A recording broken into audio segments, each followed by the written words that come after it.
other people. We're both grown-ups. We both trust each other. It just seemed like the right time to open ourselves up to meeting other people and barraging them with our crippling emotional neediness. Yeah, I mean, don't get me wrong. I still want to vent to Allison about all the anxieties I have at the office until she wishes I would just shut the up. But sometimes you just get the urge to sap the life out of a different woman for a change. The flexible arrangement has allowed Fry and Hardman to participate in a variety of tiresome and psychologically draining one-off encounters with partners ranging from close acquaintances to total strangers. Of course, there was a time when I couldn't imagine saddling anyone but Peter with my extensive emotional baggage and trust issues, but now that we've tried it... The best part is, when we're back together, all we really want to do is drain the living out of each other. This is the Onion News Network.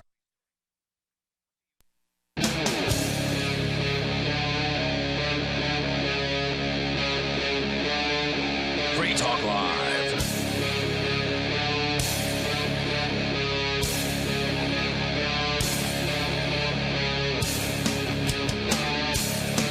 It is Free Talk Live and the live Sunday edition of the program. Of course, you can take control of the airwaves. You can bring up anything that you'd like to discuss. That's why we call the show Free Talk Live. With you in studio tonight, it's Ian, Johnny Ray, and Mark. And, of course, you can join us via Skype username LRN.FM, toll-free number 855-450-FREE. Last night, there was a lot of talk about, a lot of talk about the hurricane in South Carolina, given that we were the only, our station in Myrtle Beach was the only station on. So we actually had 100% of the radio market share for the first, probably, and only time that we will throughout our entire radio career. So that was kind of fun. And it was cool to be there to listen to folks kind of expressing themselves and what the situation was like down there. But also, a lot of them had opinions about the election, as you might imagine, with the two worst candidates in the history of basically American presidential elections, Donald Trump and Hillary Clinton. Now, we did talk about the Donald Trump tapes or whatever, the audio file that was released from 2005, where he's fairly vulgar on some sort of bus being filmed for some kind of reality show, which is what he does. And that has stirred up a lot of controversy. Mark, you've got a poll about Republicans and how they feel about his comments. We can touch on that here in a moment. But something that we didn't really get into last night, I kind of talked about it briefly at the beginning of the show, was the Hillary Clinton emails that came out on the same day. So that, I think, is worth focusing on here tonight. Since we did talk a lot about the Trump thing last night, it's only fair to cover the Hillary thing here tonight. And we're talking about the WikiLeaks. Now, earlier in the week, last week, there was the big announcement that WikiLeaks was going to be bringing some sort of a so-called October surprise, that Julian Assange was going to give a press conference at 3 in the morning Eastern time in Berlin, where he was going to be announcing some sort of, election-changing news. Well, turns out all it really was a celebration of their 10th anniversary over at WikiLeaks, and there really wasn't any kind of news-breaking announcement at that time. So it was a big kind of a disappointment to a lot of folks. But then, all of a sudden on Friday, WikiLeaks came through with a release of 2,000 emails that were allegedly hacked from her campaign. And I believe John Podesta, who is the campaign chairman, was the victim of the hacks in this particular case. And so in some of these emails are apparently transcripts of speeches that Clinton was giving or had given to, various different Wall Street companies. Her paid closed-door speeches. Yes, the things that are not generally available to the public. And so those speeches and the text of the speeches has given some insights for people into, well, let's just say the duplicity of Hillary Clinton. Yeah, and it would these speeches would have really made a difference in the polls if it wasn't for the fact that Trump is such a vulgar monster. Well, we'll talk about the polls here in a moment, but BuzzFeed.com has some of the excerpts from Hillary Clinton's closed-door paid speeches, including to financial firms that were made public for the first time Friday when WikiLeaks published hundreds of hacked emails from her campaign chairman. The speech transcripts, a major subject of contention during the Democratic primary, include quotes from Clinton about her distance from the middle class, saying she's kind of far removed. Her vision of strategic governing, saying that she needs both a public and a private position, and her views on Wall Street, healthcare, and trade policy, where she says that, quote, "My dream is a hemispheric common market with open trade and open borders." What happened to the other hemisphere? John Podesta, the Clinton campaign chairman, was the latest victim in a wave of hacks on key figures in Democratic politics and the political establishment in what administration officials say is an effort by Russia to undermine the election. By the way, the Guccifer 2.0 hacker, who is not part of WikiLeaks, but one of the people who has hacked the Democratic National Committee, basically said that in his most recent hack, there was essentially no security around the Clinton, I think it was like the Clinton Foundation or something like that, is what he hacked recently. And so it really wasn't much of a hack job. He said it was pretty easy to get in. Anyway, the email, let's see, there's Clinton Research Director Tony Kark, who sent excerpts in an email to Podesta and other senior aides, including the flags from HRC's paid speeches to the Harry Walker Agency, the firm that represented Clinton and arranged her dozens of public and private paid speeches after she left the State Department in early 2013. The emails dated January 25th of this year with the subject line, HRC paid speeches. Kark identified and sent the highlights in an email telling Podesta and Clinton's communications director that there were, quote, "a lot of policy positions that we should give an extra scrub," unquote, with the campaign's policy department. Now, what does that even mean? They are going to give a extra scrub to a lot of policy positions. I don't even understand what that terminology, what that political term might actually be referencing. Massage it? I don't know. Yeah, nor me. Maybe it just means they need to look at these speeches and maybe think of a way to rephrase it. It doesn't sound open or transparent. Yeah, no doubt about it. Anyway, they just sort of go on to talk about the, some of the background behind how this stuff got released. The flagged excerpts don't provide context for Clinton's remarks, but include several comments in which she appears to express strong pro-trade sentiments. Quote, "My dream is a hemispheric common market with open trade and open borders. We have to resist protectionism," she says, "other kinds of barriers to market access and to trade." So the private Clinton actually sounds pretty decent. Sounds pretty good in that particular statement. Now, it's not going to get me to vote for her, but it doesn't make Democrats pleased, I can tell you that. Yeah, the New York Mag article I was reading said in the beginning that this would be a nightmare for them if not for Trump, but it doesn't sound so bad. Well, I mean, I guess from our perspective, that sounds pretty good. Like, I like the idea of open borders. So she won a point with me there, but the fact that she's a liar does not win any points with me. She's not saying publicly her private positions. There's two different Hillary Clintons. There's the one that campaigns to Democrats, and then there's the one that talks in this way to industry people and banksters and folks like that. Yeah. I wonder how Democrats can justify in their minds that their candidate speaks in private in one way and public in another when they're so upset about a candidate who speaks one way in private and another way in public. I mean, I think everybody does that. But, yeah, I mean, at least Trump in this case isn't about policy.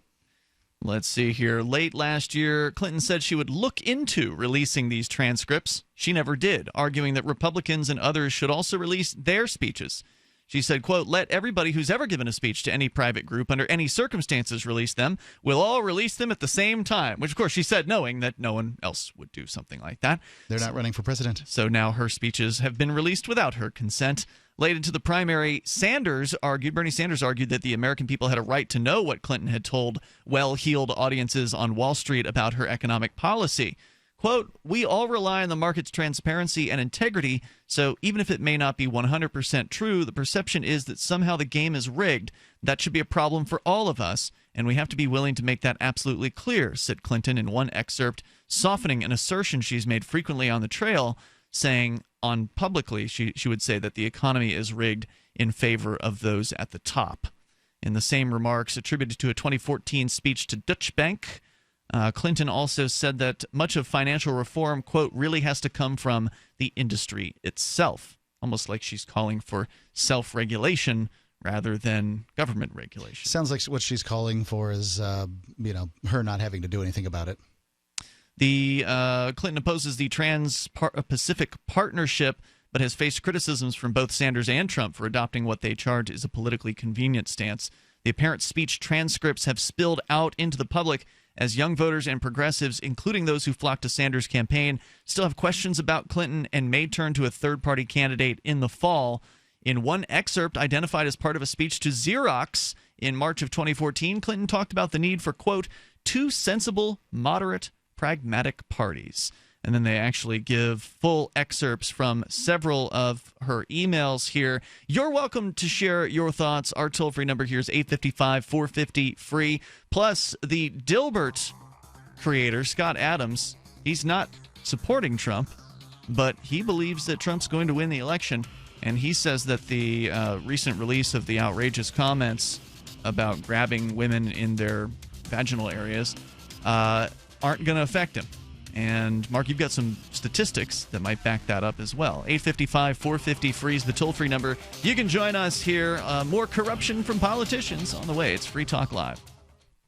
Today, how to incorporate your business in just 10 minutes so you won't lose everything if you get sued. Step 1, stop putting it off. If you're not incorporated and someone sues your business tomorrow, it's not just your business at risk. You can lose everything: your home, your car, even your life savings.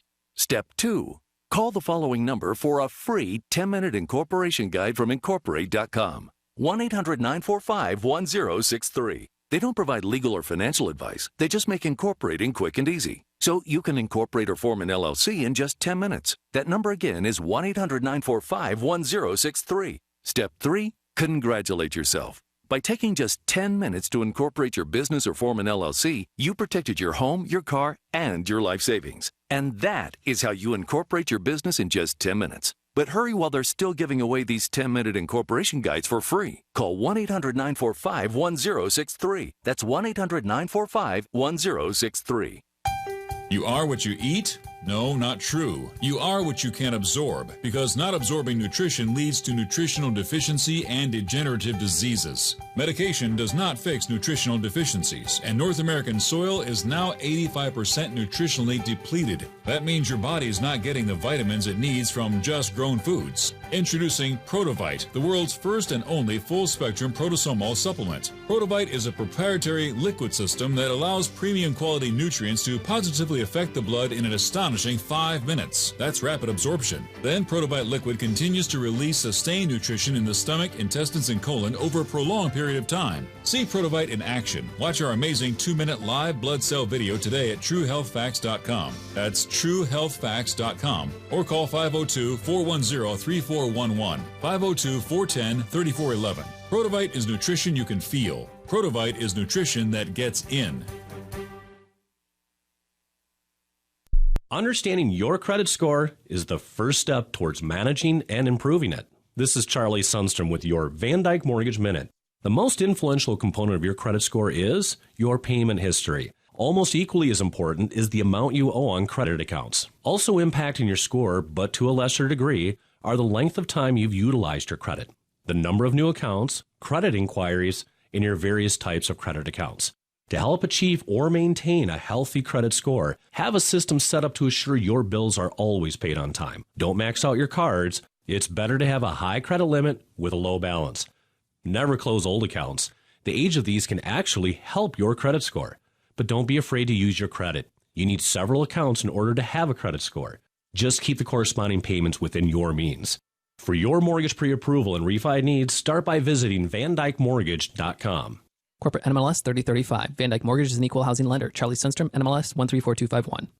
Did you know you can watch Free Talk Live during our live shows 7 days a week from 7 to 10 p.m. Eastern via our studio cams at cam.freetalklive.com? Plus, you can chat with other listeners while you watch, all totally free. Now that our live video stream is hosted by YouTube, our video archives will be online even faster. So be sure to subscribe to our YouTube channel. Listen, watch, and chat all free at cam.freetalklive.com. That's cam.freetalklive.com. There's no better app for tracking the value of cryptocurrencies than CoinCap. I've had a lot of apps for tracking Bitcoin, but none that's ever been able to track 500 digital assets at once. Their best feature is the Altfolio. I love this thing. You enter how many Bitcoins, Ether, Dash, Doge, or whatever else you have, and it tells you how much your crypto is worth. You can watch yourself get rich. If you have crypto, go right now to coincap.io, or you can use the Apple Store or Google Play to get the app. I love CoinCap. coincap.io.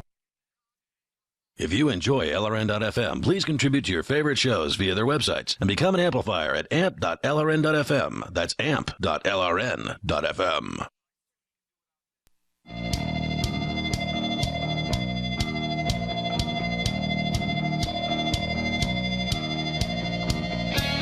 Free Talk Live. Dial in toll-free. Join us on this live Sunday edition of the program. Our toll-free number is 855-450-FREE. That's 855-450-3733. Whether it's the frustrations that people are having with Clinton or Trump, the upcoming debate, which is scheduled for 9 o'clock Eastern time tonight. Last time there was a debate, we did play some of the audio here and just sort of comment on the nonsense that was coming out of the candidates' mouths. We may do that again here tonight. So you can bring up anything that you want. Plus, coming up, Johnny Ray's got some media-related stuff to talk about. You have an Android game of the week, Johnny Ray, is that right? Yeah, that's right. I've been playing a fun little combination of chess and Civ, I would describe it as. We'll talk more about that on the way here, and you can share your thoughts. We go to the phones and to the fun. Let's talk first to Dave in New Hampshire. You're on Free Talk Live. Hello, Dave. Hey, you may be aware that there's been some craziness going on with the U.S. kicking some Russian diplomats out and suspending some diplomatic contacts with Russia over Syria, and this kind of Cold War reboot that's seems to be gathering a lot of steam. I'm almost probably calling about this too early, but I'm wondering if maybe NHExit should do something about it. Obviously, our powers are somewhat limited, but I have a scenario that I think might be of some value. You're going to have to say what you're going to have to explain what NHExit is first. Oh, I'm sorry. We're just a secessionist group in New Hampshire. There's more than one, but we're one of them. Okay. So you want the secessionists in New Hampshire to address the Russian potential for conflict situation? Yeah, because there's so much historical precedent. You think about like when Montenegro was being bombed by Washington, they tried to separate themselves from Serbia to a certain extent, and make clear you shouldn't be bombing us because we're not part of this. And they were probably right to a large extent. And then you look at the Cuban Missile Crisis. There were a lot of informal contacts that started springing up when the diplomacy broke down, and that's what was able to sort of rebuild communication and get the thing turned off. So what I was thinking was maybe an open letter to the consulate, the nearest consulate in the United States, which should not be overly friendly. I don't like the Jesse Jackson or Jane Fonda approach, but there should be some sort of contact. If the federals are trying to cut off contact with Russia, then we individuals should be remaking it and bringing the issue of independence to the table. Yeah, what if the Russian government would fund secession movements? I mean, if you think about it, Dave, well, you're laughing, Mark, but the Russian government is basically, to some extent, an enemy of the United States government. And if you look at RT, for instance, the Russia Today is what RT stands for. They don't usually say that, but that's what it stands for. Or did, at least at one point. It's like, does KFC still stand for Kentucky Fried Chicken? Of course it does.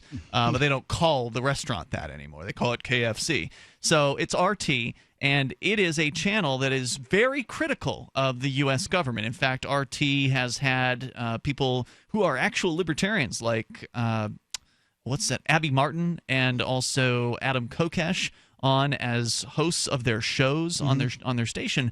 Whereas, most other networks, news networks in the United States won't give libertarians the time of day. I'm accepting Fox News. Business. Fox Business has Kennedy on now. And they've had in the past Stossel? Andrew Napolitano and Stossel. So I'll give Fox a pass on that one. But for the most part, I'm against. I would resign from any group that I might be in that funded in its activities by the Russian government knowingly. Why? But wait. Why? I'm just curious. Why? Like, what's the problem with taking Russian government money to oppose the state of the United States? That's personally very dangerous. I wouldn't knowingly take it. But what was the reason? Why not? I'm sorry. I beg your pardon. Well, I guess just because it's partly because it's stolen property, but also because they are bad. Yeah, they're bad too. They're a bad bunch. Sure, but the enemy of my enemy is my friend, right?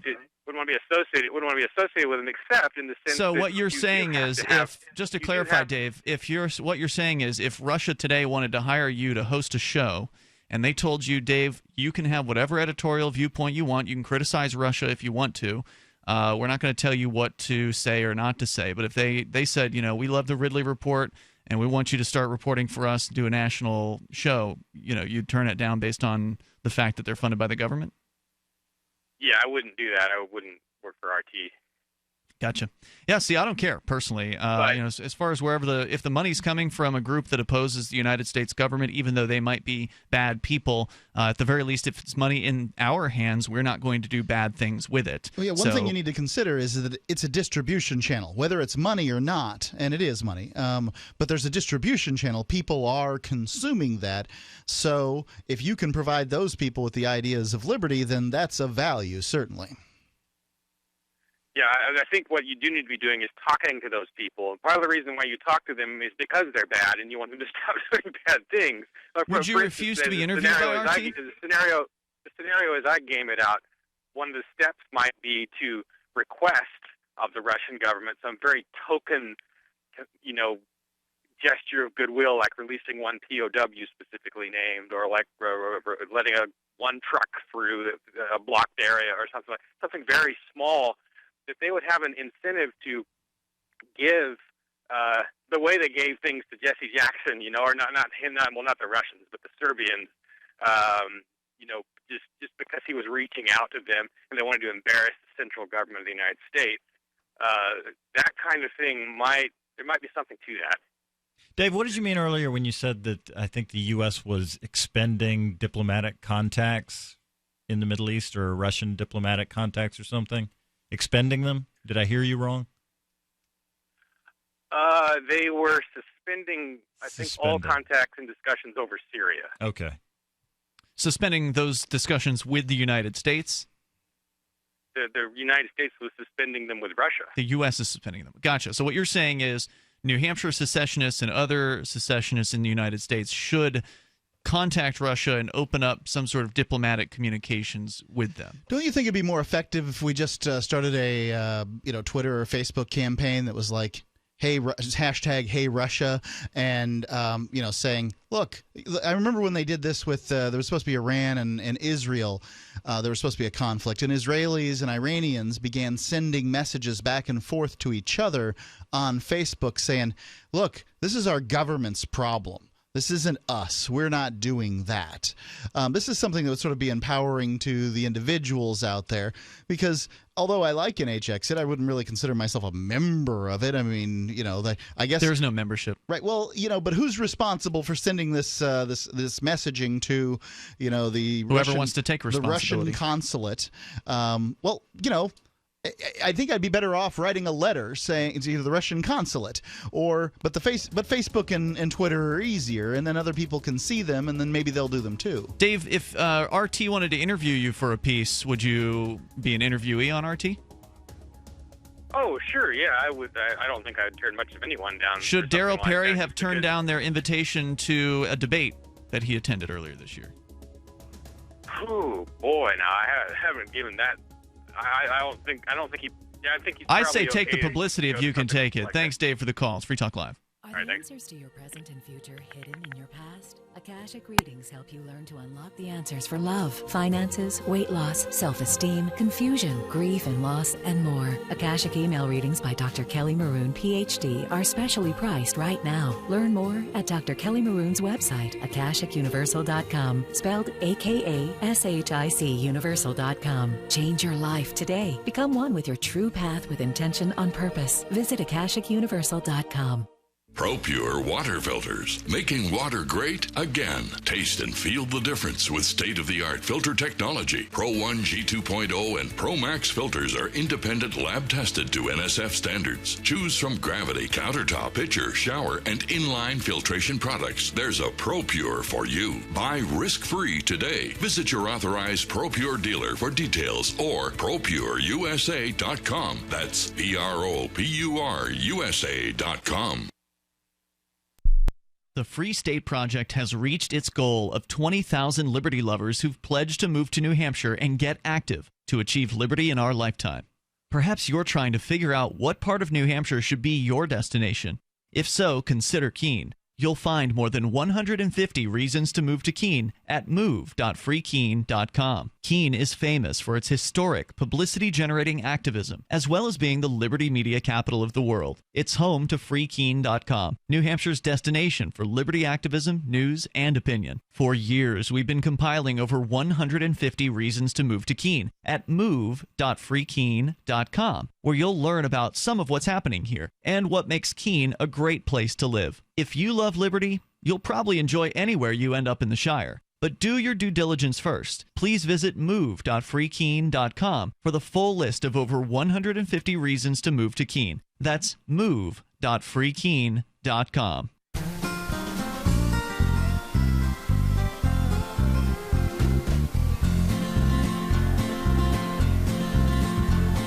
On the second Saturday of every month, the Texas Republic Congress meets in a joint session.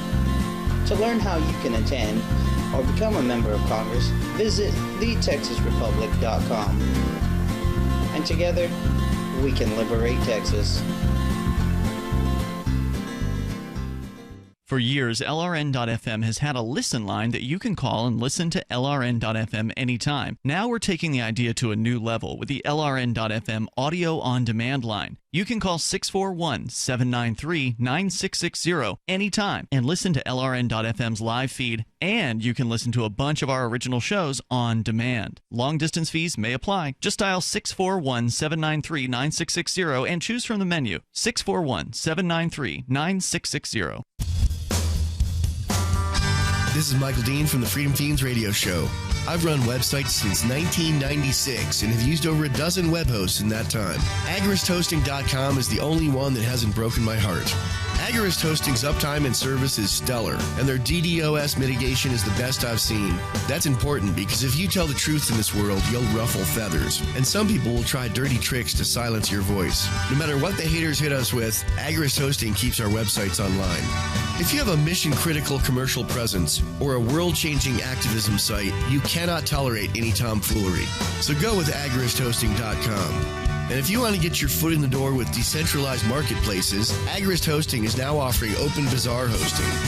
Go to agoristhosting.com, click on the button that says Get Hosted. Agorist Hosting, that's AGORIST hosting.com. You're listening to the best liberty-oriented audio streamed around the clock, on the air, and online. This is the Liberty Radio Network at LRN.FM.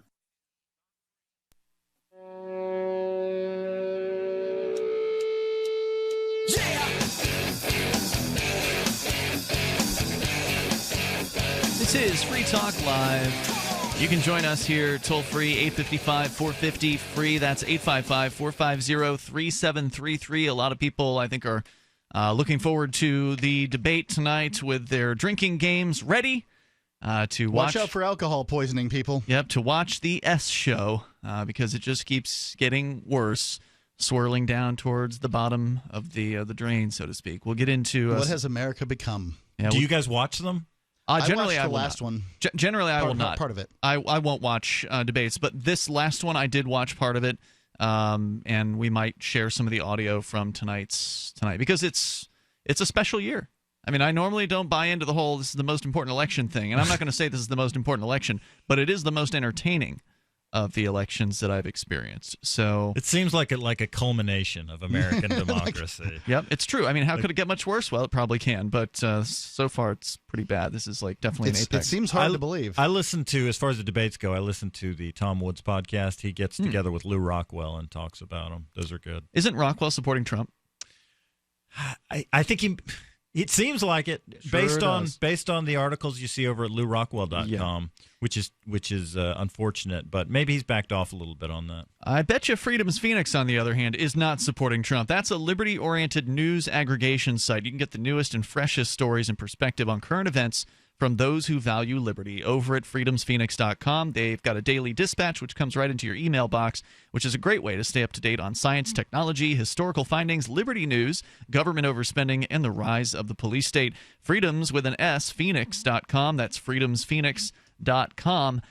We were just talking with Dave Ridley from RidleyReport.com, and he was discussing the tensions between the United States government and the Russian government. Was suggesting secessionists like here in New Hampshire should reach out to the Russian consulate and, I don't know, try to connect with them somehow. Broker a line of communication. Right. If the U.S. government isn't going to talk to them, then maybe the people individually should be sending things to them. And that sort of led me to a larger discussion of, what if the Russian government offered money to the secessionist movements here in the United States? I mean, if indeed the U.S. is the enemy of the Russian government, then wouldn't they have an interest in funding any sort of thing, any concept that could help damage the legitimacy or damage the power and the strength of the U.S. government? And in theory, the secession movements, were they to be successful, would be a major hit to the U.S. government's world power and their ability to control people all around the globe, especially here in the United States. So it would seem to me that would actually be maybe worth pitching to the Russian government. Like, hey, you got a few $1 million you want to send our way? We could put it to good use. Humans are often swayed. I think always is a term that I want to use here. Always swayed by money. And so when you begin accepting the money from the Russian government, it is a very short path from accepting money from the Russian government to making excuses for how their government works. Yeah. And, what they do. And this is an organization that I would not want to make excuses for. When I look at governments, I begin thinking about charts like the Free the World, Free the World charts, the Heritage Foundation for Economic Freedom charts, social freedom charts. And Russia is not near the top of those charts. Russia is not above the United States on these charts. I think about things where they're beating up homosexuals in the streets. It's bad. I don't support the Russian government. Right. Well, I get that you are. But if they want to cut a check to the secessionist movement here in New Hampshire, I wouldn't say we should turn it down. I see what you're saying. What I hear, though, is I'm wondering, well, what if RT decided to, hey, you know what you guys should do? You should do your radio program in our studio for lots. We'll build you a studio in New Hampshire and it'll be, But we already have a studio. Glitzy and special cameramen, everything you need to make a really great television program for 3 hours per night during primetime television. We'll put you on the air. It'd be awesome, and we'll pay you money. Now, that's where I'm like, well, I wouldn't do that because that would give them some level of control over the show. I mean, the reason why I originally built my own studio for Free Talk Live back in 2002 when we started doing this show was because I did not want to be under the thumb of any radio management. And I wouldn't want to be under the thumb of RT and their management or whatever. I wouldn't want to give them any kind of ability to control the content or control the existence of this show. So I personally wouldn't take that deal. Now, why someone would take it who doesn't have any of those things, I understand that, right? Yeah. Like if you're Adam Kokesh and you don't have a studio of your own, or your studio consists of a microphone and a laptop, and then they're offering all this glitzy stuff, and he's already living in D.C. or whatever, or is going to move there for that purpose, then, if you want to chase that around, that's fine. I don't think there's anything inherently wrong with that. And it's my understanding that they did give Adam editorial control over his show, that there wasn't, sure seemed like it. that there wasn't anybody who was telling him what to do. But one of the concerns, beyond the concern of that I want to have control over my own equipment and my own studio, beyond that concern, shows on RT seem to have a finite length. Like, Adam's not on anymore. Yeah. I don't know if they still have Abby Martin on or not. What about Tom Hartman? He was doing one. Hartman was on. I think they may still have Hartman on. Ed Schultz, another Democrat, is, I believe, still on their network. Yeah. But all the Democrats work for Russia Today. And that's not just, by the way, it's not necessarily an indictment of Russia Today to say that their shows don't last forever. That's true on other shows or other networks as well, right? Mm-hmm. Like, not every show lasts forever. In fact, most of them probably don't last a very long time, just overall. And that's true in the radio business as well. There's we just saw news this week that the replacement that they got for Dennis Miller, who lasted for a long time. Dennis Miller's gone? Miller's been gone for a couple years now. Okay. Dennis Miller, who calls himself a libertarian but isn't, was kind of like one of the most successful Hollywood stars to transition to radio. Yeah, he got up every morning. Yeah, and did the show. And he was on. Yeah, right. Laudable. And he was on for like 7 years. So he actually did a pretty long run of a syndicated show. Most Hollywood guys, they want to try radio. They can't get do in. it. They get the gig. It's real work. And then they don't. They just give up or whatever. And so the guy they got to replace Dennis Miller is already done. He's already done. He's been on for like a year or two, and it's over. They're not renewing his contract. I'd like to apologize to everybody who does real work and for calling radio real work. It is more real work than doing movies and things like that. Well, Johnny Ray, I don't know if you disagree with that. Johnny Ray does a lot. I know he doesn't do movies, but he's an actor, and he's also the Liberty stage. janitor. Which one would you? Which one's more real work, Johnny Ray? The scariest thing is coming on Free Talk Live. The work, being a janitor, is harder work than doing radio or doing community theater. I haven't been paid for doing theater in a long time.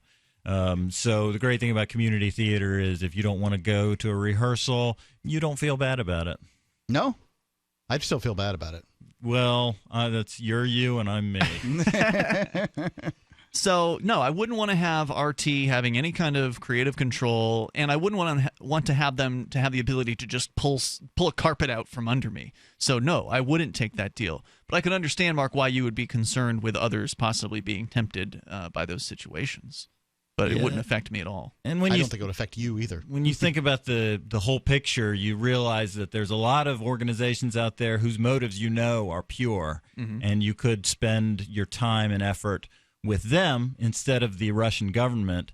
There's countless number of organizations out there whose motives are better than the Russians. Yeah, but now if they're just going to give you a check, then that's one thing, but they're not going to do that necessarily. Well, we don't know. I mean, we haven't been offered a check.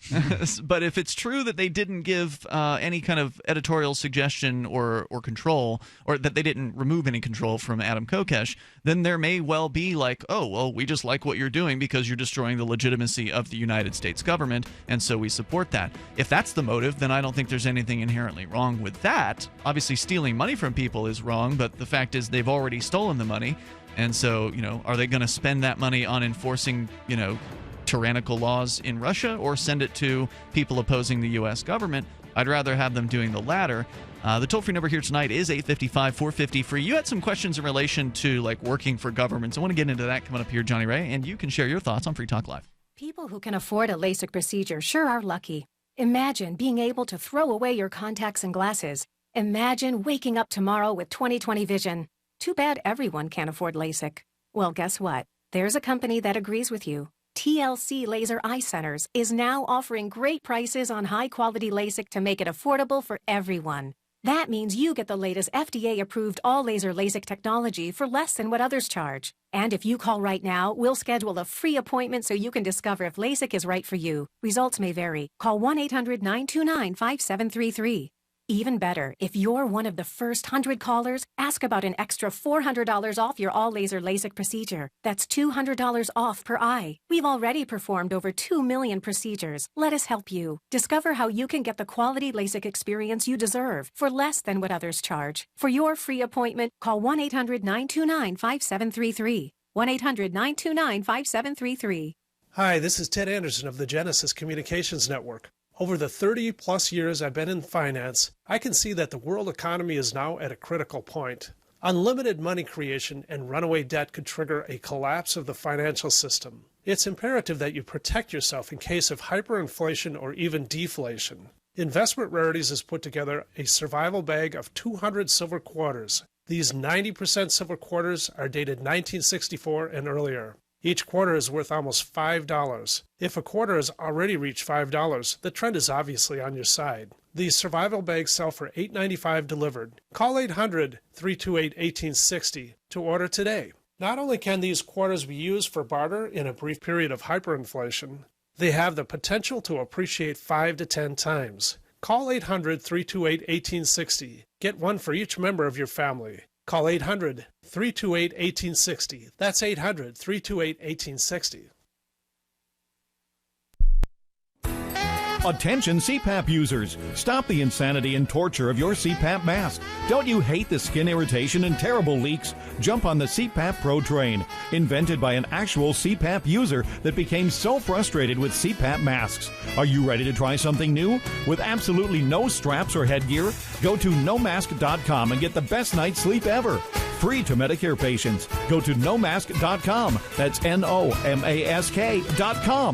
If your home has hard water, then it's likely that limescale is clogging your pipes, damaging your appliances, costing you hundreds of dollars each year. You can eliminate limescale in the entire house with HydroCare products available at Wave Home Solutions. Easy and efficient with no maintenance, no salts, no chemicals, and no coils. And you can buy with confidence from Wave Home Solutions. Performance guaranteed. Just go to bestwater411.com. That's bestwater411.com. The 3 most important things you can do for Free Talk Live are: 1, share 1 episode a week on Facebook or in some other social networking site. 2, buy the things you buy online through shop.freetalklive.com. 3, give $5 a month to the AMP program. You likely buy all kinds of things online. Amazon is the largest online retailer. You can get what you need at the same prices with free Super Saver shipping by going to shop.freetalklive.com. Please do your online shopping at shop.freetalklive.com.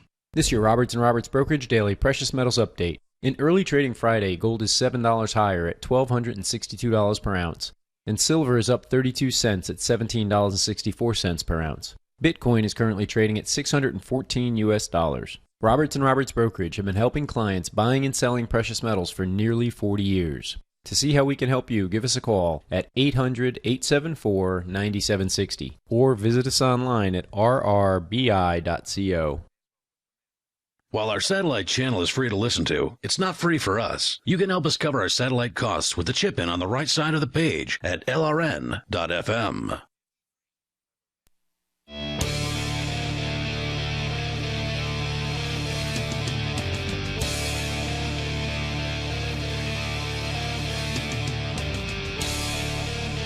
It's Free Talk Live, dial toll-free here. The number's 855-450-FREE. That's 855-450-3733. We've got Skype. Skype username is lrn.fm. And if you've thought about starting up your own website or blog, but you just haven't done it because, it seems like an intimidating process, well, the good news is the folks over at HostGator, one of the top hosting companies out there, are not only offering Free Talk Live listeners like you a incredibly special deal of 50% off of their regular prices, but they also offer you a simple one-click, easy installation for WordPress, and they've got 24/7 over-the-phone and live chat tech support. We worked very hard, by the way, in getting you, Ian, really worked very hard in getting this special offer for our listeners, this 50% off. This is not common for HostGator. Yeah, I didn't expect it because they told us previously that 30%, which was the original deal that we'd come up with, was their best offer that they offer anybody. And you just weren't impressed. We wanted more. Well, I thought it was pretty decent, but well, at the very least, you sent me back blindly and to get a better deal, and you got it. Thanks for that. I appreciate the fact that you were already impressed with their deal and sent me back for a better one, as though my time is of no value. Well, apparently, it is valuable to our listeners, hopefully, who might be wanting some website hosting and can now get it for an incredible deal. So you get the over-the-phone tech support, the live chat, and you get a very intuitive and user-friendly control panel that puts the power of creation and simplicity of use into your hands. Plus, they've got 99.99% uptime rating. So you don't have to worry about pretty impressive outages. Yep.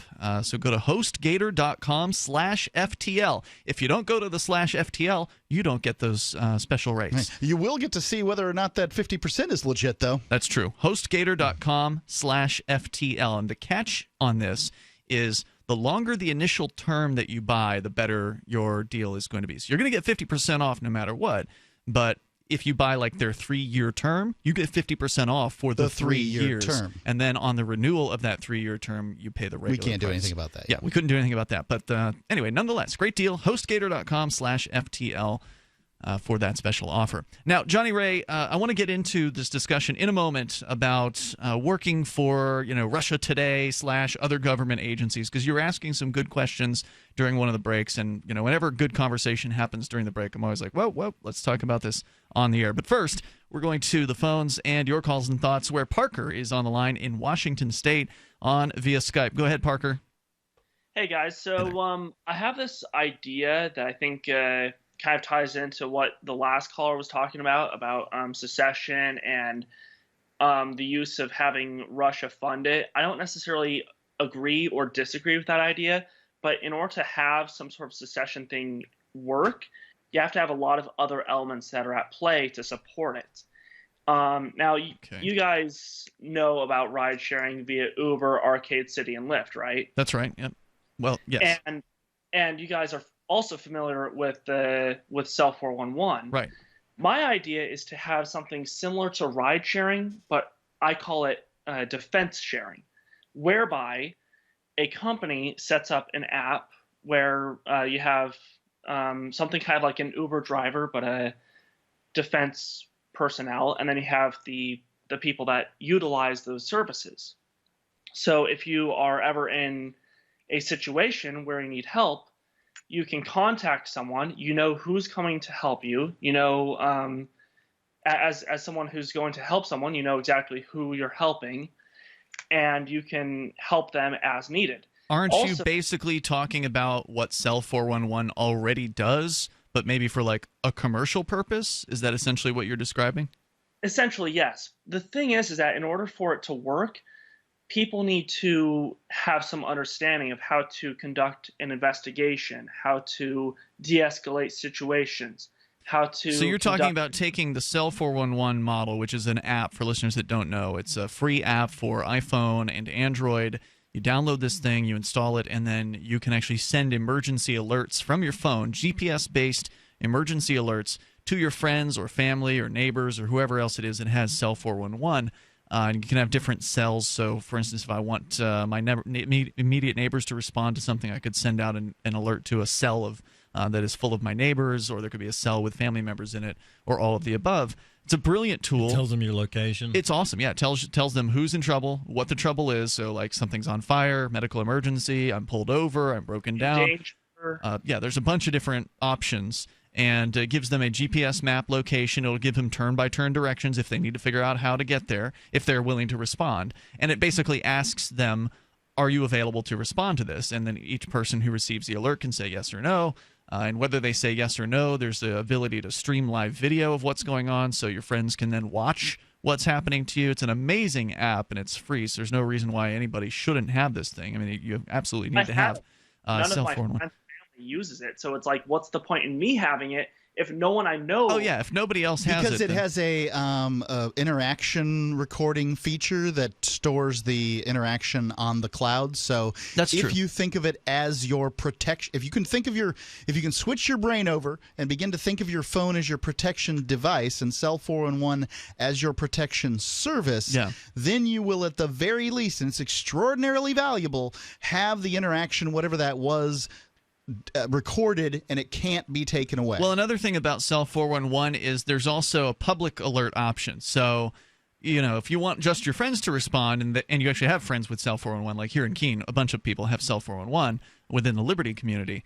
But if you're the only one, or at least the only one you know that has Cell 411, you could still, in theory, send out a public alert, and then anyone who you don't know that's within a certain radius would be able to see your alert and possibly respond. So that's an option with Cell 411. But what you're saying, Parker, is that you want to take that Cell 411 concept and the software and have some sort of private company or protection organization that's not the government police using that particular sort of mechanism or software or tool to respond to paying customers with professionals who have been trained in how to respond to things. Is that what I'm hearing from you? Yeah, basically. I mean, professionals, semi-professional, something like that. But I mean, the Cell 411 is great, but once someone is accosted in such a way as to where a crime has been committed, you as the responder have no means to investigate the happenings of the crime that was just committed and to pursue the investigation to its rightful conclusion. Yeah, that's true. We don't have very much in the way of alternatives to the government police. Now, they do exist in some places. So like in Detroit, Michigan, there's I believe it's called the Threat Defense Center, if I'm recalling correctly. And that is the reason why the Threat Defense Center is existing and as successful as they are is because the Detroit police are absolutely horrible and have essentially dropped the ball. They've closed some of their offices. They have shut their offices down to policing as a public service barely exists in the municipality known as Detroit. Some of the areas of it, at the very least, it doesn't even exist at all or barely exists. Yes. And so Threat Defense Center has sort of come about in response to that. So the real trick of what you're talking about of creating some sort of private alternative to government police, and I think a lot of libertarians and voluntarists want to see that happen someday, is funding it and finding enough potential customers who are willing to both pay taxes and on top of that hire protection services. Now usually that's something that is only in the area of like rich people, Donald Trump types, people who can afford to hire their own private security, gated communities and things like that. It's breaking out of that paradigm is the real challenge. Yeah, there's some drawbacks. I mean, you have to find people that are of a libertarian mindset who are willing to train people to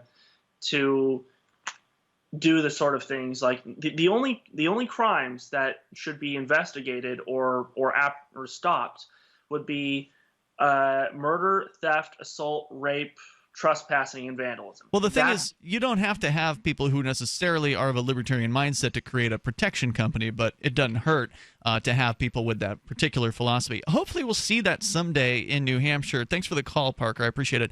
Where, you got to have the numbers. You have to have numbers of people who are willing to work in that business and people who are willing to hire those people to provide some sort of investigative services. So I think a lot of people, when it comes to crime, don't necessarily want to be made whole. I'm not saying that there aren't people that want to be made whole. But my first concern when it comes to crime is that the acts stop. Yes, if somebody catching the bad shows guy up and begins filming whatever's going on, whether that crime is being committed by a public official or a private citizen or somebody from outside the country, I don't care. Once the cameras are on, then I don't need anybody to ascertain who's right, who's wrong, or anything like that. Get some footage of it, and then we can figure it out from there. So this is something that is a ways off from happening in any decent amount of places. It's interesting to look into the Threat Defense Center because they provide a real-life example of people providing alternatives to police today, and I think there's a lot that can be learned from them. Hour 2's on the way. You can join us here. This is Free Talk Live. Free Talk Live has partnered with Amazon, the largest internet retailer. Imagine a department store category, and Amazon has it. Books, electronics, office products, furniture, jewelry, automotive, toys, clothing, sporting goods, and dozens of other categories. Now you can shop and support Free Talk Live by entering Amazon through our website. Go to shop.freetalklive.com and Amazon will send us a portion of your purchase. You're going to do the shopping anyway, so remember to enter through our site at shop.freetalklive.com. That's shop.freetalklive.com. You've said it yourself. We need a healthcare system that focuses on health, not sickness. Health insurance pays for treating sickness but gives you nothing for being healthy. There's a free market healthcare company that gives you freedom from health insurance. They give you a proactive health assessment daily, no charge 24-hour access to doctors. Check them out right now at healthexcellenceselect.com. Any kind of doctor, traditional, integrative, chiropractic, acupuncture, and massage. You'll love the service and price. healthexcellenceselect.com. healthexcellenceselect.com. Are you sick of government lackeys who say you didn't build that? Are you tired of elitists who think you need a government permission slip for everything? Everything you do is an A to B conversation and the government should see their way out of it. Create true free markets by adopting the BIPCOT No Government License. The BIPCOT No Gov license allows use or modification of any product, service, or software except by governments or government agents. Go to BIPCOT.org. That's Bravo, India, Papa, Charlie, Oscar, Tango.org. If you want to know the latest about Free Talk Live before we go on the air, all you need to decide is how you want it delivered. It's your choice. Visit news.freetalklive.com. You can get emailed announcements and participate in contests via our email updates list. Plus, we have a Twitter account that you can follow and a Facebook page where you can become a fan. So visit news.freetalklive.com to get news about Free Talk Live as soon as it's announced and the way you want it delivered at news.freetalklive.com. That's news.freetalklive.com. You're listening to the live edition of Free Talk Live. Hour number 2 is next after the news here on the Liberty Radio Network at LRN.FM. Temporarily from the Nutmeg State of Connecticut, this is Daryl W. Perry, host of FPP Radio News for Sunday, October 9th, 2016. Silver is trading at $17.56 per ounce. Gold is valued at $1,257 per ounce. And according to BitcoinAverage.com, the average price of Bitcoin is $619. Antiwar.com reports Saudi warplanes attacked a funeral home in the Yemeni capital city of Sana'a on Saturday, killing at least 155 people and wounding over 500 others. Some reports, still awaiting confirmation, suggest the death toll has exceeded 200. This marks the single largest incident of civilian deaths in the Saudi war against Yemen, topping a previous incident in which 131 people were killed at a wedding. The attack targeted the funeral of the father of the Houthi Interior Minister, Jalal al-Roshan.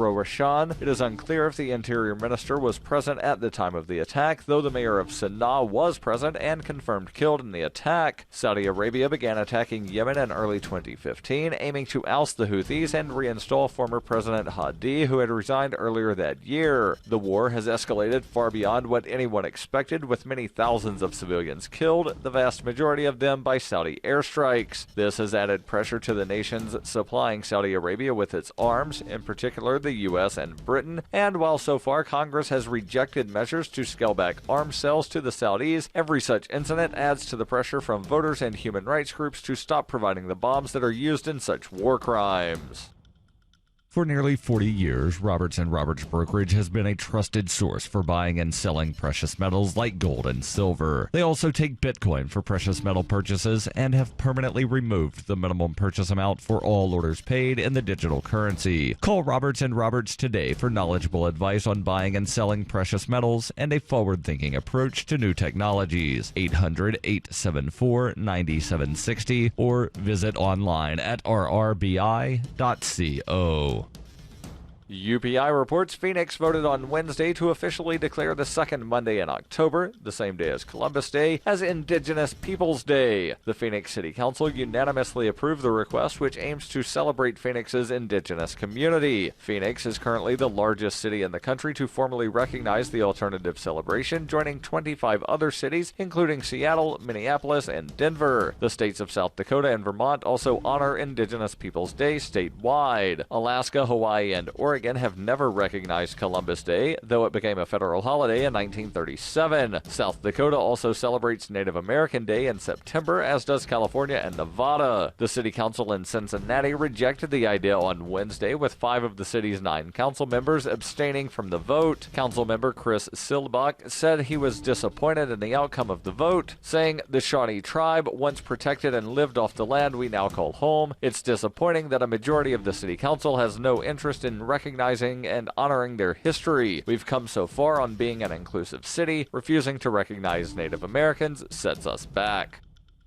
When you hear the word lobbyist, you probably think about greedy corporations, but not all lobbyists are the same. Some are fighting for the freedoms you hold dear. Liberty Lobby LLC is doing just that in New Hampshire, working hard to represent you, not some special interest group. You can help by going to libertylobby.xyz, where your contribution will give us the tools we need to ensure that your voice is heard. Visit libertylobby.xyz today to find out more.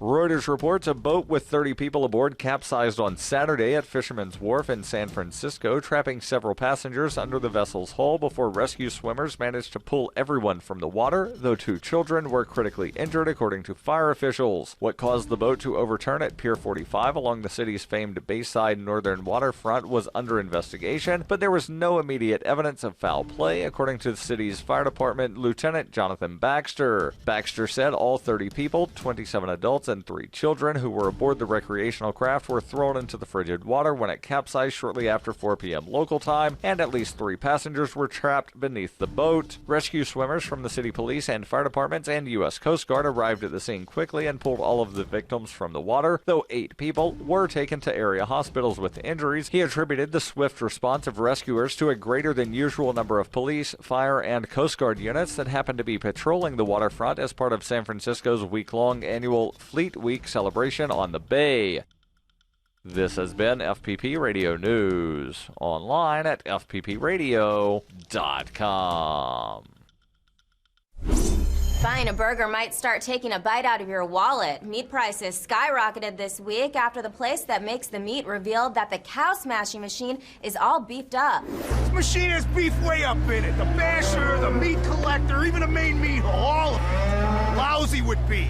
The cow smashing machine is an integral part of the meat making process, taking whole big cows into one end, with all different meats falling out the other. Supermarket chains warn that unless we start smashing cows again soon, we could face a serious beef shortage. The beef industry is working hard to unclog the cow smasher, but says it could take several days or even weeks to scoop all the beef that's crammed up in there. Until it's fixed, meat-hungry Americans can take solace in the fact that the chicken grinder is working at full capacity, just completely tearing up all those chickens, and the pig machine is porking out hardcore.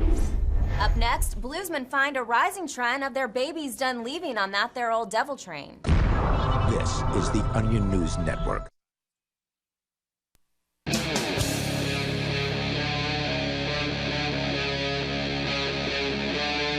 Free Talk Live.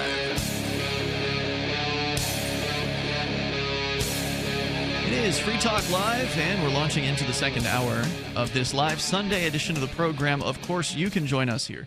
The toll-free number is 855-450-FREE, and the Skype username is LRN.FM. With you in studio, it's Ian, Johnny Ray, and Mark. Last hour, we had talked to Dave Ridley from RidleyReport.com about his idea that American secessionists should be getting in touch with the Russian consulates to kind of reopen the channels of discussion between Americans and Russia if the U.S. government is going to be shutting them down. And that led to a larger discussion about from whom are you willing to accept assistance in your activism community? Meaning, you know, if you are somebody who wants to change things in the world, and some of our listeners are, not all of them. Many of our listeners are just, on the radio listening to something. But we do have a large libertarian listenership, and they would like to see things change. So if you're going to be, if you're going to be offered money from a source that comes with strings attached, that brings problems along with it. I don't like that idea. I don't like the idea of being beholden to some other organization, whether it be the Russian government or whether it be, some other group. So let's say like the Koch brothers. There's a lot of accusations thrown at certain libertarians or liberty organizations like, oh, you accept Koch money. And, it's one thing to accept money from the Koch brothers. It's another thing to accept money and strings attached to it. So I got to say, if it became a choice between, okay, well, the Koch brothers are going to offer me $50,000 to, for some project that I'm working on. Let's just keep on secession here, to the secession movement, which I don't think Koch would do because I don't have any indication they're in favor of that. But let's just say that's what they were doing. Here's $50,000 for your secession groups in New Hampshire, but you have to take these political positions first. Like, you as a secession group would have to argue for these specific Koch-approved politics. Whereas if the Russian government came in and said, we'll give you a $50,000 check, just keep doing what you're doing, would you take the Koch money, or would you take the Russian government money, or would you take neither? Yeah, I think or that, both. I would say that the Russian brand in the United States is probably more sullied than the Coke brand. Mm-hmm. And by the way, this is the Koch brothers as opposed to Coke the beverage. K-O-C-H. Yeah, K-O-C-H. It has nothing, Koch, whatever. But it's pronounced Coke. I'd say that the Russian brand is more sullied, and that's a little disturbing. But it seems like every Democratic talk show host out there is on RT, and I don't think they're really messing with them as far as content. Content, not from what I can tell. And I have heard, now I don't know if it's true, but I have heard that Koch money does tend to come with strings attached to it. So, to me, that's worse than just a check for you've done a good job. Congratulations. I wouldn't have a problem doing it. Johnny Ray, you were asking, though, about other organizations in the last hour, and we never really had a chance to get into that conversation on the air. So did you want to talk about that? Yeah. This is a topic that libertarians talk about all the time, about would you work for the government? Mm-hmm. Would you... And to answer your question, I definitely prefer the RT situation with the no strings attached. The way that I look at it, I asked you, would you be a high school? Would you teach a class at the local high school? Because that just to me seems so repellent, and it seems like something that you would not do. But you've reached out to the high schoolers, and if you could have a situation where you went into the high school and you could talk to the students and say whatever you wanted, if I weren't think banned you would from do the high it. school. Yeah, well, I've actually in the past in Florida, when I was with the Libertarian Party down there.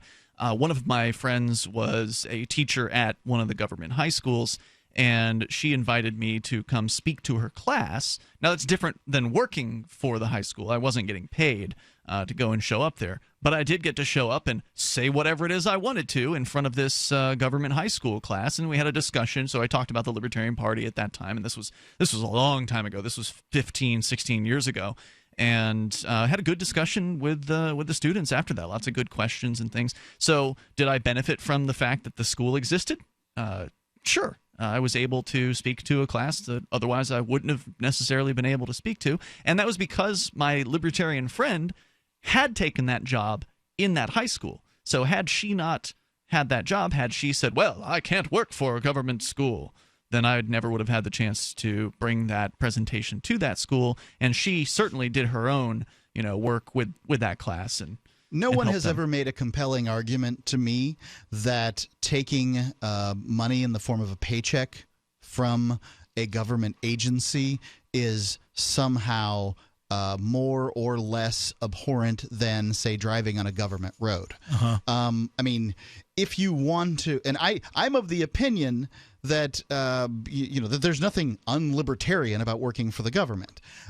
You don't. Unless you're actually the cop cracking heads and threatening people. I think that there's a place for libertarian police officers. I was taught about the ideas of liberty initially by law enforcement officers. I think that I would rather have libertarians as officers because they're more likely to look the other way on certain crimes, for sure.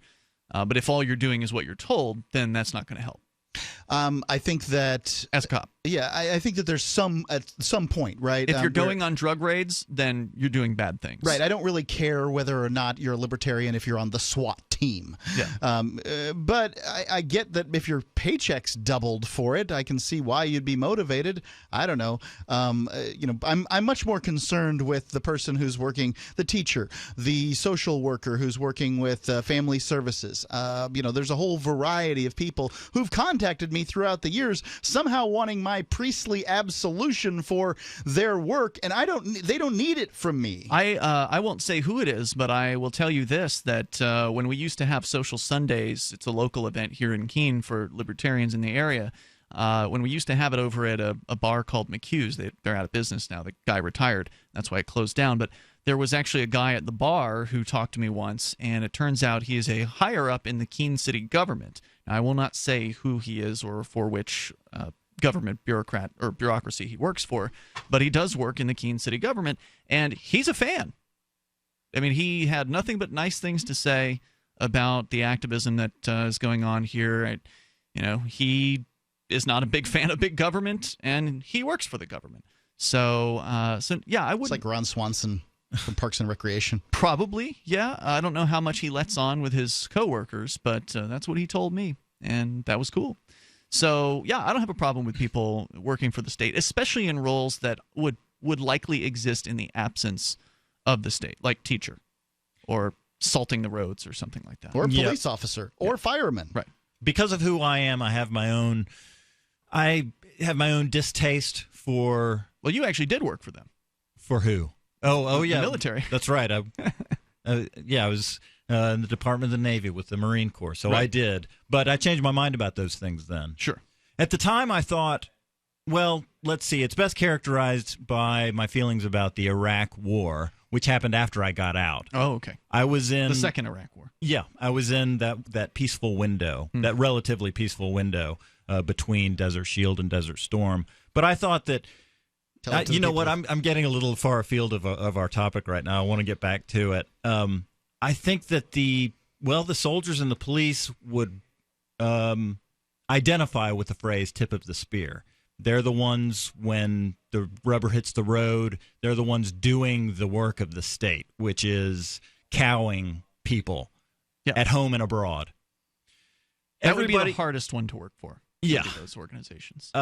So I have my own reasons why I wouldn't want to be a high school teacher, but I don't hold it against a high school teacher because high school teachers aren't out there making revenue for the state by cracking skulls. That's right. Or threatening people. Uh-huh. Yeah, so I totally agree, and I think we've covered that issue. Was there more? No. I will complete my thought about Desert Storm. Sure. I thought that the military, that our actions would create a democracy next to Israel, and it would be good for the world, even though it wasn't. Yeah, I remember you thinking that too. Yeah, even though it wasn't. Didn't work out, huh? It wasn't. No, it turns out. It wouldn't happen by my libertarian ideals, but I thought the world would be a better place, but it wasn't in any way, shape, or form. Turns out there are consequences for aggression. The toll-free number, 855-450-FREE. That's 855-450-3733. You can join us here. The toll-free number, again, 855-450-FREE. Skype username, LRN.FM. It's the live Sunday edition of Free Talk Live. The following is an incredible, life-changing free offer for anyone with hearing problems who wants to start hearing everything more clearly again. We're now offering free in-home trials of a revolutionary hearing breakthrough called Listen Clear to anyone who calls this special toll-free number now. 1-800-719-2949. Call in the next 10 minutes and you'll also qualify for free shipping and free batteries for life. Listen Clear is precisely designed by top audio engineers. It adjusts to let you find the perfect way to hear everything, wherever you are and whatever you're doing. And Listen Clear is so invisible, people may not even know you're wearing it. And it's so lightweight, you may even forget you're wearing it too. Don't miss this special life-changing opportunity to hear everything more clearly again for free with a 100% free in-home trial, free shipping, and even free batteries for life. For free information, call now. 1-800-719-2949. That's 1-800-719-2949. 1-800-719-2949. You are what you eat. No, not true. You are what you can absorb, because not absorbing nutrition leads to nutritional deficiency and degenerative diseases. Medication does not fix nutritional deficiencies, and North American soil is now 85% nutritionally depleted. That means your body is not getting the vitamins it needs from just grown foods. Introducing Protovite, the world's first and only full-spectrum protosomal supplement. Protovite is a proprietary liquid system that allows premium quality nutrients to positively affect the blood in an astonishing 5 minutes. That's rapid absorption. Then Protovite liquid continues to release sustained nutrition in the stomach, intestines, and colon over a prolonged period of time. See Protovite in action. Watch our amazing 2-minute live blood cell video today at TrueHealthFacts.com. That's TrueHealthFacts.com, or call 502-410-3411, 502-410-3411. Protovite is nutrition you can feel. Protovite is nutrition that gets in. This is the Onion Week in Review. A report by Stanford University researchers released Thursday found that Americans spend 90% of their waking hours staring at glowing rectangles. Researchers identified more than 30 varieties of iridescent rectangles, ranging from personal and work rectangles to rectangles that heat food and those that can fit right in one's pocket. From the moment Americans wake up, they are captivated by these bright, pulsing rectangles. In fact, if you look at the data, it's hard to find a single minute when the public isn't captivated by these,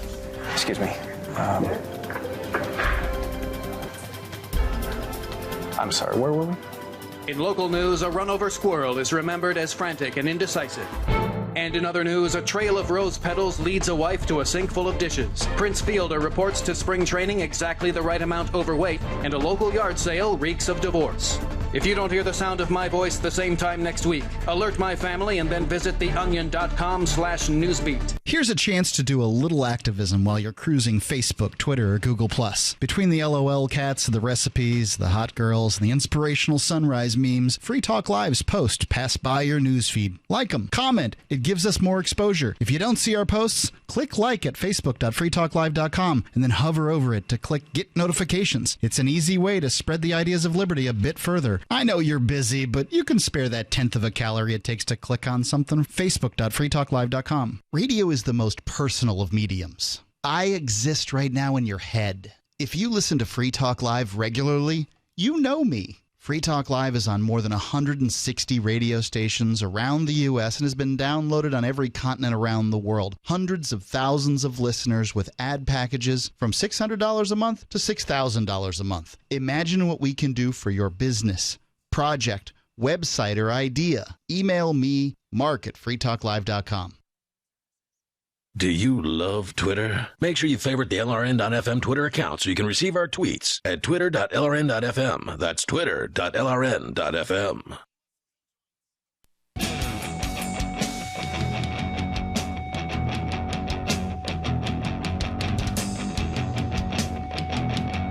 It is Free Talk Live, the live Sunday edition of the program.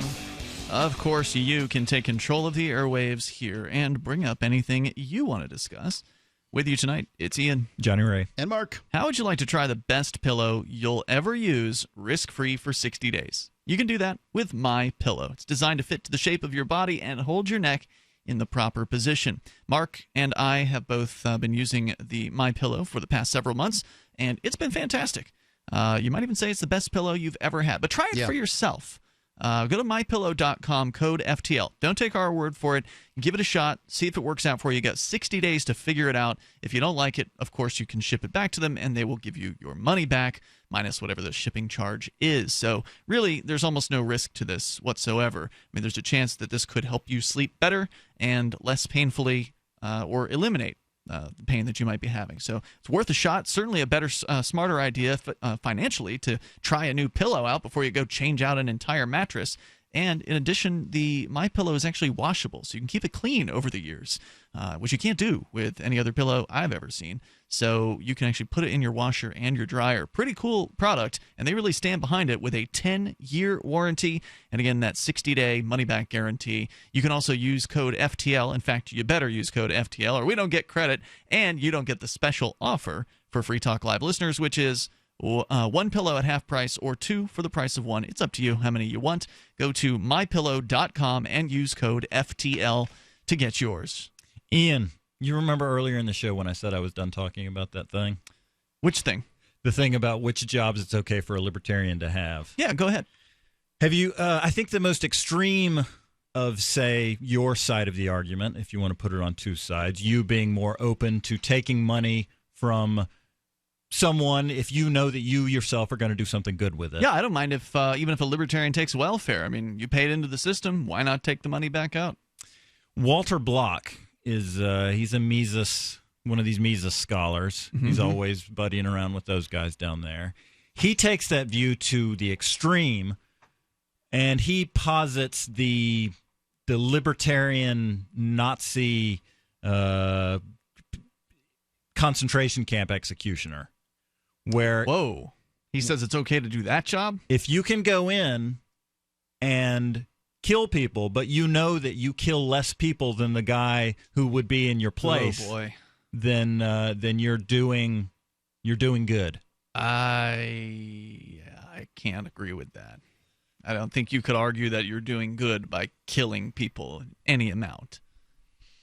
I personally, in the black and white, the numbers, calculations, I don't really have an argument.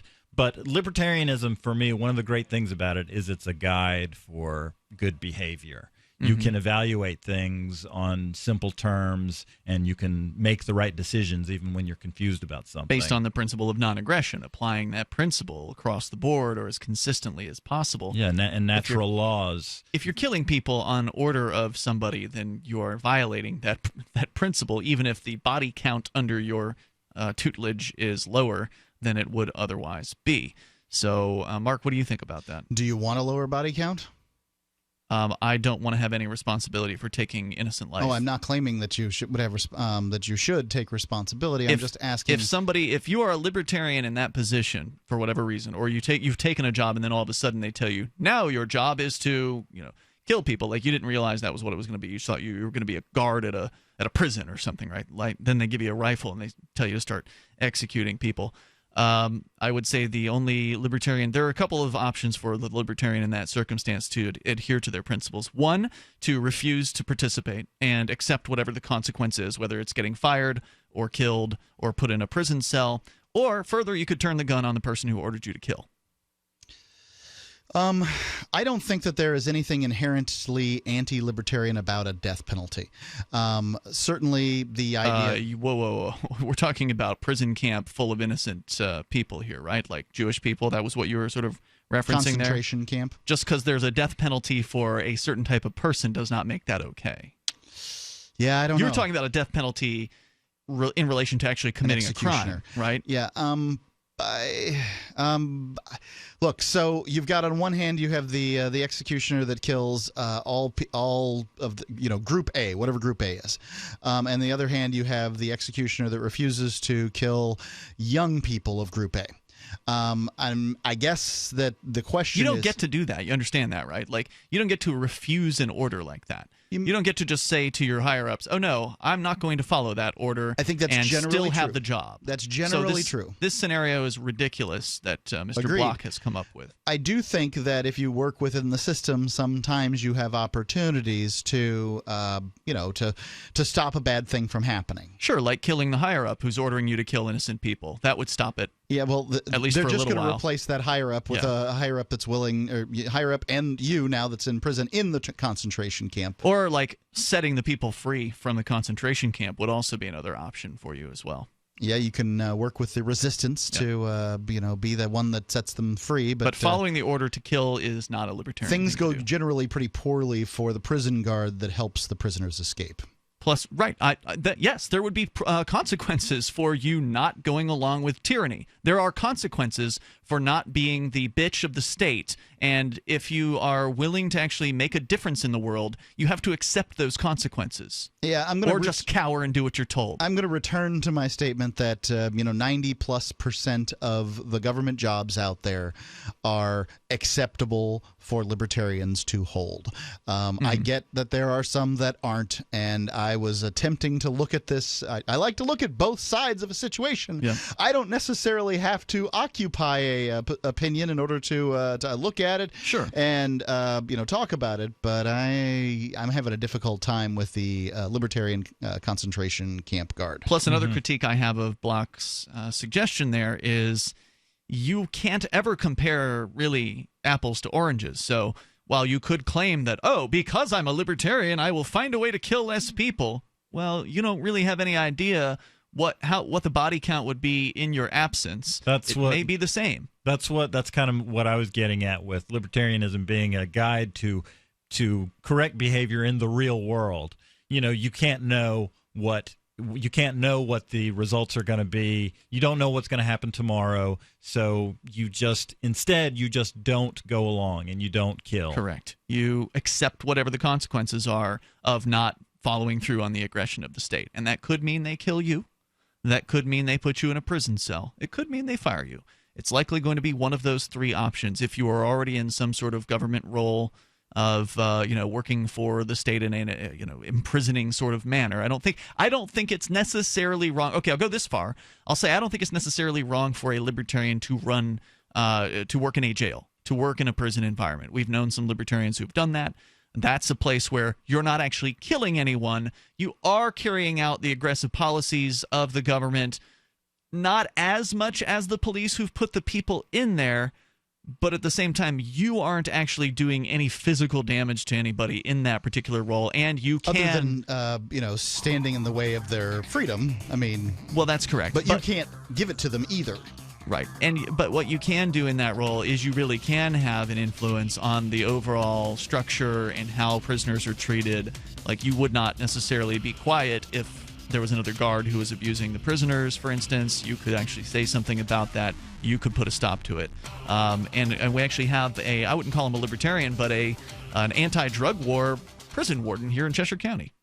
Looking for that edge during those intimate moments? We see many ads for enhancement, but the side effects include death. At GCN Team, we should change the Healthy Body, Brain, and Heart Pack to the Healthy Libido Pack. The brain and heart are not the only organs that require a healthy vascular system. For proper blood flow at the right moment, go to GCNteam.com or call 877-878-4203. That's 877-878-4203. That's 877-878-4203.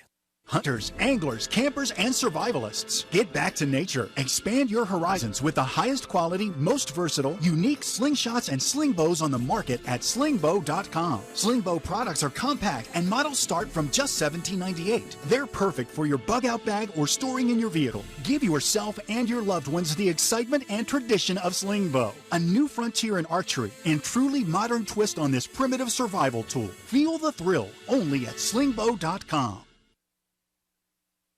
Since time began, tyrants have taken aim at personal liberties. Now there's a movie that aims back. The government has no more right to tell us what to put in our bodies than they have to take our guns or tell us what books we can read. 6 drug police were eaten by bears while raiding a marijuana farm. On your knees, you dirty hippies! Jesus. On your knees! What's the problem, officer? Today, many cops who enforce pot laws do so only because it provides them with cushy jobs, good benefits, and a chance to push people around. I was an undercover narcotics officer. The drug war is nothing but a farce. The Second Amendment says you gotta keep you and your gat intact. Guns and Weed, The Road to Freedom. A film by Michael W. Dean and Nima Vadadi. DVD available now at gunsandweed.com or on Amazon. That's gunsandweed.com. Makes the perfect gift. Remember, that's gunsandweed.com. This Your Family Today tip is brought to you by Stouffer's, helping bring your family together with wholesome dinner options, even on the busiest of nights. Find dinner table ideas to bring your family together at letsfixdinner.com. To get kids involved in dinner time conversation, ask specific questions, not broad ones. Instead of what happened today at school, try what was the best thing that happened today. The more specific you are, the more they'll have to say. For more tips like these, visit us at parenthood.com/yourfamilytoday. So you've heard all 3 hours of the latest episode of Free Talk Live, and you're still hungry for liberty-oriented audio content? Did you know that we have another 24/7 audio stream at LRN.FM? The Liberty Radio Network airs the latest episodes of some of the best liberty-oriented podcasts on the internet around the clock. In addition to recorded content, you'll also hear live shows like Free Talk Live, originating from our Keene, New Hampshire studio. So listen anytime at LRN.FM. That's LRN.FM. The warning signs. At first, he made me feel special. He promised he'd look after me, provide for my future. He broke every promise he made. Millions of Americans afflicted. I was ready to leave, but he told me he'd change. So I gave him another chance. I was such a fool. The consequences. Things only got worse. He started making my decisions for me. About my job, my kids' education, my money, my safety, my future. He took away my choices, but I kept going back to the same politicians. The diagnosis? Battered voter syndrome. I fell for the same old lies. They were just playing with my emotions, telling me what I wanted to hear. That's not right.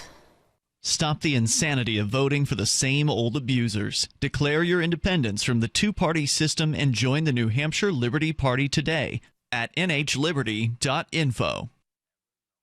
If you enjoy LRN.FM, please contribute to your favorite shows via their websites and become an amplifier at amp.lrn.fm. That's amp.lrn.fm.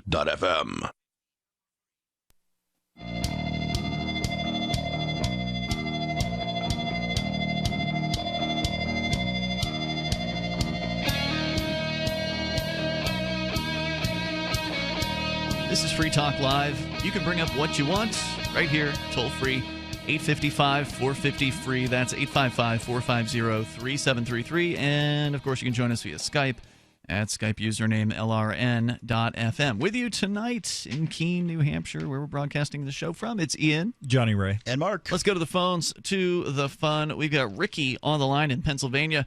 Ricky, you're on Free Talk Live. Go ahead. Brother Ian, Brother Mark. What's Johnny Ray? Johnny Ray, pleasure to meet you. Thank Ricky you. from the Commonwealth of Pennsylvania. Go ahead, Ricky. What's on your mind tonight? Well, I happened to catch this show, and I heard Johnny Ray on there, and I wanted to talk to him a minute if I could. Is that okay there, Johnny Ray? Go ahead. All right. Now, I heard you talking here about your point of view. Now, I wanted to throw this at you real quick, and I wanted to talk to you about this. Now, here's a unique situation. Now, imagine this. Here's a little answer to your point of view. Imagine if you took somebody that was a Democratic Republican, which would make them a anti-federalist, and that individual happened to be a deputy of the Commonwealth of Pennsylvania that had jurisdiction when it came to taking an oath. And the oath goes like this: on my honor, I swear to tell the truth and uphold the law of the Commonwealth of Pennsylvania. Then when you take the state and put that into perspective, how does that go with that point of view, considering that myself, I'm an enemy of the state, and the state is not my friend, and I really can't stand Federalists. Wow, that was so disjointed and confusing. Johnny Ray, did you understand any of that? I don't know the difference between a Federalist and an Anti-Federalist.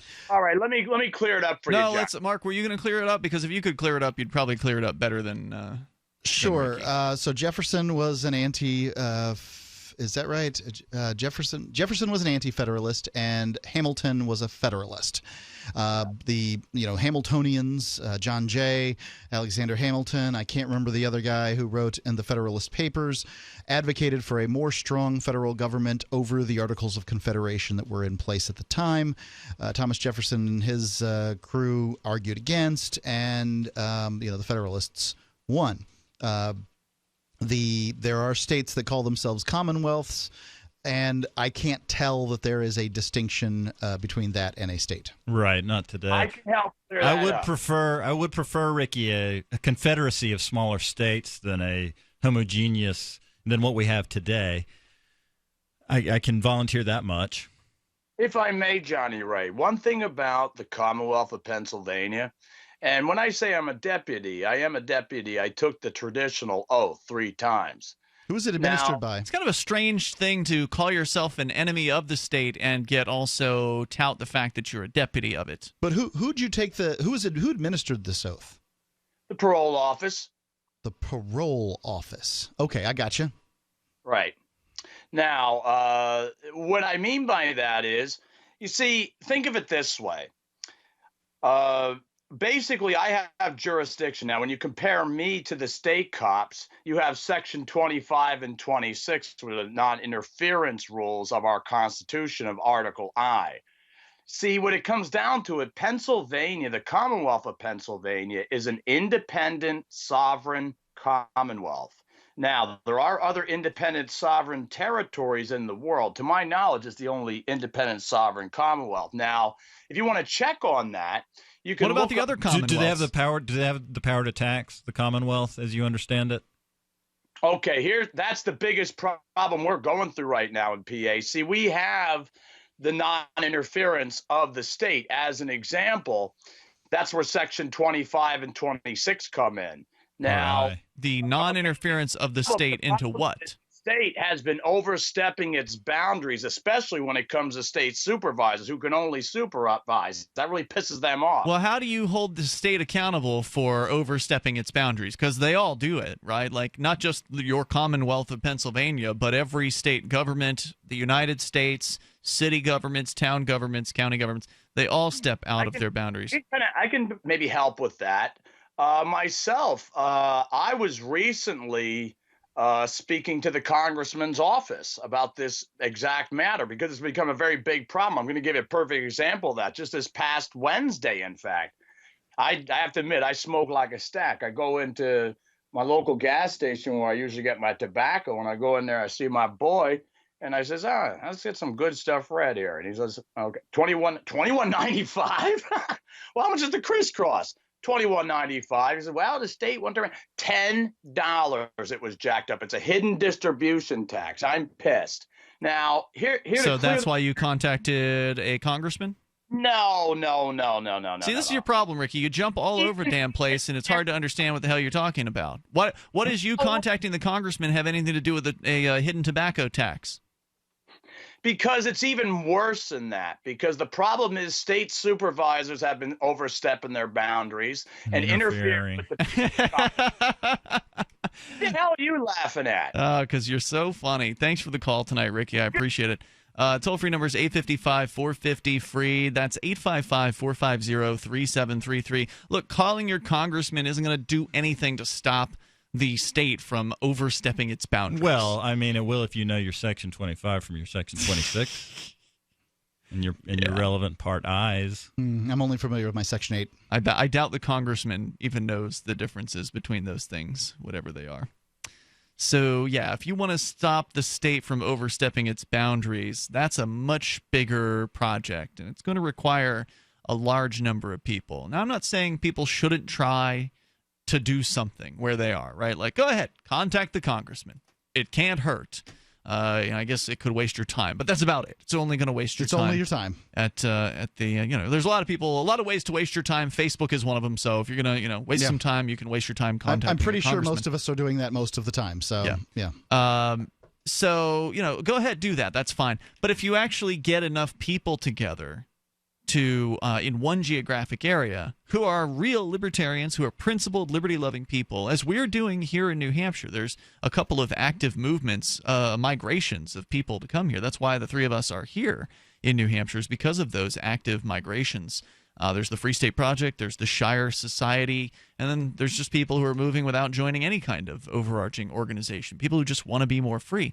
If people like that come to the same geographic area, then you can actually elect people who are willing to hold the state accountable to some extent. We've actually got libertarians who've been elected here as Republicans and Democrats here in New Hampshire. Now, Johnny Ray, I know that's not your solution, but you did come here anyway because there was some value to you to being around libertarians, right? Yeah, I think that having a libertarian elected is more of a side effect of a better thing that's happening, which is creating a community of libertarians in one place. Yeah. The State House, they're all about their legislation and their laws, and the English language is not strong enough to contain even one man. This is true. You have to not murder and not steal, and that's enough. Unfortunately, the government continues to do those things, and they aren't going to stop doing those things until we can have a total paradigm shift about what the state is and whether or not it should be involved in our lives and whether or not it should exist. And we're never going to have that paradigm shift unless we can get to a certain point of saturation where there are enough libertarians in a given geographic area within a society that can have a positive effect on the people that are around them. It's not enough for one libertarian to stand on the side of the road holding a sign. That's never going to change anything. It's not enough for one libertarian radio show to be on a few radio stations. That's good, but it's not really going to, have the effect. People have to hear libertarianism on the radio. They have to see it on television. They have to see it in their Facebook or Twitter feeds. It has to be normalized. Right. It has to be something they're hearing over dinner conversations. It has to be something they hear talked about at church, at the knitting club, at the gun club, or wherever it is that they spend their time. They have to be able to encounter our ideas in different venues and hear it from different people. And that's why that concentration is going to be the key factor into seeing any of these things change in our lifetime. 855-450 free. If you want to learn more about that migration, go to ShireSociety.com. More coming up. Every once in a while, you get information that's worth changing your life for. This is one such time. You can save up to and beyond 25% on all purchases at Amazon. You probably heard of Bitcoin and just not thought much about it. You certainly know that you can get competitive pricing at Amazon, but now you can get a 25% discount on nearly everything you need to live. I've just given you a huge raise, and all you have to do is claim it. You go to saveitpurse.com and open an account. Do this right now. Don't wait. Then you fund the account with Bitcoin. You can buy them through expresscoin.com with a check or money order. There are other ways to get Bitcoin, but that's fast, safe, and easy. This information is worth you changing the way you do things.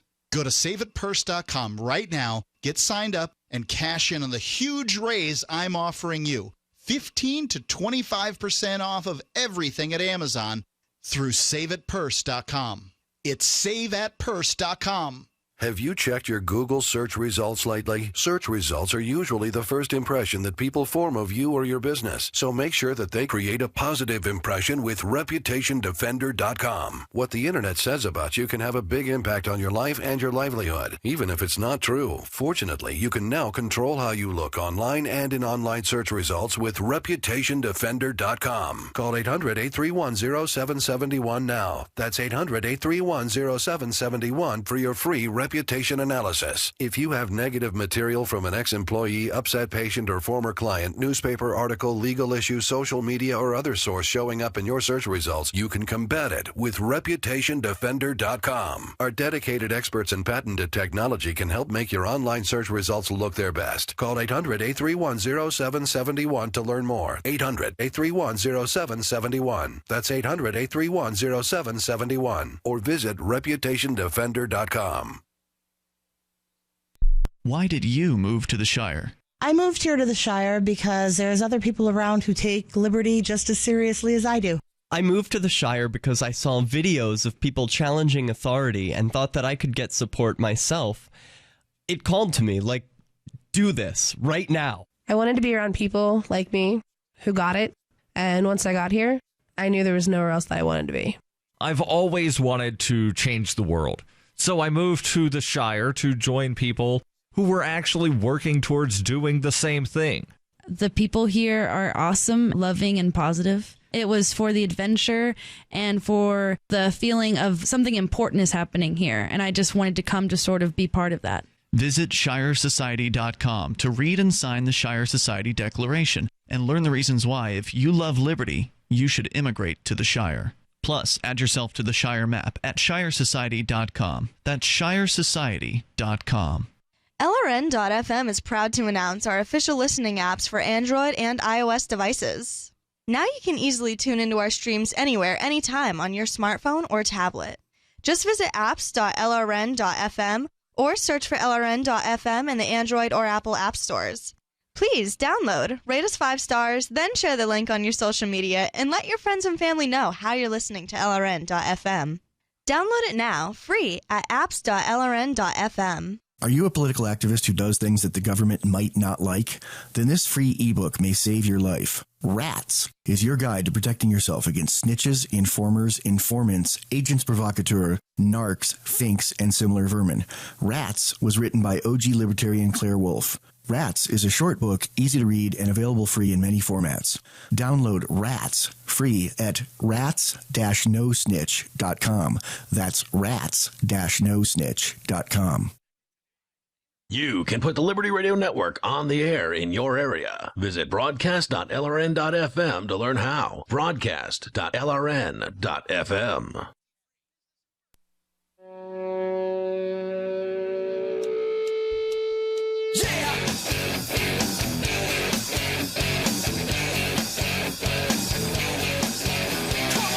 This is Free Talk Live, and you can dial in toll-free. Join us on the radio here on this live Sunday edition. The toll-free number is 855-450-FREE. That's 855-450-3733.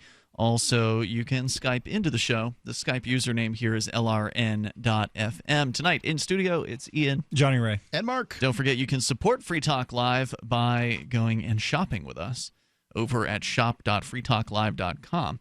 There are links there to Amazon, Amazon UK, Amazon Canada, and Amazon US. You just go into the right Amazon for you and then get your shopping taken care of, get your same great deals you're used to, the same huge selection, the free Super Saver shipping, Amazon Prime, all of that. You're just entering through our affiliate link, so Free Talk Live then gets a cut of Amazon's sale. So otherwise, Amazon keeps it all for themselves. If you go through shop.freetalklive.com, then they cut some off for Free Talk Live. So please do that. Just take that extra step. It makes a big difference. And if you want to save yourself the step, go there one time, click the link to the Amazon that's right for you, and then immediately bookmark the landing page. It's that landing page where you first go to Amazon. That landing page, that URL, it has our little code in it that identifies us. So if you want to, just bookmark that landing page, and then you never have to go to shop.freetalklive.com again. Just keep going back to your bookmark, and then it's instantaneous, and it still helps us. So once again, start your shopping at shop.freetalklive.com. Coming up, Johnny Ray's Game of the Week. But first, we go to David. He's in New Mexico on via Skype. Go ahead, David. Yeah. I tried calling yesterday, but we ran out of time. Yeah, do you remember that woman that, and if you're listening, Angela, do you remember that woman Angela that called you last night? There were a lot of female callers last night, more than usual on Free Talk. Remind me. Yeah. She was calling from Humboldt County in California rather than from the hurricane area. Yeah. She was the caller who had been screwed over by the court system. Yeah, and I wanted to call and reinforce what she was saying, because for those, in my experience, those of you in this country and other countries that are lucky enough to not have experienced that really don't have any idea what it's like and the extent of it. It hasn't affected you, and therefore it's not really on your radar. And we're kind of out here fighting all by ourselves and suffering. Did you remember hearing the emotion in her voice? Oh yeah. Sure. Yeah.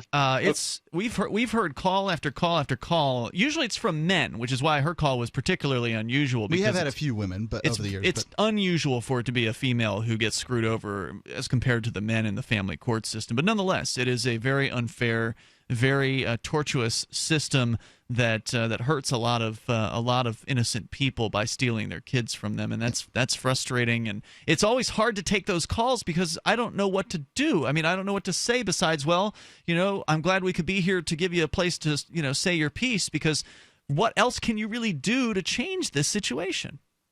Well, I can answer that for you. And First of all, let me say that actually there are just about as many women that are affected by this as there are men. You may be getting more male callers, but there are just about as many. And yet, yes, the courts still do favor the women, but the women are getting screwed over in different ways. It's two different things. Men are usually getting screwed over one aspect of custody and one set of circumstances that happen to them. And for women, they're getting screwed over in basically equal amounts, and in some ways even more, but they're getting screwed over different issues.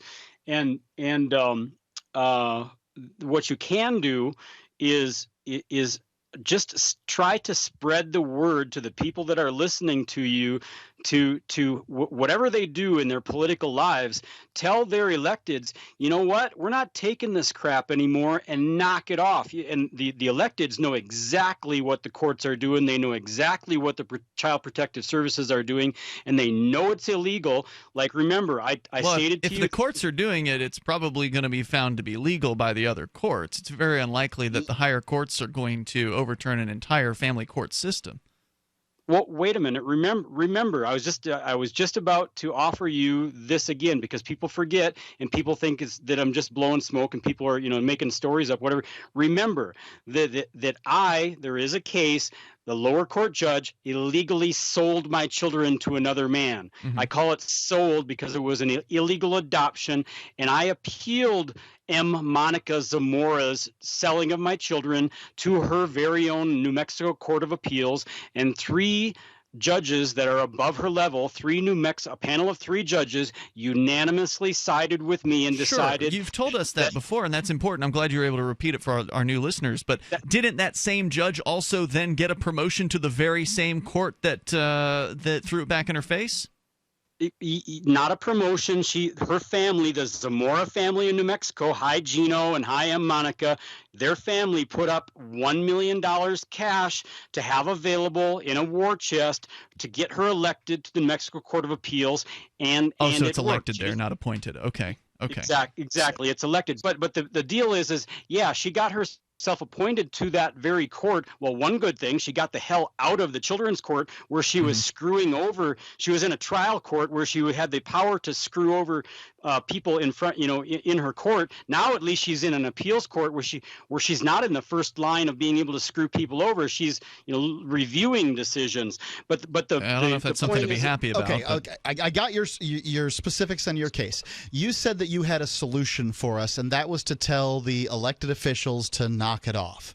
Now, Free Talk Live goes on the air 7 days a week and tells elected officials to knock it off on everything under the sun. Well, they're not listening to our show, Mark. We don't spend a lot of time on family court issues, and one of the reasons is when it comes to family court, there's 2 sides. There's probably at least 3 sides. One caller. You got one caller and more than one side, and that's the difficulty here. I could have the most egregious child rapist call in and tell a sad story about what happens with their child, and I get that lady likely has some very good points in her case, but I have no idea what her husband says. And that's the sort of disempowerment that I have around those kind of calls. I can simplify it for you. The courts and lawyers, they deal in findings of fact and conclusions of law. There is nothing else. There are findings of facts. In other words, there's facts and there's law. That's all there is. That's all that matters. You decide on the facts and the law. And so what I do and what everybody else should be doing is to defeat what you said about, he said, she said, forget about the he said, she said. When I cite to you things, I make a point of saying that this is an adjudicated fact. The fact, like I defeated M. Monica Zamora. That's an adjudicated fact. If I say to you, that's great, but it hasn't done anything to stop future abuses. I mean, it's ultimately not going to change the system. No, it absolutely does stop future abuses. Here's one, for instance. Because I am the jerk that I am, you could do a fun little game. You could call virtually any politician in the state of New Mexico and ask them if they know David. You don't even need my last name. Ask them if they know who the hell David is. And half the time or more, they will know who I am. And you can That's you a can pretty go big from claim. Ian, you got the same reputation here in New Hampshire. Thanks for the call tonight, man. I appreciate it. The toll-free number here is 855-450-FREE. That's 855-450-3733. I don't feel like I've been provided with a new answer on how to deal with callers that have family court issues.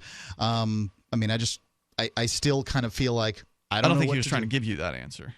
He was trying to say how to change the system or whatever, stop the abuses. Well, yeah, I mean, the more you know about the court system, the less you're going to get jerked around by it. I mean, one guy set himself on fire here to protest the family courts in Keene. He actually literally set himself ablaze and killed himself out in front of the courthouse. What kind of change do you think that resulted I don't think it resulted in any kind of change. I don't think it did either. They painted over it the next day. I would recommend jurisdictionary.com for learning how to deal with issues like that. It's a great course. But does it cover family court? I think it mostly is civil.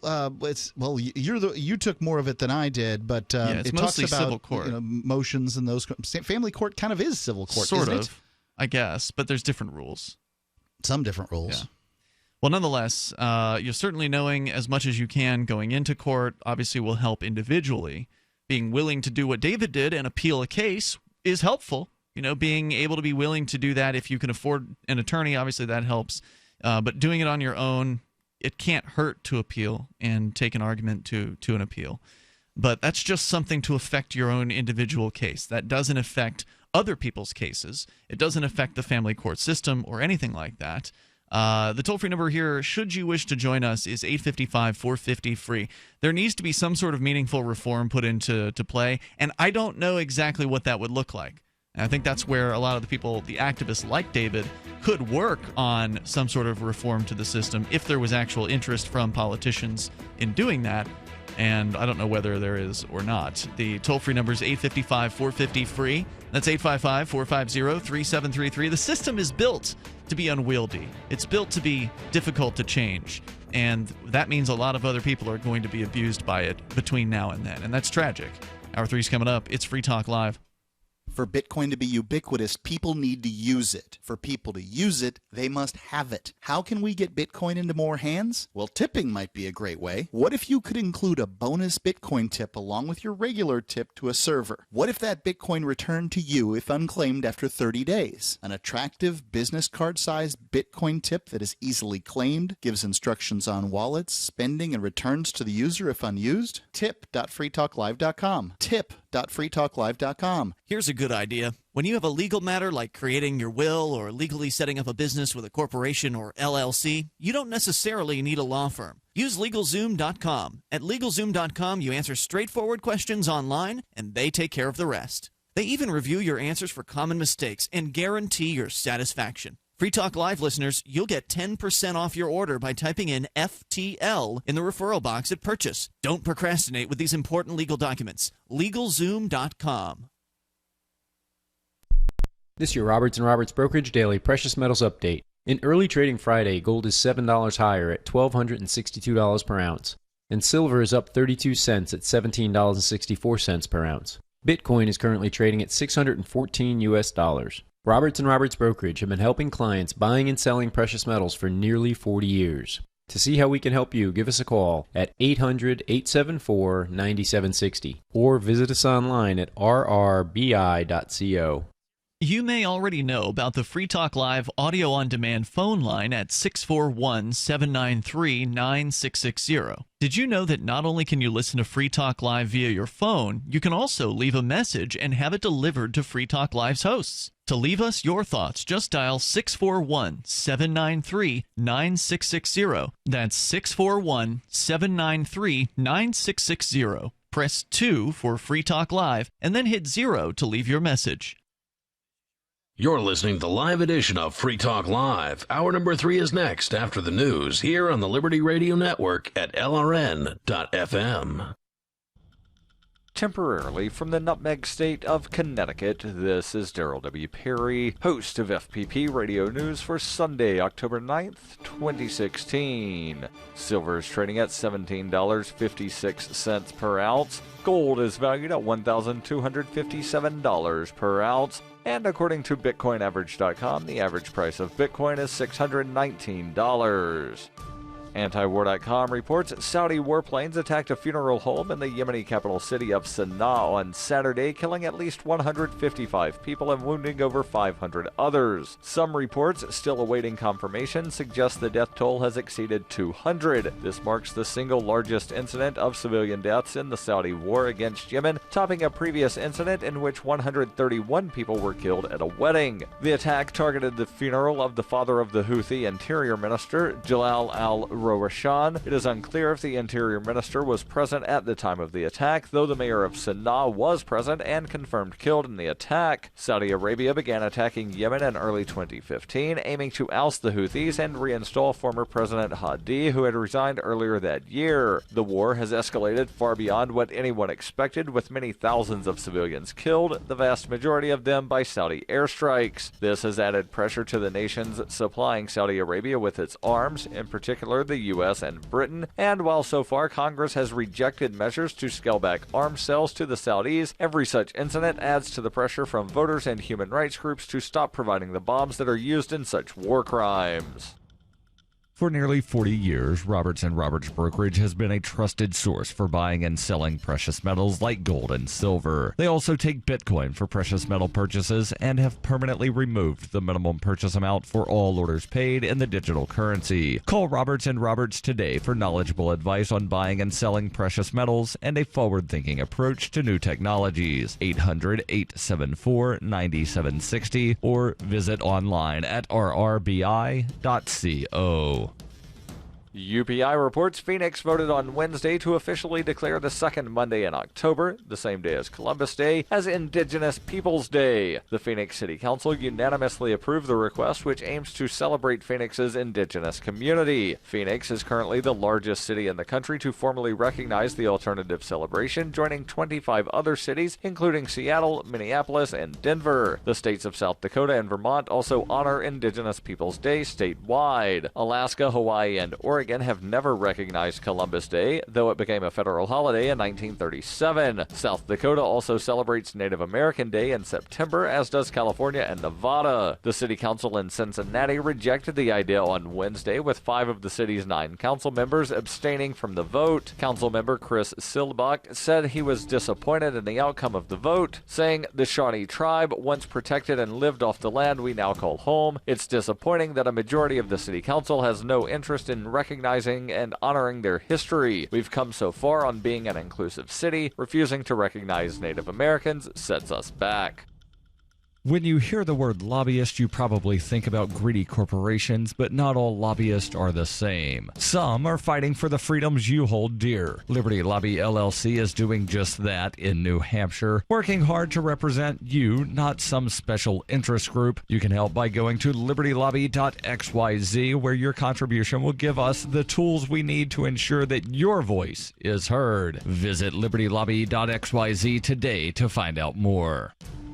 Reuters reports a boat with 30 people aboard capsized on Saturday at Fisherman's Wharf in San Francisco, trapping several passengers under the vessel's hull before rescue swimmers managed to pull everyone from the water, though 2 children were critically injured, according to fire officials. What caused the boat to overturn at Pier 45 along the city's famed Bayside northern waterfront was under investigation, but there was no immediate evidence of foul play, according to the city's fire department Lieutenant Jonathan Baxter. Baxter said all 30 people, 27 adults, and 3 children who were aboard the recreational craft were thrown into the frigid water when it capsized shortly after 4 p.m. local time, and at least 3 passengers were trapped beneath the boat. Rescue swimmers from the city police and fire departments and U.S. Coast Guard arrived at the scene quickly and pulled all of the victims from the water, though 8 people were taken to area hospitals with injuries. He attributed the swift response of rescuers to a greater than usual number of police, fire, and Coast Guard units that happened to be patrolling the waterfront as part of San Francisco's week-long annual Fleet Week celebration on the bay.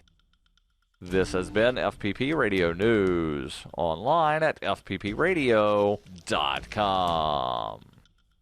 I was doing my regular 11 o'clock security sweep around the perimeter of my house when I noticed a couple of young people having intercourse in the front seat of a car out in the street. So I ran inside and I grabbed my video camera. As you can imagine, I stood in those bushes for over 20 minutes watching these 2 degenerates grind against each other, and I'm thinking, this behavior is simply unacceptable.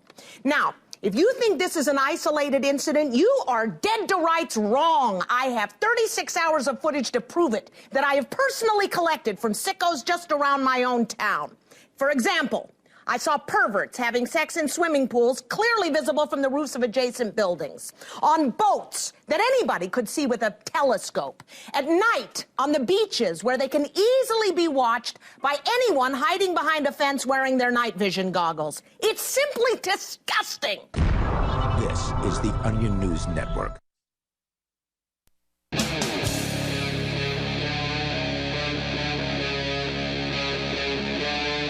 Free Talk Live.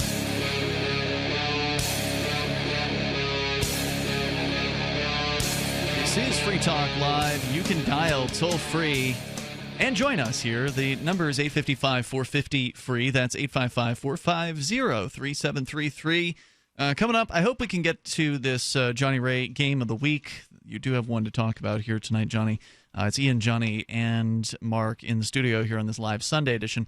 This is also the hour in which the second presidential debate is happening, right after the Clinton email release that we discussed briefly earlier tonight and the audio from Donald Trump saying offensive things a decade ago.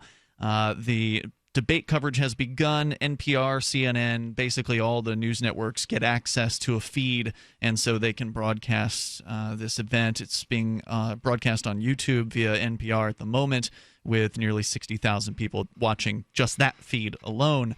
The candidates have taken the stage already, just literally moments before we went on the air in this hour. And normally on Free Talk Live, we really just don't care about the debates. I've never paid attention to them in the past unless somebody like Ron Paul's been in. Like, I would watch Ron Paul's segments from the Republican presidential primary debates, but I'd never actually watch an entire one of the debates. I only wanted to see what Ron Paul's answers were. I didn't care about the rest of them. They're intolerable. You can't watch them. Yeah. Because they ask the candidate a question, and then the candidate does not answer the question, but proceeds to say whatever they were intending to say. That's vaguely related to the question. Sometimes yes, sometimes no. What a debate is watching two politicians spar. I've seen enough of that. Right. Watching Ron Paul, he was never really a politician, as our local talk show host here said. Ron Paul gave the most direct answers to any questions that he'd ever given. Now, this is a talk show host in New Hampshire where they interview everybody that they feel like interviewing for president. That's true. So he has a lot of experience in this particular area. So Ron Paul wasn't really a politician, and Donald Trump isn't either. That's why they're interesting, because then you have to see the slimiest and most evil of politicians communicate with a bloviating crazy man, and that's entertainment. It's entertainment. And so we will be focusing in here on some of the audio from the debate, but apparently something very interesting happened right beforehand. I don't know if any of you caught this news, but as I was trying to pull up the live feed, Donald Trump apparently trotted out a press conference prior to the debate tonight. No, I didn't hear that. With Bill Clinton's rape accusers. Headline from FoxNews.com. Because I think this is really important. There are Democrats out there, specifically Democrat women, that don't know that Bill Clinton has been accused of rape, and that his wife has been accused of helping that. Of helping to cover that up. Now, to be fair, Donald Trump has also been accused of rape. So, being accused of By rape whom? is. Let me hear. I haven't heard this. There's an accusation that he raped a 13-year-old girl at some sort of fancy party for rich people. Okay. Whether that's true or not, it's just an accusation, so it's hard to really say. Donald Trump did conclude his Sunday night debate prep by hosting a press conference with women who have accused President Bill Clinton, or former President Bill Clinton. I would like to point out that people with power, when accused of horrendous crimes, that the obstacle of proof is higher for them. So, if anybody's accused of a rape of a 13-year-old at a party, your life's going to be a living hell for a long time. Whereas when these rich and powerful people do it, Donald Trump, Bill Clinton, Hillary Clinton, these sorts of people, there needs to be more proof. Now, I think that might be fair because a famous, powerful person is more likely to be accused of ridiculous crimes that they may not have done, right? Just by crazy people, because crazy people see them on TV. Yeah, absolutely. So Trump, let's see, in the shadow of the hot mic comments that have leaked on Friday from a video that was a decade old, posted this video to his Facebook page less than 90 minutes before the second presidential debate was due to begin tonight. The video of this press conference. He was flanked by Paula Jones, Kathleen Willey, and Juanita Broderick, who have each previously accused Bill Clinton of sexual assault. Some have accused Hillary Clinton of intimidating them. Broderick said, quote, "Actions speak louder than words. Mr. Trump may have said some bad words, but Bill Clinton raped me and Hillary Clinton threatened me. I don't think there's any comparison." Also present was Kathy Shelton. Hillary Clinton defended the man who raped a then 12-year-old Shelton in 1975. Quote, "Hillary put me through something that you would never put a 12-year-old through, and she says she's for women and children." Now, when they say she defended them, that may mean as an attorney. I'm yes, she did as an attorney and was successfully defended that evil man, and then chuckled about it later. Now, humans chuckle for weird reasons. Sure. Sometimes when they're nervous, they laugh. So I don't really entirely know, but I guess I would find Trump's statements from a decade ago more disturbing if there was a candidate that I found less revolting than Hillary Clinton out there. But knowing what she's been involved with or accused of up to this point, it makes it's like yuck. So Trump is apparently right now addressing the question of, does he understand that he bragged about sexually assaulting women? Much bigger things. Just for the record, though, are you saying that what you said on that bus 11 years ago, that you did not actually kiss women without consent or grope women without consent? I have great respect for women. Nobody has more respect for women than I do. So for the record, you're saying you never did that? I said things that, frankly, you hear these things are said, and I was embarrassed by it, but I have tremendous respect for women. Have you ever done those things? Women have respect for me, and I will tell you, no, I have not. And I will tell you that I'm going to make our country safe. We're going to have borders in our country, which we don't have now. Yeah, you know what? That's what he's supposed to do, though, right? Get back on his message. Yeah. He answered the question. We're going to make America safe again. We're going to make America great again. I don't think I believe him. Now, you believed him, Mark. You think that he didn't do the things that he was saying about just going up and kissing women. I think he's just talking. Grabbing them in the crotch. You seem to think this whole kissing thing's weirder than I do. So if I were to... Yes, you generally do not, in my opinion, kiss someone with whom you're not acquainted. Yeah. So if I was introduced at a party with to somebody, and that person wanted to hug, and that the person of the opposite sex wanted to hug, and then kiss, and she kissed me on the cheek, I would not feel like that was an invasion, nor would I feel like it's a sexual assault. So therefore, I can only, in fairness, say that if a man chooses to kiss a woman on the cheek, I'm not talking about sticking their tongue in their mouth or anything like that, on the cheek, that this is not a sexual assault. I would agree with you that it is not a sexual assault, but it is an assault. If you give somebody a kiss who does not want to be kissed, if you try it with a cop, you're going to go to jail. Okay, fine. Johnny Ray, what do you think about this? You weren't on last night to weigh in to this discussion. When I was in high school, a girl with the initials AB kissed me in greeting on the mouth because she was kind of getting in touch with her European sensibilities, and I was shocked and stunned. In North Carolina. I wish that I had done some. I just kind of stared at her dumbly, but I felt pretty good about it. If a man kissed me, if it's unwanted, it's by definition an assault. An unwanted physical contact is an assault. Yeah, Ian. Purposeful. People don't walk through life looking through the dictionary and defining words that way. So this isn't what we're talking about. That is what we're talking about. No, we're it's talking not. about unwanted. We're not talking about life as the dictionary defines it. We're talking about life in this culture. And I do not think that in this culture, the one in which I live, that a kiss on the cheek, even in first greeting, could be considered an assault. You may say to that person, "Look, I'm uncomfortable with people kissing me generally. You might have cooties. I don't know." What if the person tells you to not do that, and then you do it again? Is that then an assault in your mind? I would say that then is it's an infraction on that person's personal space. Infraction. I think assault means to people something that's damaging, Well, I tend to agree with you. I don't think that there's any real damages that you would necessarily pay for kissing somebody on the cheek because they haven't actually been harmed. It's not your traditional like break somebody's arm or hit them assault, but by the legal definition, it does fall into that legal definition as I understand it. Now, I don't think a police officer should charge you with assault if you kiss them, but that's likely what might happen to you if you do. The toll-free number here is 855-450-FREE. I would say you should not go around kissing people you've never met and you don't have any history with. But we'll continue here, and you can share your thoughts on the debate or whatever's on your mind. This is Free Talk Live. Warning. If you're drowning in debt you can't afford, do not let the credit card companies trick you into thinking that you have to pay it all back, because you don't. What the credit card companies don't want you to know is that there's actually a way to get debt-free without paying off your entire debt or going bankrupt. If you have $5,000 or more in credit card debt, you now have the right to settle that debt for a fraction of what you owe. For free information, call Credit Associates now. 1-800-959-5928. We'll even show you how much money you could save. If you can't afford to pay off all your debt, do not let the credit card companies trick you into thinking that you have to. Call Credit Associates now for free information on how to get debt-free faster than you ever thought possible without debt consolidation or bankruptcy. We depend on your success and offer a guarantee, so there's no risk. For free information, call now. 1-800-959-5928. That's 1-800-959-5928.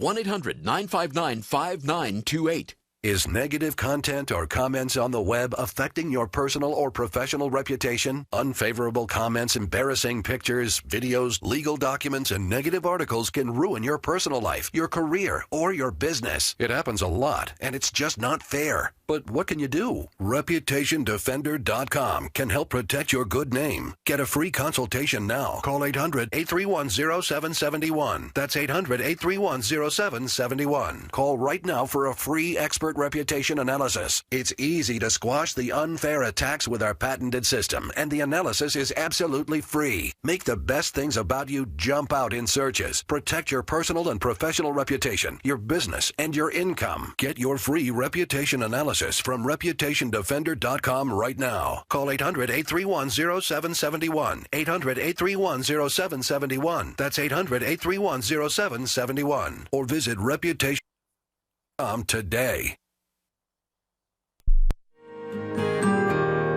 So the protection of life, liberty, and property is what the Free State Project is all about. But it's an effort to move 20,000 people who understand. It's about demonstrating to the entire country that, yeah, we can have a free market, a truly free market. Making it just a freer, great place to live.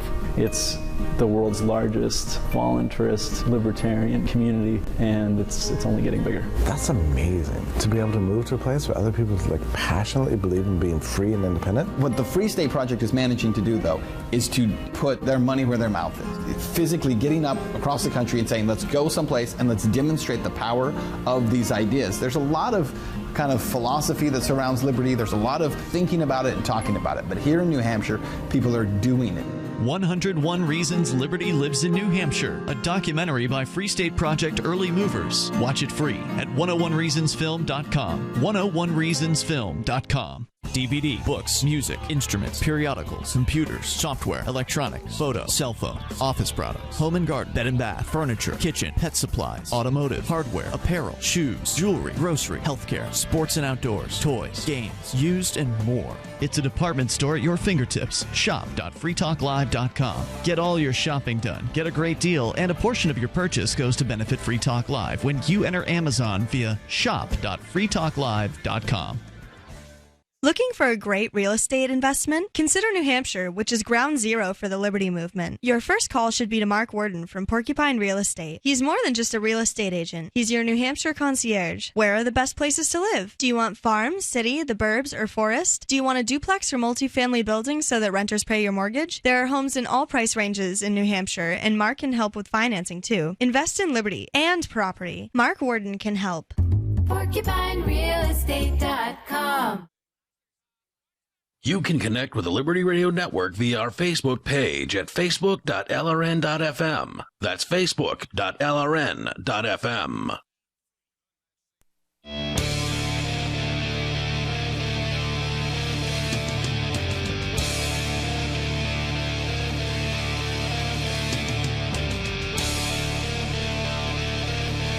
It's Free Talk Live. You can join us on the radio waves here, live Sunday night edition of the program. Toll-free number is 855-450-FREE. That's 855-450-3733. The so-called second presidential debate has begun. The beginning of this hour, we played a little bit of a clip, just randomly kind of tuning in to see what they're saying. And they are starting with questions about what Donald Trump had said a decade ago. The format tonight is ostensibly a group of people who were selected by the Gallup organization to participate in this debate. The group of people is all folks, or are all folks, who say that they have not yet decided. So that's the kind of people who are asking the questions tonight. The questions were apparently submitted to the moderators this morning. They're also taking questions from the internet, allegedly, and they claim they're going to try to get through as many as they can. But the first question was right out the gate about the Donald Trump comments from a decade ago. During the last break, I was monitoring some of the audio from the debate. They are talking, or Trump was talking about that 12-year-old that Bill Clinton allegedly raped and that Hillary Clinton defended. No, Bill Clinton did not allegedly rape the 12-year-old. Oh, it was Hillary Clinton who defended a 12-year-old. Defended a rapist. Or defended the rapist, thank you. Yeah, okay. Right, who was not Bill Clinton. Got it. Well, anyway, he brought that up. However, Trump did hold a press conference prior to the debate where he brought some of Bill Clinton's, the people that accuse Bill Clinton of rape. Yep, that's correct, and they are in the audience there tonight. And the Raw Story posts on Facebook that it is gross and despicable that he would do such a thing. I presume that he would do such a thing. Gross and Despicable is their title. We're going to go to your calls and your thoughts here, and we'll tune back into the debate here in a moment. First up, we go to Scott listening in Winnipeg. You're on Free Talk Live. Hello, Scott.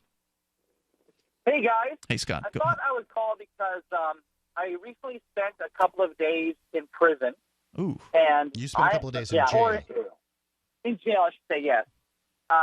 And during my time in there, I'm a pretty straight-looking guy, and so a lot of people open up to me because most of them have spent their lives as gangbangers or in and out of prison over the years. And I was there just for a couple nights, like on a domestic thing. It wasn't like I'm not part of a gang or anything like that. And what I found the most interesting but not surprising is that I'd say 90% of the people I was in with and talked to were there because of either they were addicts and, committed crimes to feed their addiction, or committed crimes because they were in a gang that ran drugs. So much of it was related to the war on drugs. It was incredible. Oh, yeah. Hardly anyone was there that were inherently violent. Most of it was tied to gang-related activity, controlling the flow of drugs. Some of them had alcohol problems, but really most of it was drugs, man. And so I'm not surprised, but I'm sitting there talking to these guys and looking at people who seem like good people that got caught up in something they couldn't handle. A lot of them, they had hard times when they were kids, and then, they turn to drugs to deal with it, and then they get addicted, and then they commit crimes to feed their addiction. Because certain drugs are getting harder to get on the street here in Canada. OxyContin, for example, which was popular a couple of years ago. Mm-hmm. The government really cracked down on it. So now they're turning to more dangerous things like fentanyl, which people are using and dying from really quickly, because as the government takes more things out of circulation to try to control it, people just keep turning to more and more synthetic chemicals to get that high. And it's becoming way more dangerous. So these are things we already knew about the war on drugs, but I had never seen it in front of me like this before, because that's never a world I've been part of as far as drugs or gangs. That's just nothing I've ever been involved with. And to see it right in front of my face was really, I felt a lot of compassion for these people that, I just see them as people rather than just gangbangers. You know what I mean?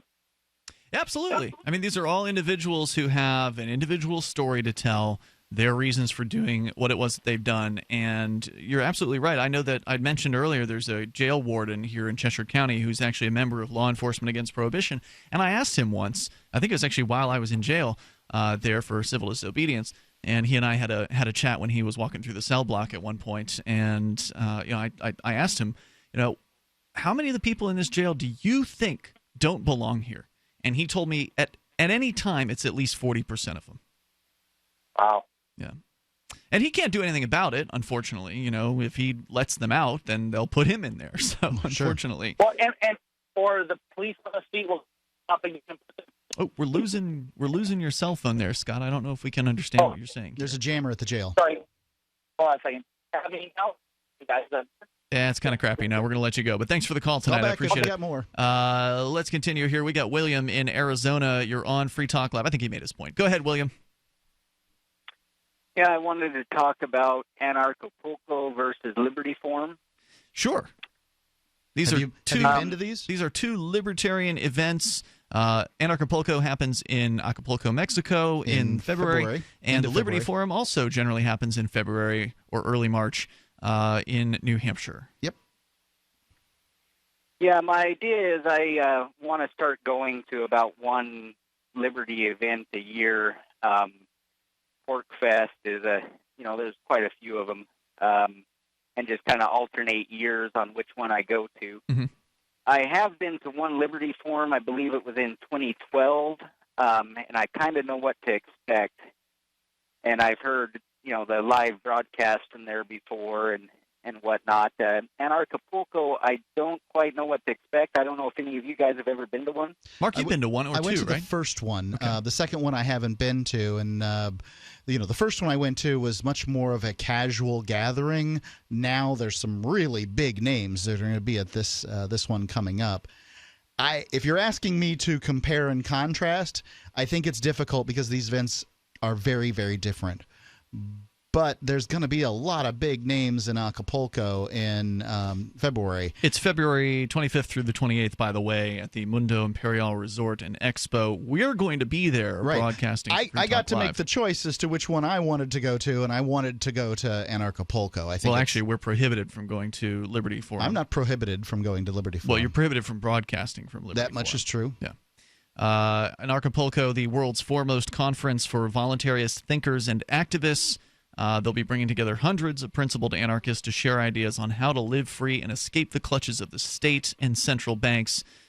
Big name speakers, like you said, Mark, including Jeffrey Tucker, Larkin Rose, Adam Kokesh, Jeff Berwick, Roger Ver, Luke Grudowski, our very own Derek J. Freeman, and Dr. Stephanie Murphy, and many more. So folks who want to learn more about that can go to anarchapulco.com. I say if you've got the ability to get down there, it could be a lot of fun. Yeah, it looks like it's going to be similar in that it looks like it's a convention and there's different, venue or different speakers that I can choose what interests me more and less and decide which ones to go listen to and whatnot. Plus, it'll be warmer. And Acapulco is pretty neat. Yeah, I think it'd be fun. William, we'll look forward to seeing you there if you can make it down there, man. Que bueno. I appreciate the call tonight. Yeah, he lives in Arizona, so odds are he speaks a little bit at the very least. Toll-free number is 855-450-FREE. That's 855-450-3733. Apparently, Hillary's being asked about her handling of emails in what they're calling a town hall format of the presidential debate. And it appears like there's a lot of back and forth between the two candidates talking at the same time. It's Free Talk Live. We'll tune in here in moments. In these uncertain times, it makes sense to have a sustainable backup method to cook food and boil water. If your current plan includes using a fuel-burning stove or cooking over an open fire, then there's a much better way. The Minuteman Rocket Stove is a biomass-burning cooking stove that only requires small quantities of sticks and twigs for fuel. The Minuteman Stove is easy to use, smokeless, portable, powerful, and sustainable. For the finest in survival cooking stoves and fire starters made right here in the USA, go to MinutemanStove.com. That's MinutemanStove.com. How confident are you in your food storage?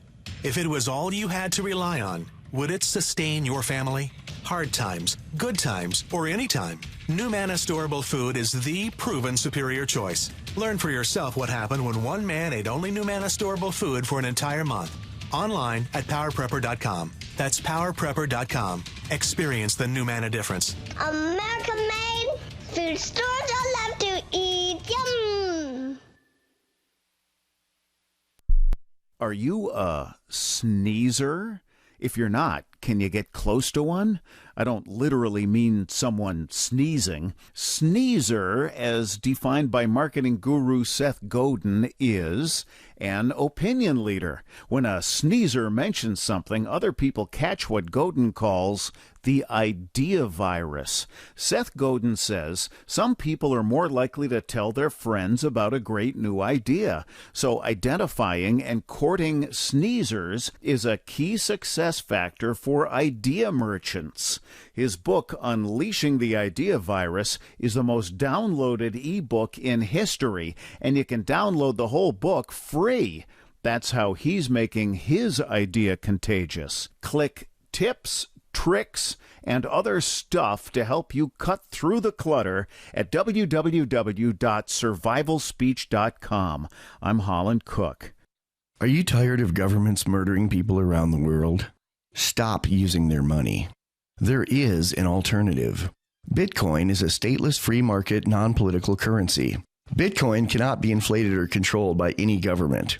By using their money, you are helping the state. Stop doing it. You have an incredible alternative available now. Learn it, use it, spread it. Get started with Bitcoin at bitcoin.com. That's bitcoin.com. The three most important things you can do for Free Talk Live are: 1, share one episode a week on Facebook or in some other social networking site. 2, buy the things you buy online through shop.freetalklive.com. 3, give $5 a month to the AMP program. It's my firm belief that Free Talk Live's AMP program is the best use of your charitable dollar among liberty-oriented organizations. Support all the organizations you love, but make sure you give $5 a month to AMP at amp.freetalklive.com. Free Talk Live. The people that fought the Korean War and, frankly, the Afghan War won because those people are the military-industrial complex. And what they wanted is they want things that go boom to go boom so that they can build more things that go boom. That the purpose of the war isn't freedom, it's not justice, it's not any of these higher concepts that, in fact, that the lives, minds, and bodies of the people that are going out there and fighting for these wars, that they are inconsequential to the politicians and so the people for whom they work. So you're saying the state won these wars, Vietnam and Afghanistan. The state won, but the individuals who fought the war, they're the ones that took the brunt of it. They're the ones that lost. That's right. And I totally agree. They do enough to make it seem like they're doing something and to keep us happy enough just to control it. Free Talk Live, 7 nights a week from 7 to 10 Eastern, live on the Liberty Radio Network at LRN.FM. While our satellite channel is free to listen to, it's not free for us. You can help us cover our satellite costs with the chip in on the right side of the page at LRN.FM.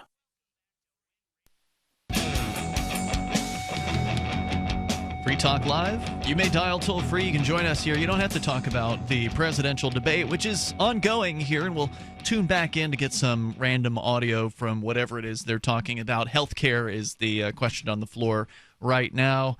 Donald Trump, Hillary Clinton, and a town hall format with people who are asking questions who claim to the Gallup organization that they are undecided at this point.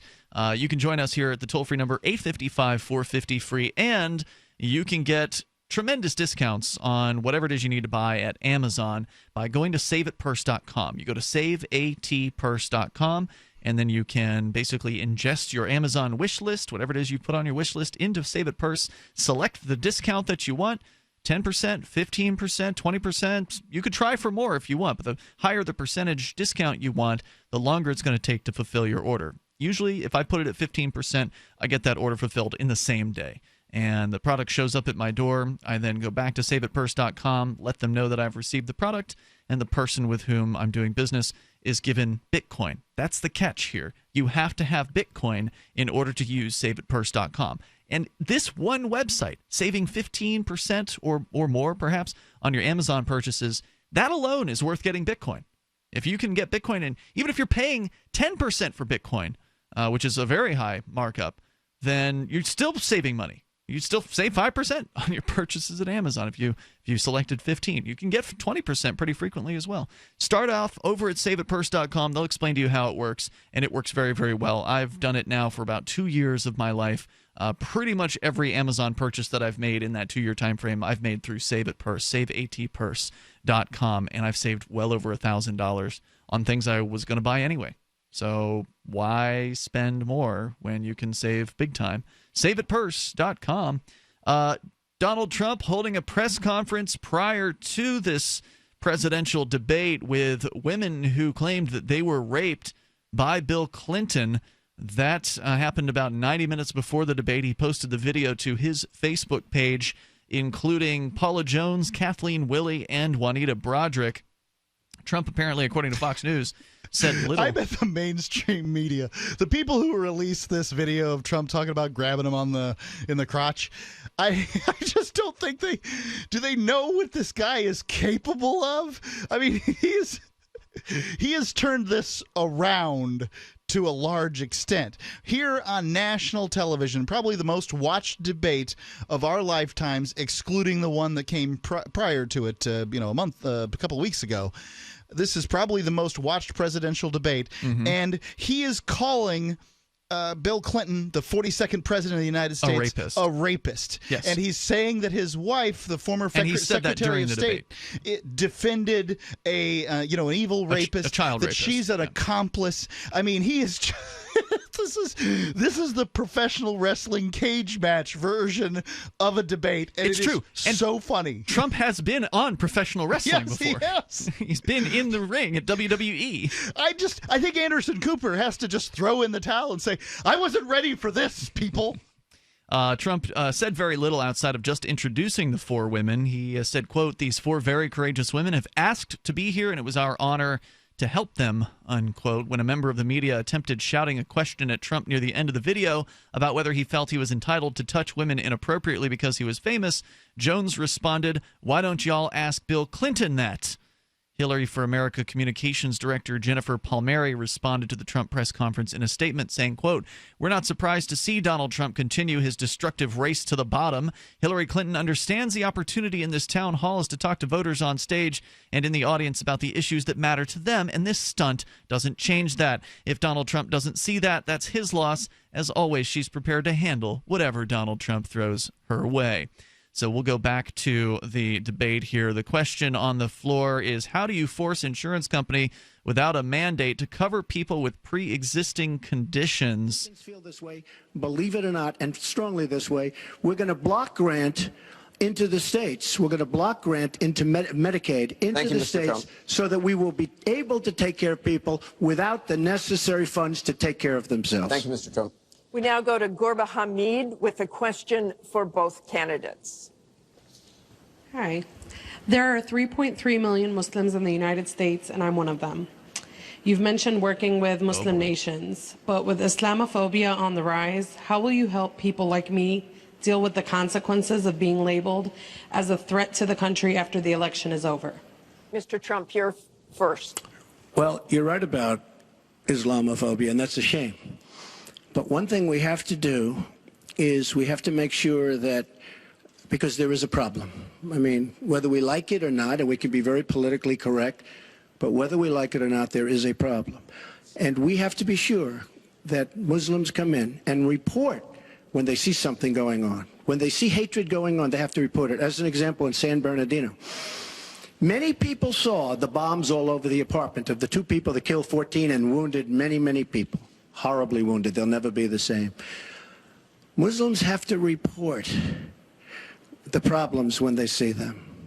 By the way, many Muslims have done that. They do it all the time. And they, in a lot of cases, end up reporting the problems that are coming from undercover FBI agents who are confidential informants. Right, CIs or actual agents who are coming into these Muslim mosques and trying to round up recruits to do, bombings and things like that. So a lot of times when the Muslims are actually reporting things that are going on, it's actually the federal government who's coming in and doing those things. You're not going to hear that from either one of these candidates. Right. I mean, poor Muslims, they can't get any credit for anything. People tell them, hey, you should, speak out against terrorism. And they're like, I speak out against terrorism. Yeah. They everything that they're told to do, they do. 90% of them do. And then for whatever reason, people just don't pay attention. Media's not reporting on it, for instance. Here's Clinton's answer. Across our country. Because unfortunately, there's been a lot of very divisive, dark things said about Muslims. And even someone like Captain Khan, the young man who sacrificed himself defending our country in the United States Army, has been subject to attack by Donald. I want to say just a couple of things. First, we've had Muslims in America since George Washington. And we've had many successful Muslims. We just lost a particularly well-known one with Muhammad Ali. My vision of America is an America where everyone has a place. If you're willing to work hard, you do your part, you contribute to the community. That's what America is. That's what we want America to be for our children and our grandchildren. It's also very short-sighted and even dangerous to be engaging in the kind of demagogic rhetoric that Donald has about Muslims. She's right about that. We need American Muslims to be part of our eyes and ears on our front lines. I've worked with a lot of different Muslim groups around America. I don't want to hear what her talking about her Muslim thing, but I've got to say this to the Republicans out there. Look, Muslims voted en masse for George Bush. Mexicans in Texas voted for George Bush as a governor and then voted as a majority for George Bush as president. Both times? Both times. Okay. Because Republicans had an opportunity at one point with these ethnic groups. And I don't mean just Mexican, Central Americans generally. Anybody who's Latino, probably at this point, their family has turned to voting Democrat. And the reason isn't because they want their illegal family members to be able to vote. The reason is because they think you hate them. Now, I know you're going to say, I'm all for legal immigrants. I'm all for peaceful Muslims. But that's not what's coming around. Well, yeah, you're not all for them if you're saying you need to carry an ID card saying you're a Muslim, or that you have to go through some sort of special extra screening because you're a Muslim. Right. All these things, make it very difficult for these people to sort of internalize the messages of the Republican Party. And I've got to say, as a member of the Republican Party, I'm 45 years old. And many of the stalwarts of the Republican Party are older than me. And I just want to say, thanks for screwing it up. Thanks for making the Republican Party a relic, because that's what it's going to be. It's going to die with you. I sure hope it dies. I mean, I'd love to see it split into a couple of different parties and see the Democrats split while we're at it. Let's have 5 or 6 different parties. I'd like to see it if the Democrats didn't suck so bad. 855-450 free. You can join us here in the remaining moments of Free Talk Live, which are coming up. Every once in a while, you get information that's worth changing your life for. This is one such time. You can save up to and beyond 25% on all purchases at Amazon. You probably heard of Bitcoin and just not thought much about it. You certainly know that you can get competitive pricing at Amazon, but now you can get a 25% discount on nearly everything you need to live. I've just given you a huge raise, and all you have to do is claim it. You go to saveitpurse.com and open an account. Do this right now. Don't wait. Then you fund the account with Bitcoin. You can buy them through expresscoin.com with a check or money order. There are other ways to get Bitcoin, but that's fast, safe, and easy. This information is worth you changing the way you do things. Go to saveitpurse.com right now, get signed up, and cash in on the huge raise I'm offering you. 15 to 25% off of everything at Amazon through saveitpurse.com. It's saveatpurse.com. Hi, this is Ted Anderson of the Genesis Communications Network. Over the 30-plus years I've been in finance, I can see that the world economy is now at a critical point. Unlimited money creation and runaway debt could trigger a collapse of the financial system. It's imperative that you protect yourself in case of hyperinflation or even deflation. Investment Rarities has put together a survival bag of 200 silver quarters. These 90% silver quarters are dated 1964 and earlier. Each quarter is worth almost $5. If a quarter has already reached $5, the trend is obviously on your side. These survival bags sell for $8.95 delivered. Call 800-328-1860 to order today. Not only can these quarters be used for barter in a brief period of hyperinflation, they have the potential to appreciate 5 to 10 times. Call 800-328-1860. Get one for each member of your family. Call 800-328-1860. That's 800-328-1860. I've been told no in many different ways. I give you an order and you're going to obey it. George, you can go this way. You can't do that and you have to leave here. You cannot bring signs into the rally. Walk with me. Well, I'm comfortable here, actually. Whoa, hey. Who do you think you are? Excuse me. There is no video and audio allowed in this office. No, I have work today. You ain't going to make it. Wait now. Wait a minute. Whoa. Hey! Oh my God! Unbelievable! Why are you running from me? Because you scared me. What am I being detained for? You're being served. What is this? You're being served. What is this? Bureaucrats have a funny way of telling people no. That's the sound of the men working on the chain. Derek J's Victimless Crime Spree. Watch it for free and order the Director's Cut DVD at victimlesscrimespree.com. Did you know you can watch Free Talk Live during our live shows 7 days a week from 7 to 10 p.m. Eastern via our studio cams at cam.freetalklive.com? Plus, you can chat with other listeners while you watch, all totally free. Now that our live video stream is hosted by YouTube, our video archives will be online even faster. So be sure to subscribe to our YouTube channel. Listen, watch, and chat all free at cam.freetalklive.com. That's cam.freetalklive.com.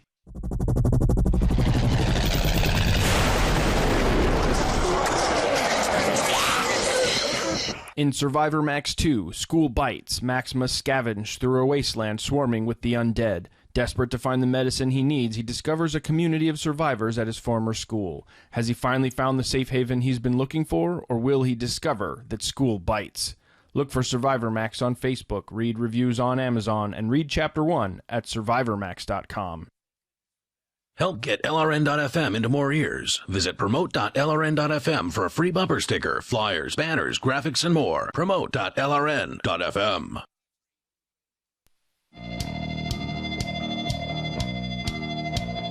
This is Free Talk Live, and you can bring up anything you want here. The toll-free number in these remaining moments is 855-450-FREE. That's 855-450-3733. If you enjoy Free Talk Live and you want to help support the show, please become a Free Talk Live amplifier over at amp.freetalklive.com. AMP stands for Advertise, Market, and Promote, and the idea is you send $5 a month into Free Talk Live. We use that and invest it into the show so we can get on more radio stations, bring more internet listeners on board, expose new people to the ideas of freedom. So if you value what we do here on Free Talk Live, that's one of the best ways to support us. And you'll get perks like access to the AMP Only Facebook group, the AMP Only phone lines, the AMP Only podcast. Go get all the details. Get signed up with any major credit card through PayPal, or you can use Visa or MasterCard or Bitcoin right there on the AMP site. So AMP, A-M-P, .freetalklive.com. We'll take a break from the debate where they're talking about who knows what for something more important, which is video games and books. Johnny Ray's Media Corner here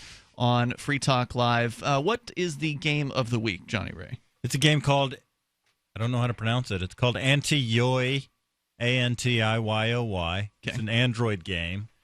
And it's a very rudimentary game. It keeps me coming back time and again.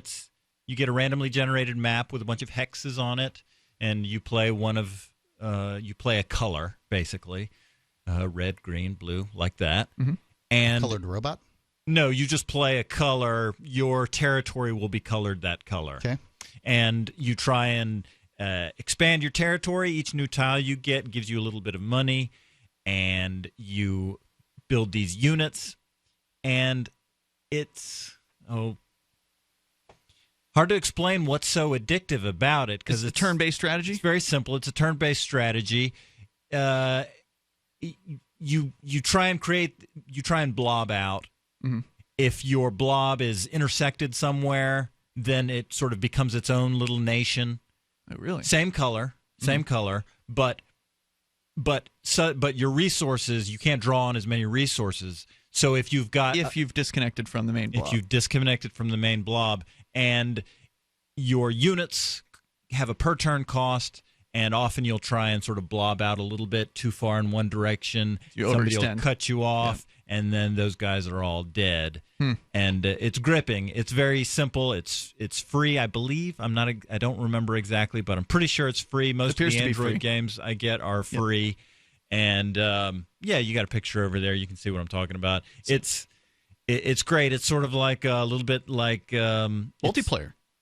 Yeah, I didn't even know that was there. I was just reading the comments before the show today, and I saw that that's a possibility. The AI so far has been, the artificial intelligence, challenging. Yes, has been challenging. And random enough. map generation, so never the same game twice. Yeah, I've been going through the campaign, which it has, and the campaign is alive and introduces new concepts as you go. A little bit like Risk. It does have a look like Risk.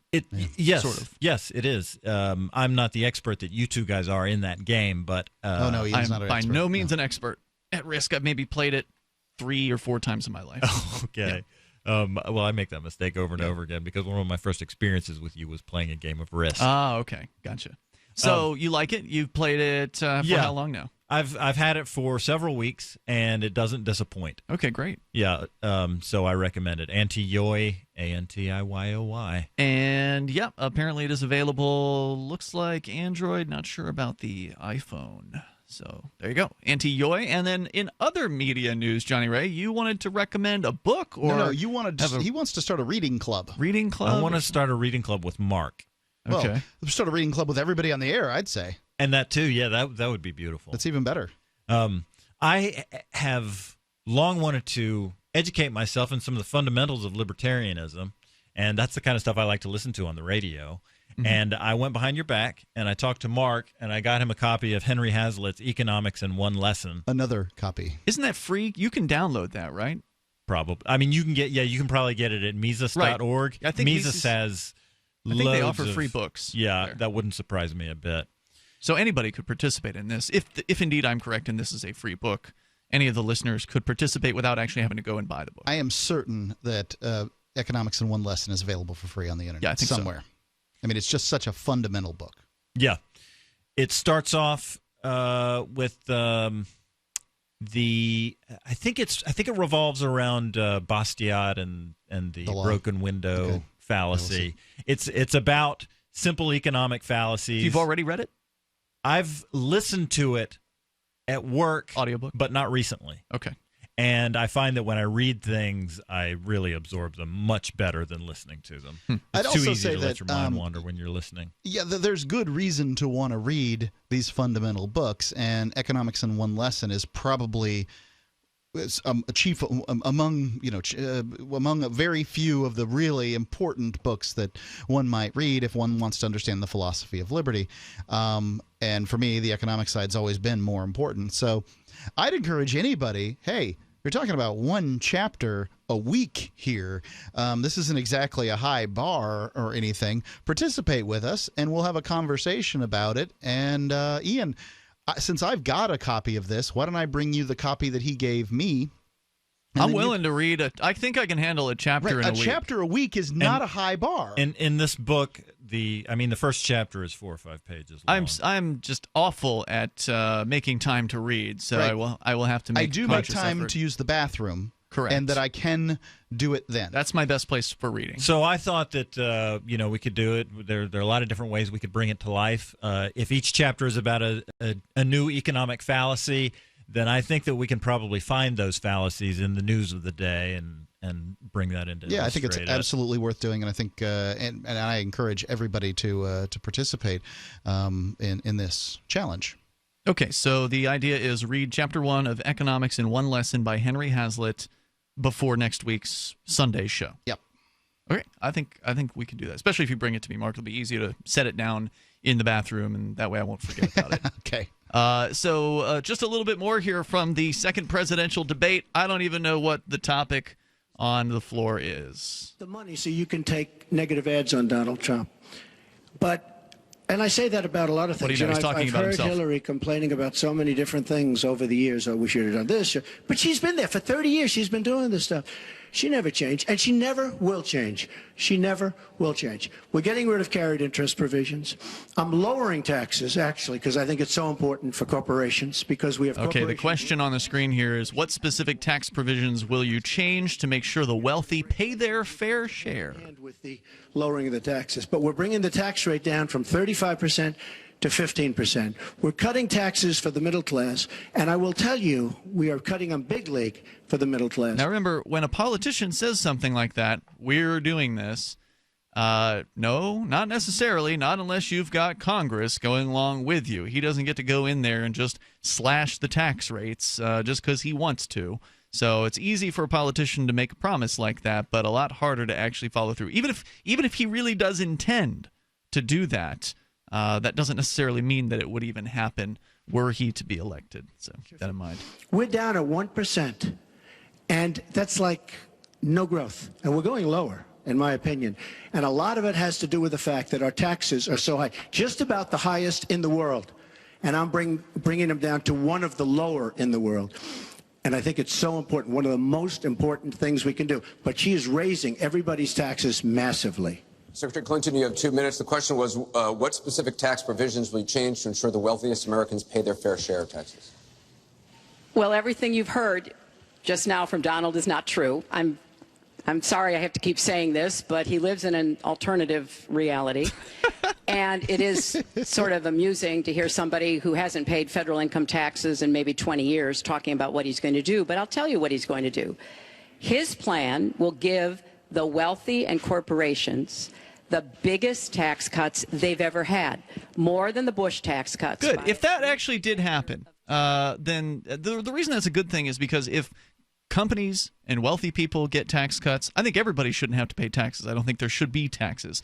But any amount of cut to a tax that is currently being paid means more money in those companies and people's pockets, which means more money for them to invest in new businesses, hiring new employees, expanding their operations, and creating new wealth. So, I mean, generally, people look at these people as bad guys. They're not. It's those wealthy people and those companies that are creating a lot of the jobs that many people listening to the show have. The nation is $20 trillion in debt because there is no... You mean the government? Fine. Yeah. I mean, is there a difference? Well, I mean, it depends. I mean, you could be talking about the individuals. The government is going to try its very best, its level best. The most well-armed government in the history of the world is going to attempt to make the nation pay for all of their spending.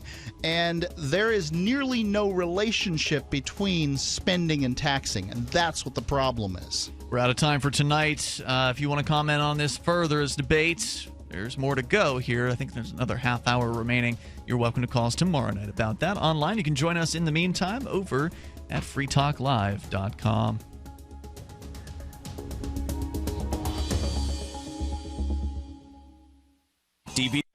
FoodForLiberty.com sells high-quality, storable foods from Numana. And right now, take advantage of our summer special. Purchase 2 family packs and we'll send you a Pro Pure Water Pitcher, a $70 value, free. This premium pitcher is ideal for use with just about any water source and removes more contaminants than other brands. And it comes with a filter that lasts up to 2 full years. Whether you need to be prepared in the event of an emergency, you're an outdoor sports enthusiast, Numana is known for high-quality, great-tasting, GMO-free, super nutritious food with no chemical preservatives. And with a 25-year shelf life, you can't beat the feeling of being food secure when you need it most. Go to foodforliberty.com right now for great-tasting, high-quality, storable foods from Numana. Buy 2 family packs and get the Pro Pure Water Pitcher free. It makes good sense to be prepared. Get it at foodforliberty.com.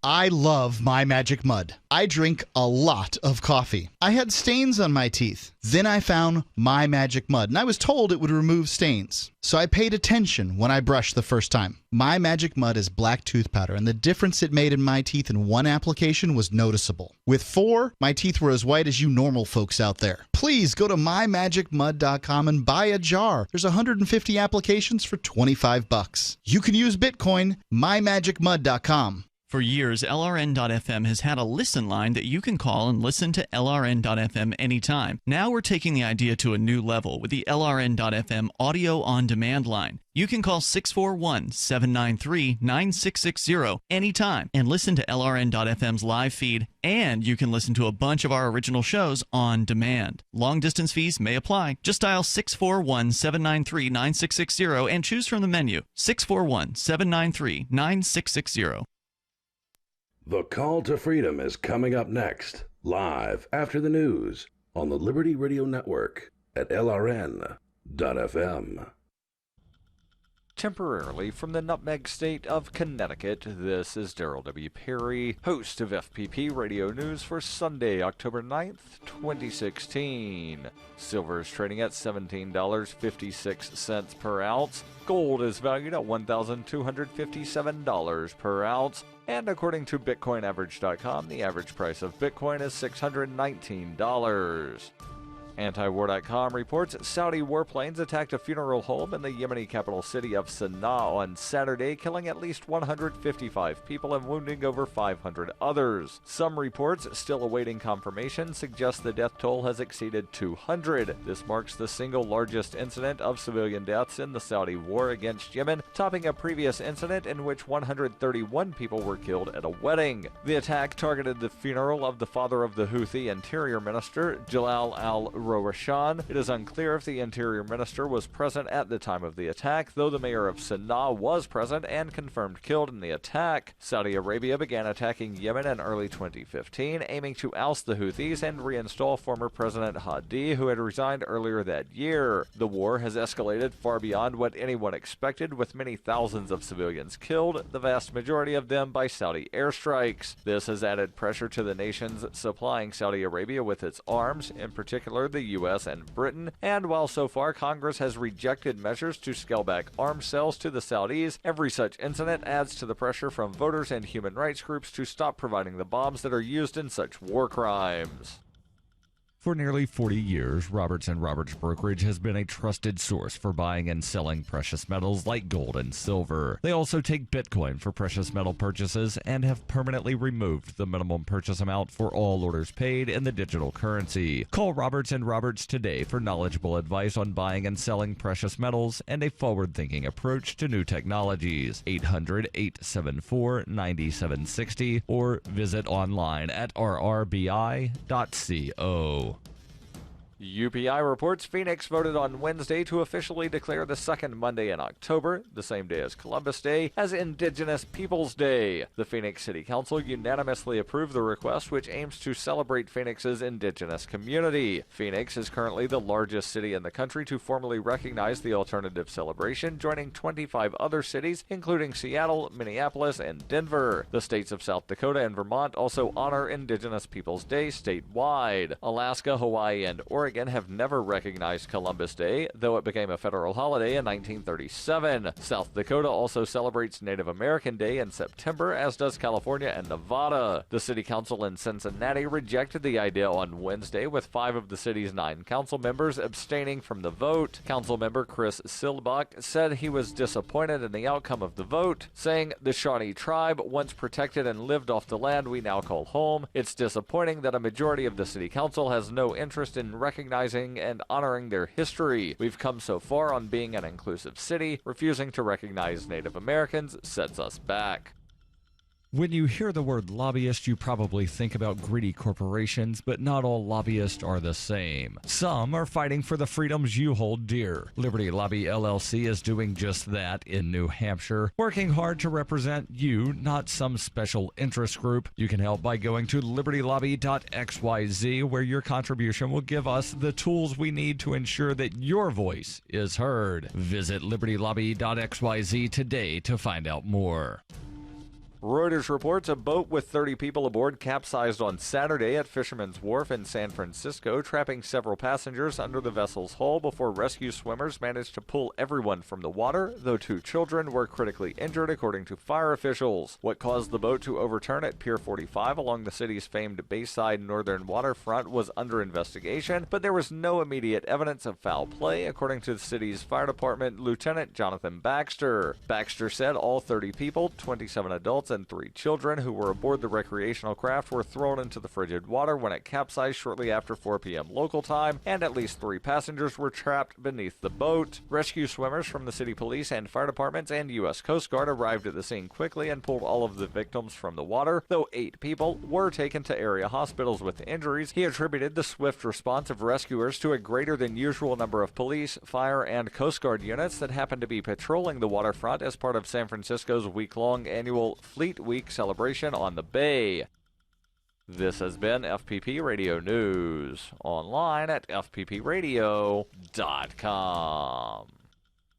The Total Loser's corpse contained no traces of drugs or alcohol, and a superstitious Delta Airlines adds busty mermaids to its plane noses. My friend, you look like you are in need of the world's finest internet news summaries. Please come in and warm yourself by the fire of knowledge. This is the Onion Week in Review. A new law passed in Colorado this week will allow residents with a doctor's prescription to purchase medicinal fireworks, saying that those in need of stargazers, firecrackers, and Galleria highlights now need only obtain a doctor's prescription. State officials expressed hope that the law would ease the suffering of those in need of huge, dazzling explosions. And in this week's op-ed pages, a man notes that, like it or not, we all die, then get dug up and molested. In other news, white male privilege is squandered on a job at Best Buy, and a local TCBY has missed the past 2 logo changes. Well, that's it for now. Goodbyes are bittersweet, my love, so I'll only tell you, for more, keep checking theonion.com.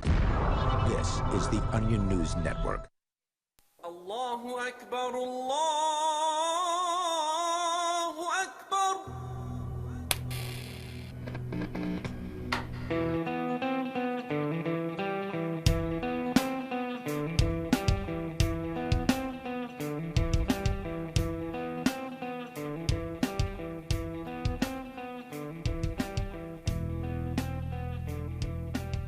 Good Sunday evening, and welcome to the Call to Freedom here on LRN.FM. This is Will Coley back with you again, as always, here on a beautiful Sunday night, broadcasting live from our secret Liberty Bunker here, nestled in the Smoky Mountains of East Tennessee. Now, we're going to have a heck of a show for you tonight. We've got quite a few people that are on with us right now. Tonight's show is going to be dedicated to down-ticket candidates. We're going to do a little educational seminar as well while we're online. We're lucky enough to be joined by a young lady who was trained in Islam and Islamic history in Syria. So we've definitely got something a little closer to our normal show going on for you tonight. Now, as always, as I've done for the last few weeks, I want to make sure to open the show with a call to you to please take the time, go to the LRN.FM website, 15 cents a day. I mean, seriously, it's not that much money. It's less money than the government steals from you every day on your way to work when you buy a cup of coffee in the morning. And with that 15 cents a day, that $5 a month, you can help us gain access to a new satellite radio signal we'll be buying into. This new satellite will cover from the western edge of Europe all the way to the eastern edge of India.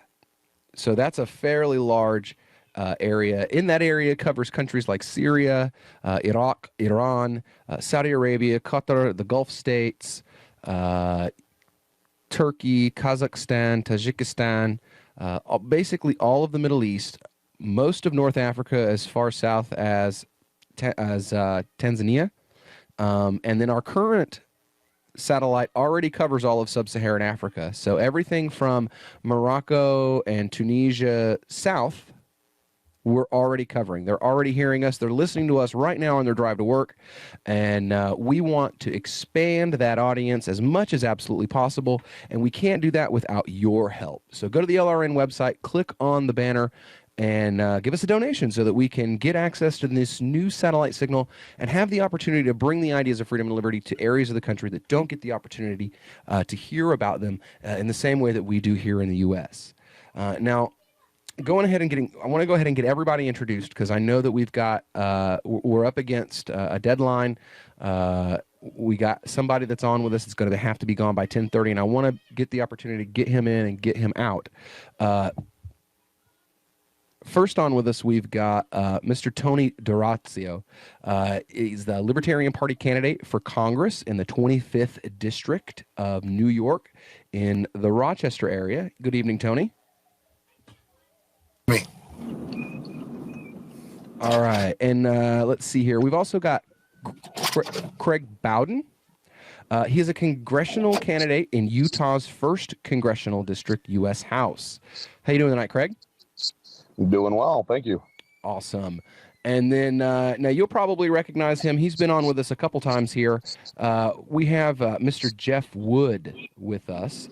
Jeff is running for Congress in Michigan, and if my Facebook Messenger would cooperate, I'd tell you what district that he's doing it in. But I'm the account. It's the 8th district, Will. 8th district. Well, the account that I was using when you guys were on with me the last time is like my sock account for when I'm suspended, and I'm on my normal one. So none of that info is there. I'm just like scrolling crazily. I'm like, wait a second, these are like all the way back to May. What am I doing here? So, hey, no problem. Thanks for having me on the program, Will. It's always a pleasure. Thanks for coming. Now, we had a couple other candidates that were supposed to be coming on with us tonight, but Paul Stanton in Florida, his power and internet are out because of the hurricane, and he does not have the cell phone coverage to be able to join us tonight. Now, somebody's not muted. I hear a lot of air. Now, this last guy that we've got with us, though, that's here with us, Mr. Arvin Vahra. Now, Arvin was running in Maryland, I believe.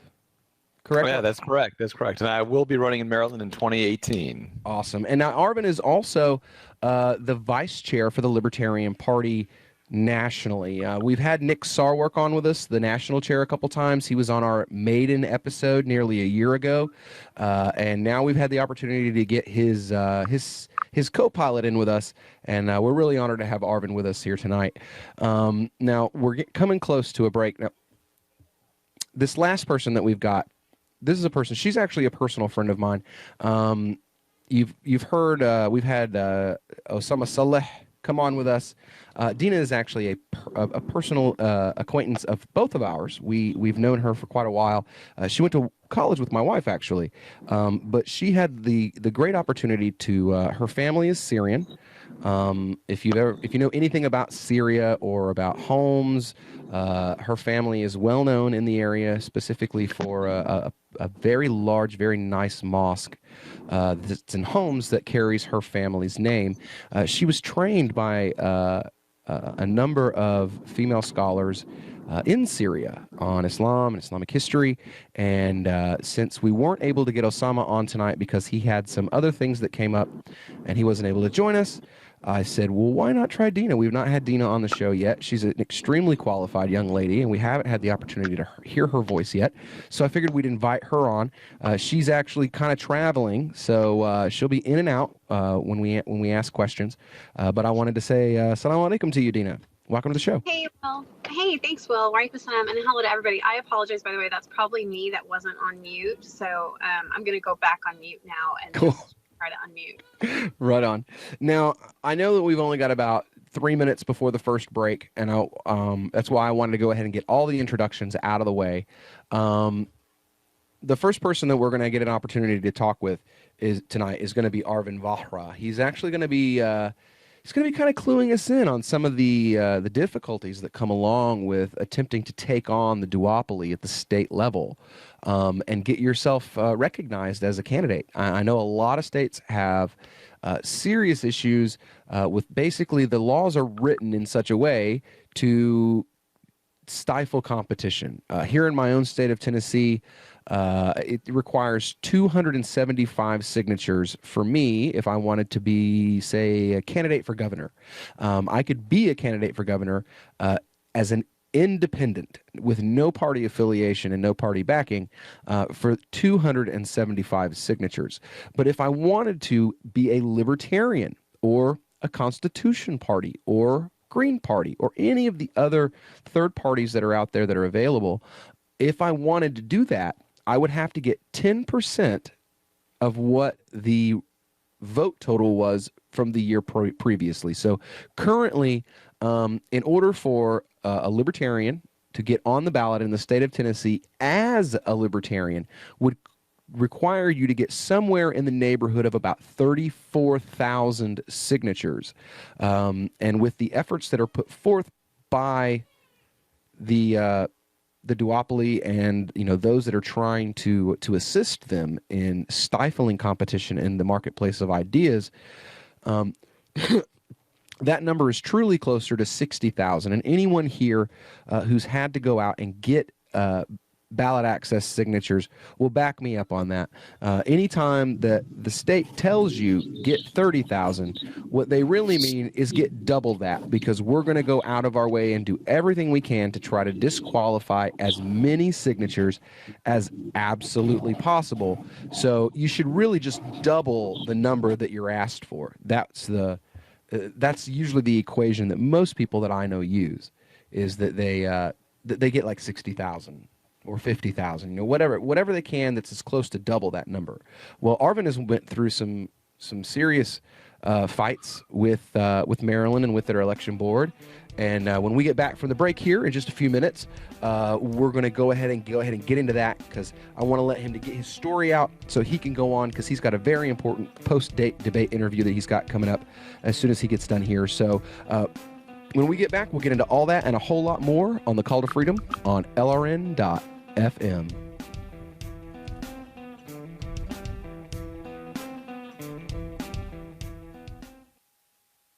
This is your Roberts & Roberts Brokerage Daily Precious Metals Update. In early trading Friday, gold is $7 higher at $1,262 per ounce, and silver is up 32 cents at $17.64 per ounce. Bitcoin is currently trading at $614 US. Roberts & Roberts Brokerage have been helping clients buying and selling precious metals for nearly 40 years. To see how we can help you, give us a call at 800-874-9760 or visit us online at rrbi.co. Understanding your credit score is the first step towards managing and improving it. This is Charlie Sundstrom with your Van Dyke Mortgage Minute. The most influential component of your credit score is your payment history. Almost equally as important is the amount you owe on credit accounts. Also impacting your score, but to a lesser degree, are the length of time you've utilized your credit, the number of new accounts, credit inquiries, and your various types of credit accounts. To help achieve or maintain a healthy credit score, have a system set up to assure your bills are always paid on time. Don't max out your cards. It's better to have a high credit limit with a low balance. Never close old accounts. The age of these can actually help your credit score. But don't be afraid to use your credit. You need several accounts in order to have a credit score. Just keep the corresponding payments within your means. For your mortgage pre-approval and refi needs, start by visiting VanDykeMortgage.com. Corporate NMLS 3035. Van Dyke Mortgage is an equal housing lender. Charlie Sundstrom, NMLS 134251. DVD, books, music, instruments, periodicals, computers, software, electronics, photo, cell phones, office products, home and garden, bed and bath, furniture, kitchen, pet supplies, automotive, hardware, apparel, shoes, jewelry, grocery, healthcare, sports and outdoors, toys, games, used, and more. It's a department store at your fingertips. Shop.lrn.fm. Get all your shopping done, get a great deal, and a portion of your purchase goes to benefit the Liberty Radio Network when you shop at Amazon via shop.lrn.fm. For Bitcoin to be ubiquitous, people need to use it. For people to use it, they must have it. How can we get Bitcoin into more hands? Tipping. What if you could include a bonus Bitcoin tip along with your regular tip to a server?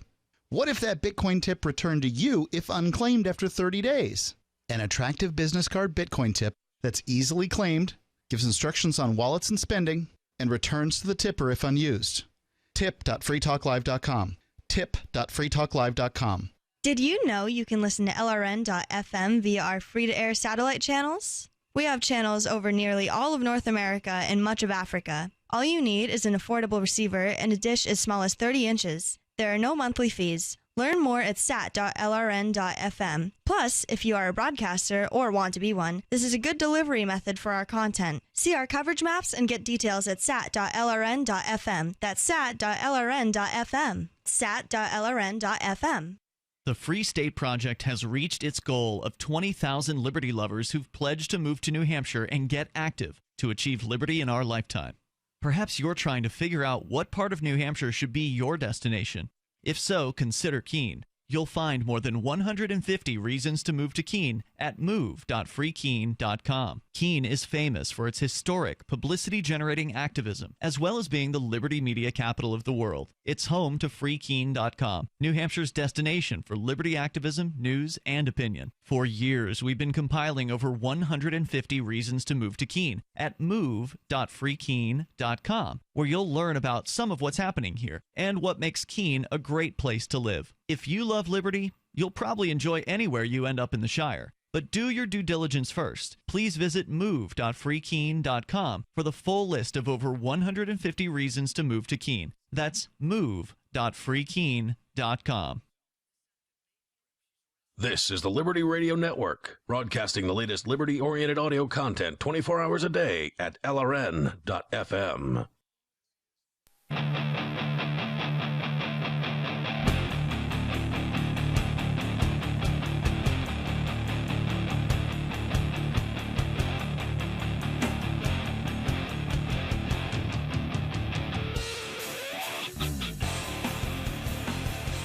And we're back here on the Call to Freedom on LRN.FM. Again, your favorite redneck Muslim here, Will Coley, broadcasting live from our beautiful Liberty Bunker here in the foothills of East Tennessee. Now, we've got a heck of a slate going on tonight, y'all, so I want to go ahead and get right into it.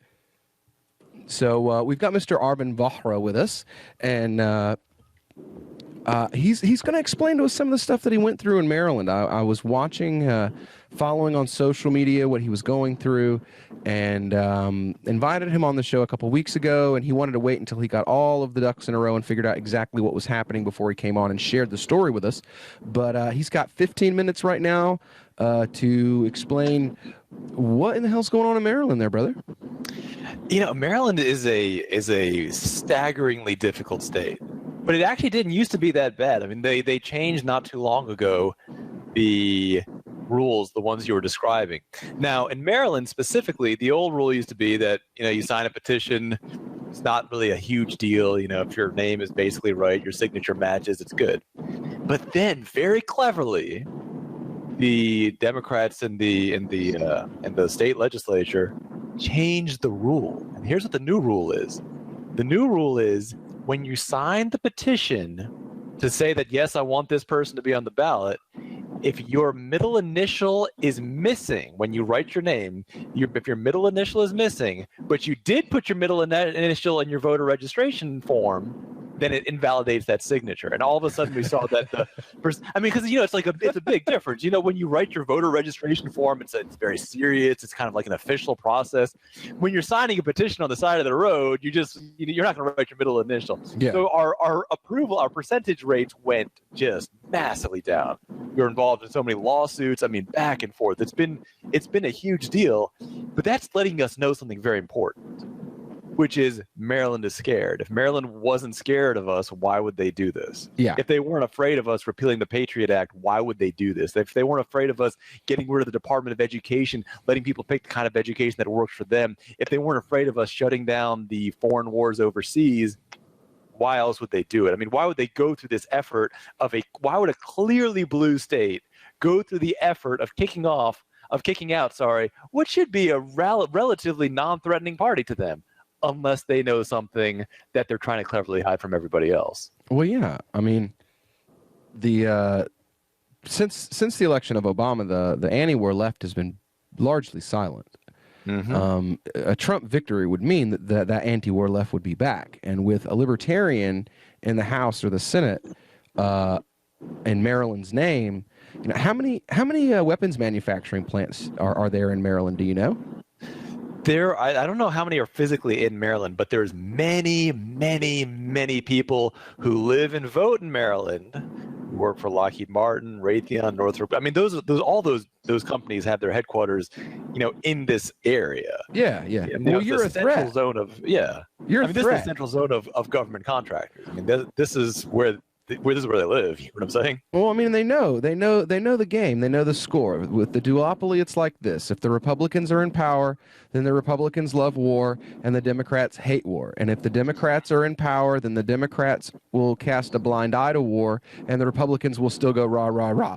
So if a libertarian is there, though, if a libertarian's in power, now you have someone who's literally upsetting the apple cart. Mm-hmm. You are a threat to their paychecks. You're a threat to their kickbacks. You're a threat to all of those things as a libertarian.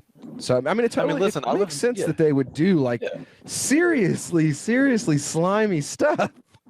And it's no surprise. I mean, listen, I live maybe about 8 or 9 minutes from the K Street lobbying center. I mean, that's where my district is, and that's where I live.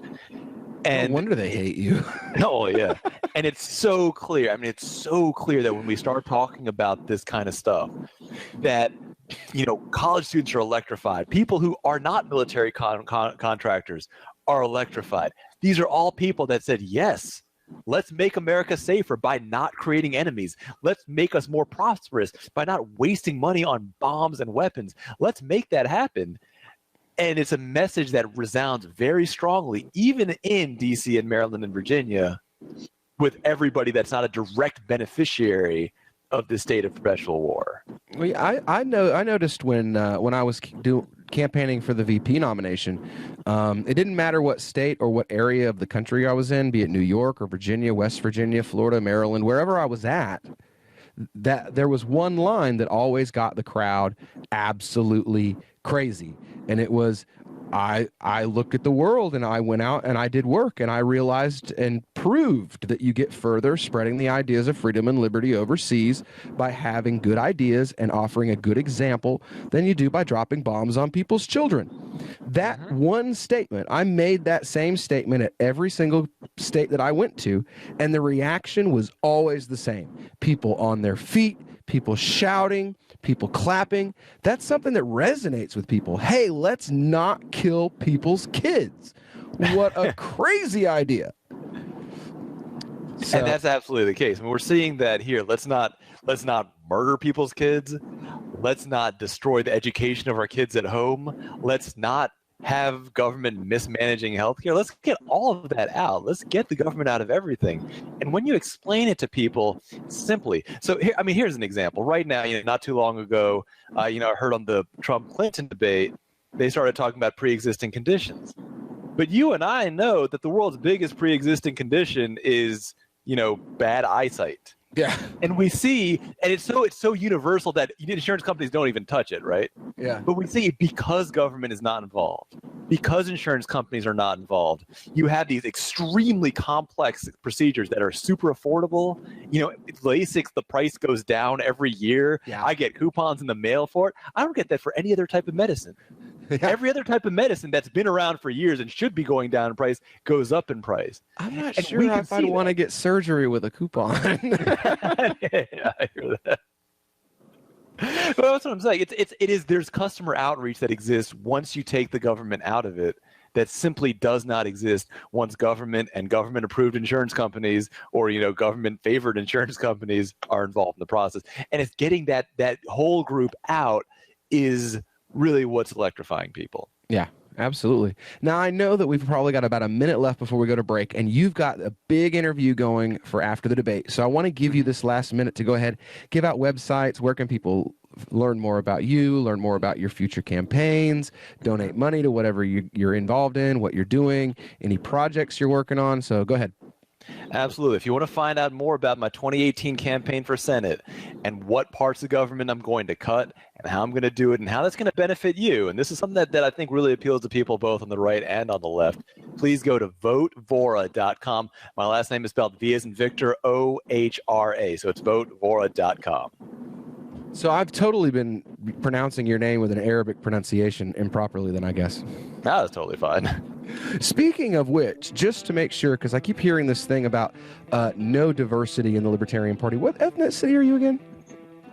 I'm actually Indian. My family is both my parents came from India. See? There you go. One more. Just wanted to make sure to put that out there for all of those, the Libertarian Party is the party of, old white men. Muslim guy, VP candidate, Indian guy, Senate candidate. Come on. You have a good night, Arvin. Thanks for coming in. This is Michael Dean from the Freedom Teens radio show. I've run websites since 1996 and have used over a dozen web hosts in that time. AgristHosting.com is the only one that hasn't broken my heart. Agorist Hosting's uptime and service is stellar, and their DDoS mitigation is the best I've seen. That's important because if you tell the truth in this world, you'll ruffle feathers. And some people will try dirty tricks to silence your voice. No matter what the haters hit us with, Agorist Hosting keeps our websites online. If you have a mission-critical commercial presence or a world-changing activism site, you cannot tolerate any tomfoolery. So go with agoristhosting.com. And if you want to get your foot in the door with decentralized marketplaces, Agorist Hosting is now offering Open Bazaar hosting. Go to agoristhosting.com, click on the button that says Get Hosted. Agorist Hosting, that's A-G-O-R-I-S-T, hosting.com. We've all heard about blockchain assets like Dogecoin, Ether, and Ripple. Bitcoin isn't the only player in the blockchain game any longer. And for those of us wondering how to get our hands on these digital assets, finally, there's a solution. Shapeshift.io allows you to buy and sell between your digital assets and Bitcoin instantly between your own digital wallets. I've used it with ease. Shapeshift.io. There's no account or email address needed. You send them the crypto you want to sell. They send back the crypto you want to buy. It's that easy. Shapeshift.io.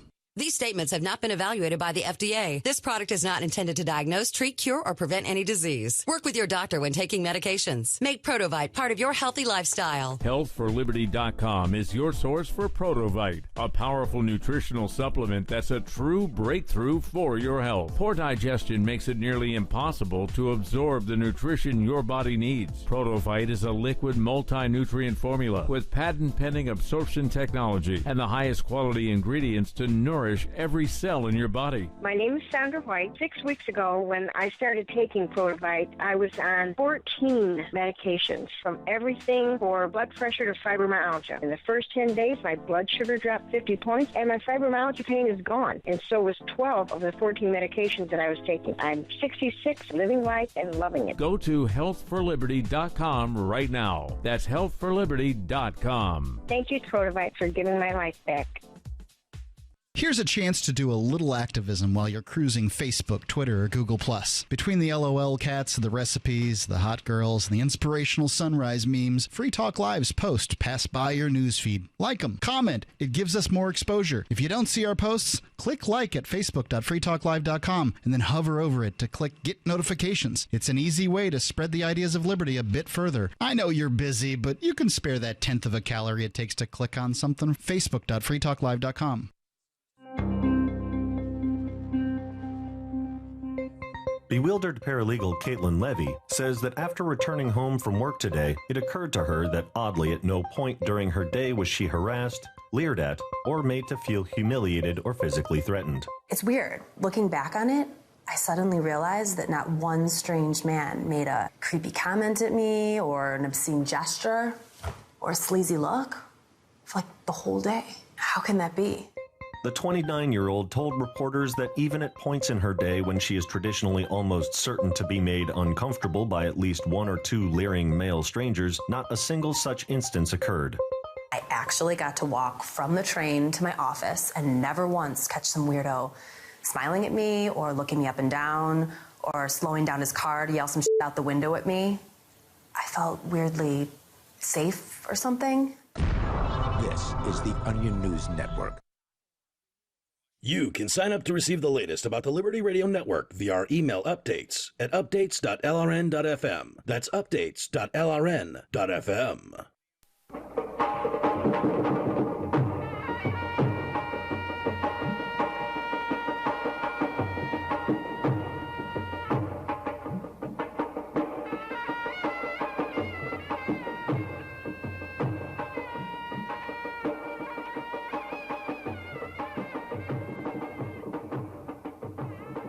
All right, and we're back here on the Call to Freedom on LRN.FM. So yeah, you know, this is kind of what you need to expect, is what Arvin went through in Maryland. You know, expect if you're going to run for office against the duopoly, expect those who are already in power to make the rules in such a way as to prevent you from being able to compete with them in any meaningful way.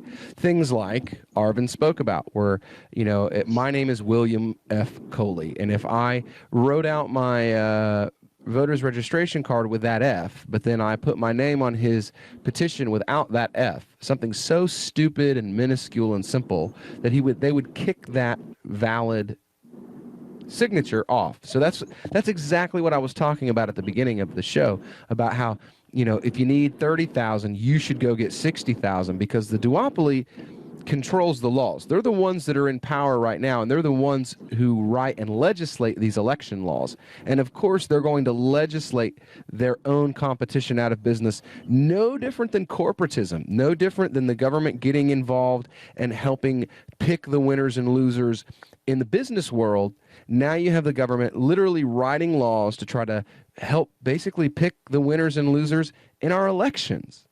So, it's something we definitely need to be more vigilant about, as people that live in these states, people that live here in this country. If you live in a state that has bad election laws, bad ballot access laws, that needs to be a huge focus for you, is advocating getting rid of those ballot access laws, because those are what's stifling competition. Those are what are allowing the duopoly to basically become a single party, where you have the Republican Party that's pro-war and openly racist, and you have the Democrat Party that's pro-war when they're in power and closet racist, basically. Like Hillary Clinton can talk about super predators and bringing black people to heel, but since she didn't use a racial epithet, suddenly that type of a sentiment is not racist, which is just bonkers in my personal opinion. Now, we've got 3 other candidates that are on with us tonight. I got Craig here in Utah, and Jeff in Michigan, and we got Tony in New York. And the idea was I wanted to bring some of these guys on. We were going to talk about, what's going on in foreign policy right now. You saw the debate tonight. Any of you guys watch that dumpster fire tonight? I was at work, so I missed it. And I guess it's still on, and we're on the air. So I luckily completely avoided that dumpster fire. I didn't even have to see clips of it popping up in my Facebook feed because I wasn't home in time. Yeah, I don't really like seeing people at their worst. I tend to avoid the stink. It just is one of those things that I don't like to watch. Right. Lord. I watched about the first 10 minutes of it, because I wanted to see how Trump was going to react because we knew within the first 10 minutes somebody was going to react to that. So asked something about that news that broke late last week about what Trump had said to Billy Bush. And I know it's not really FCC appropriate, so I'm not going to say what he said, but he reacted. Grab her in the monkey. Get her in the biscuits. There you go. Get her in the biscuits. Exactly. And he reacted just exactly as I thought he would. Nope, I didn't do anything wrong. Nope. That was just locker room talk. And oh, by the way, ISIS. Right. I swear to God, it's like ISIS is the new 9/11. Why are you being distracted by this? Because ISIS. Well, yeah, that's their excuse. ISIS is like a built-in excuse for when they finally get their way with Assad. Now America has no choice but to go in and occupy because ISIS. That's now their built-in excuse for a Syrian occupation, is ISIS. Oh, well, we have to go in. We have to put 70,000 boots on the ground. We have to invade and occupy. We have to have a repeat of Iraq, because if we don't, ISIS will take over where Assad left off. And that's basically just saying, you know what? You've got a dictator now. What we're going to do is we're going to show up, we're going to drive him out, and then we're going to give you a new one that we like, that does what we tell him to do. Because the one you've got right now doesn't listen. We tell him to do stuff, and he doesn't listen. He's not in our pocket like he should be. So what we're going to do is we're going to drive him out for you. But the freedom that you get will be the freedom to live under the dictator that we choose, because we want to dictate, a Mubarak, basically. That's what I see, sadly, as the future of Syria, is as a Hosni Mubarak or a Sisi, someone who's going to bow to the whims of the United States, the United Kingdom, France, Israel, and that's his only purpose for being there. And he'll be allowed, the same way that Mubarak was, the same way that Saddam was while he was still in pocket, to do whatever he wants to the civilians in his country. It'll be no different than what they're living under now. The only difference will be this new dictator will have property of the U.S. government stamped on his left butt cheek. Whereas the one right now, I think his father had property of the French government stamped on his butt. Now the new one, I think he has property of Russia and Iran stamped on either cheek. So, and that's what we're really looking at here for a minute, just to kind of, I think a lot of people don't realize this, and I'm going to send you an article after this is done, so maybe you could share it if anyone's interested. But America was responsible for the coup d'etats that led to the rise of the Assad family in the first place. So we were muddling in Syrian business way, way, way before the Assads rose to power, and then we were kind of the nail in the coffin that led the Assad family to succeed in their very last coup d'etat. I thought that was the French that were involved, or were the French the ones that put the guy in before? 1940s, and they were, peacefully expelled, actually. So the document of the independence, the Syrian independence from France, was signed, I believe, I think it was 1946 or 1945. And Syria was a democracy, and at that point, believe it or not, one Syrian lira was worth, or one Syrian pound was worth $2 US.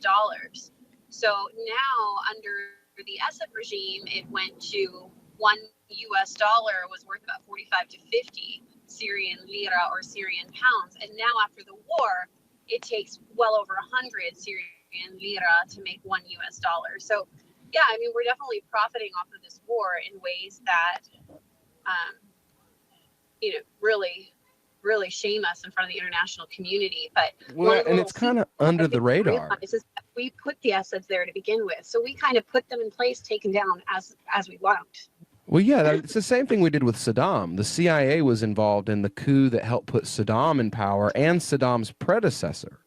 Exactly. So it's literally just the same thing over and over again. We put Saddam in. Saddam was what we wanted him to be, and then when he stopped doing what we told him to do, we decided he needed to go, and we didn't create an insurrection in his country so much as we just went in and bombed him to death. Whereas in Syria, we've pumped money and weapons, training. Like at this point, you can't even really tell who the good guys and who the bad guys are anymore because you've got. Well, we funded both sides. I mean, yeah, we always do.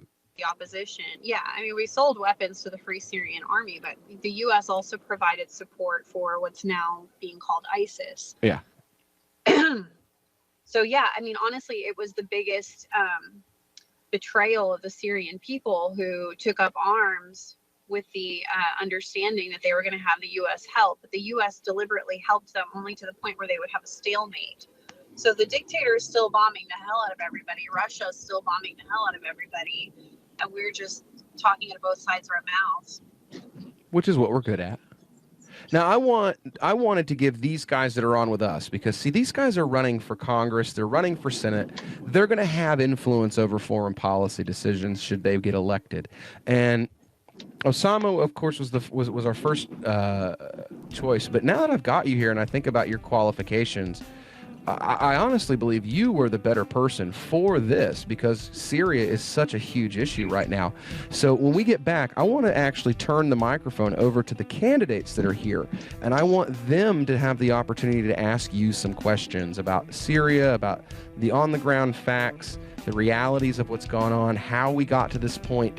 And we'll get into all that and a whole lot more when we get back here on the Call to Freedom on LRN. There's no better app for tracking the value of cryptocurrencies than CoinCap. I've had a lot of apps for tracking Bitcoin, but none that's ever been able to track 500 digital assets at once. Their best feature is the Altfolio. I love this thing. You enter how many Bitcoins, Ether, Dash, Doge, or whatever else you have, and it tells you how much your crypto is worth. You can watch yourself get rich. If you have crypto, go right now to coincap.io, or you can use the Apple Store or Google Play to get the app. I love CoinCap. Coincap.io. Since time began, tyrants have taken aim at personal liberties.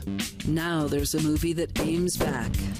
The government has no more right to tell us what to put in our bodies than they have to take our guns or tell us what books we can read. 6 drug police were eaten by bears while raiding a marijuana farm. On your knees, you dirty hippies! Jesus. On your knees! What's the problem, officer? Today, many cops who enforce pot laws do so only because it provides them with cushy jobs, good benefits, and a chance to push people around. I was an undercover narcotics officer. The drug war is nothing but a farce. The Second Amendment says you got to keep you and your gat intact. Guns and Weed, The Road to Freedom. A film by Michael W. Dean and Nima Vadadi. DVD available now at gunsandweed.com or on Amazon. That's gunsandweed.com. Makes the perfect gift. Remember, that's gunsandweed.com. Now that you've found the Liberty Radio Network at LRN.FM, you may want to help expose others to our great programs. To assist you in doing so, you'll find resources at promote.lrn.fm, including details on how to get a free bumper sticker, quarter-page flyers you can print out and distribute, banners for your website, as well as files that will allow you to make your own custom banners and graphics. Visit promote.lrn.fm and help bring new listeners to the Liberty Radio Network. That's promote.lrn.fm.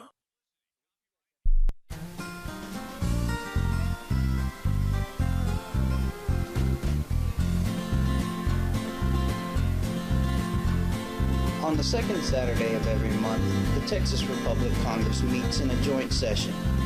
To learn how you can attend or become a member of Congress, visit thetexasrepublic.com. And together, we can liberate Texas. LRN.FM is proud to announce our official listening apps for Android and iOS devices. Now you can easily tune into our streams anywhere, anytime on your smartphone or tablet. Just visit apps.lrn.fm or search for LRN.FM in the Android or Apple app stores. Please download, rate us 5 stars, then share the link on your social media and let your friends and family know how you're listening to LRN.FM. Download it now, free at apps.lrn.fm. A congressman recently revealed that legislation totaling 2,900 pages and involving more than $1 trillion was available to members of Congress for less than 48 hours to study and consider. That's over 60 pages of legislation per hour.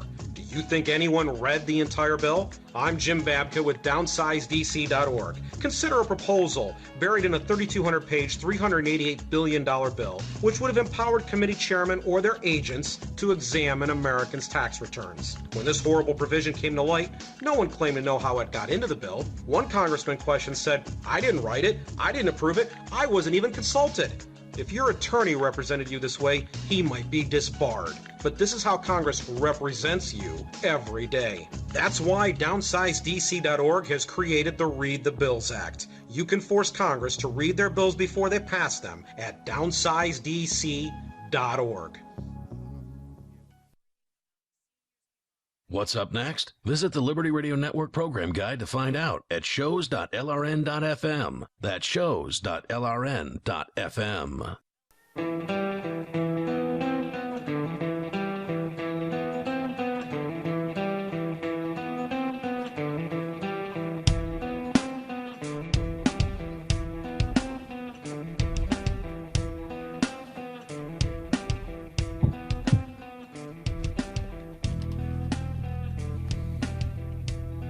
And we're back here on the Call to Freedom on LRN.FM. And this is Will, as always. Davi will hopefully be back with us. He is in Ohio, I think, right now, in the midst of his trip across country, moving to New Hampshire. When he gets to New Hampshire, he will be opening a new mosque there in Keene, New Hampshire, Masjid Al-Latif. And we hope to be able to help him out with that. I think that's pretty cool. He'll be back with us once he gets moved in and situated and everything. But until then, you're stuck with me. So I've got these other 3 guys here with me. I've got 3 great candidates for the Libertarian Party. I've got Tony D'Orazio. I've got Craig Bowden. I almost said it the wrong way again. And Jeff Wood. So we've got pretty much a good portion. We've got East, Central, and West United States here. All represented, all running for federal offices, running for Congress or Senate. So these are guys that are going to have the opportunity to weigh in, to debate on the floor, and to discuss issues like what the Dina, who was with us just a minute ago, was talking about. Now, Unfortunately, Dina had to step away for a moment. We're going to have to do the next segment kind of winging it. So now this pic, I still can't get over this picture. I came back and sat back down at my computer. You guys got to see this. Who posted this? Good Lord, where is it? It's on one of Tom. You guys know Tom Arnold from Tennessee. Whether you in the audience know or not, I don't really care. But you guys that are here with me on the air, you got to go check out Tom Wood's poster. He's like, I didn't watch the debates. I don't need to watch them. I'm reading your comments, and that's all I need. And look at the photograph that Eric posted that was taken at the debate. It is absolutely hilarious. All right, so Chelsea has this like, go to hell, I'm gonna cut your throat, and like shove and like piss in the hole look on her face, pursed lips, extremely, I mean, you can just see, like, you can fry an egg on her head. She's so angry. And then Bill has this look on his face, like he's totally livid as well, but he's not, he's like looking way over to one side. And it's a classic pose of like, someone's talking about my daddy, someone's talking about me, someone's pointing out that I myself am a sexual predator. Not me, Bill Clinton, of course, is a sexual predator. And it's just something that he's not happy with. You know, he's been able to dodge this most of his career since he got out of office. And now, because of the fact that, what?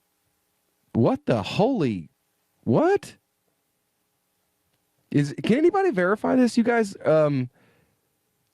Jeff, Tony, any of you guys verify this story that I'm looking at here? It says that the RNC chairman, Reince Priebus, has denounced Trump and endorsed Libertarian Gary Johnson. That's the first I've heard of it, but it wouldn't surprise me. Trump has lost a lot of endorsements from sitting congressmen that are GOP congressmen in the last week or so. I mean, his campaign is falling apart, literally falling apart. I saw that story this morning and it ended up being false. Yeah, I can't find any verification of it. You know, it wouldn't surprise me, I guess, but at the same time, if anybody's going to back Trump to the bitter end, it's Reince Priebus. Oh my Lord! It's like, who was it said? Somebody was like, "You took this dead hooker, now you're handcuffed to her. You're gonna drag her to the finish line." Well, I'm all for people sticking with him because the incumbent I'm running against, Mike Bishop, is he's sticking by Trump's side, and he's getting torn apart on social media for doing so. You need to get out there, man. Get out there and start ripping him to pieces. I want to see Jeff I'm out Wood. there. I've been ripping him to pieces on Twitter. And the great thing is that I've got 50% more followers than his Democratic challenger because she's brand new to politics. So, yeah, it's been like shooting fish in a barrel. That's awesome. See, I want to see libertarians upset. I mean, you know, it's no mystery, you know, that I'm not particularly happy with Gary Johnson's level of, or brand of, however you want to put it, libertarianism. But like this whole Trump meltdown thing, and him basically, you know, spontaneously combusting on national television on a regular basis is helping the libertarians that I do really want to see win. People like Jeff, people like Tony, people like Craig, who I want to see them in office, because Congress is really where, you know, the getting things done is done anyway. You know, I mean, you have the presidency and it's nice and there's a executive order, but, you know, a libertarian president, outside of using that order to basically get rid of the others and then maybe give another one that abolishes the use of executive order, libertarians really wouldn't be using executive order. So that means that the main punch and power of libertarian philosophy in government would be in the Senate and in Congress. So I'm totally behind my down ticket candidates. 110%. I mean, there's even some down ticket candidates that are kind of a little Johnsonish as far as their libertarian street cred is concerned. But I'd kind of like to see them win too. I want to see, a mixed Congress for once instead of blue and red. I want to see some gold in there. I want to see 10 or 15 gold spaces to mix in with all that red, enough that we can actually make a difference, that we will be that portion of the vote that the two parties are trying to convince to side with them, which means that they're going to have to come up with far more liberty-oriented ideas and legislation if they want to get the libertarians on board. So I'm totally down with you and Tony and Craig and all the rest of these down ticket candidates out there getting all this great press, getting interviews, and getting to use this whole Trump thing as an opportunity for you to rip your Republican and Democrat opponents apart to get yourself put in the positions you need to be. Oh, I know that I'm definitely taking advantage of it, because not only as my opponent, Congressman Rob Bishop, funny that we actually have two bishops that we're running against right now, but he actually came out and said, well, he's a Republican and I'm a Republican, so I've got to support him. And that's not in line with Utah values at all. So it's been pretty easy to pick him apart on this. This is going to be nice. I'd like to see, I don't know, maybe 8-10 states in the union that actually have a libertarian elected. That would be, I mean, I wish I had a number. I have no idea how many down ticket candidates there are this year. I mean, there's quite a few, more than there have been in the past. Maybe we can get a 10% success rate. That's what I'm aiming for in 2018 for my own efforts to run a slate of libertarian candidates around the country is a 10% success rate. A 10% success rate this year in the Senate, the House, and state offices as well would be revolutionary. I mean, it would literally, I believe, change the trajectory of this country. I mean, to have Jeff Wood give one of his Churchill speeches on the House floor against a weapons bill, or against military action somewhere, or against aid, giving money to some country so they can use that to buy weapons from us, I would just be awesome. Like, I would actually start watching C-SPAN again. Oh, I can't wait for the opportunity. I can fill you in on one bit of information about Michigan as far as down ticket candidates for federal office. We have 13 candidates on the ballot running for U.S. Congress out of the 14 districts. The only district we're not running anyone in is Justin Amash's district. Well, yeah, you really wouldn't want to run anybody against Justin. He's my favorite person in Congress, but that's like saying my favorite venereal disease, Yeah. It's just herpes. It's just genital warts. Yeah. I'll like him a lot better when he comes over to the LP. Let's leave it at that. Yeah. Well, at least he didn't endorse Trump. It could be worse. So we were going to have either Dina or Osama on with us for a little foreign policy discussion.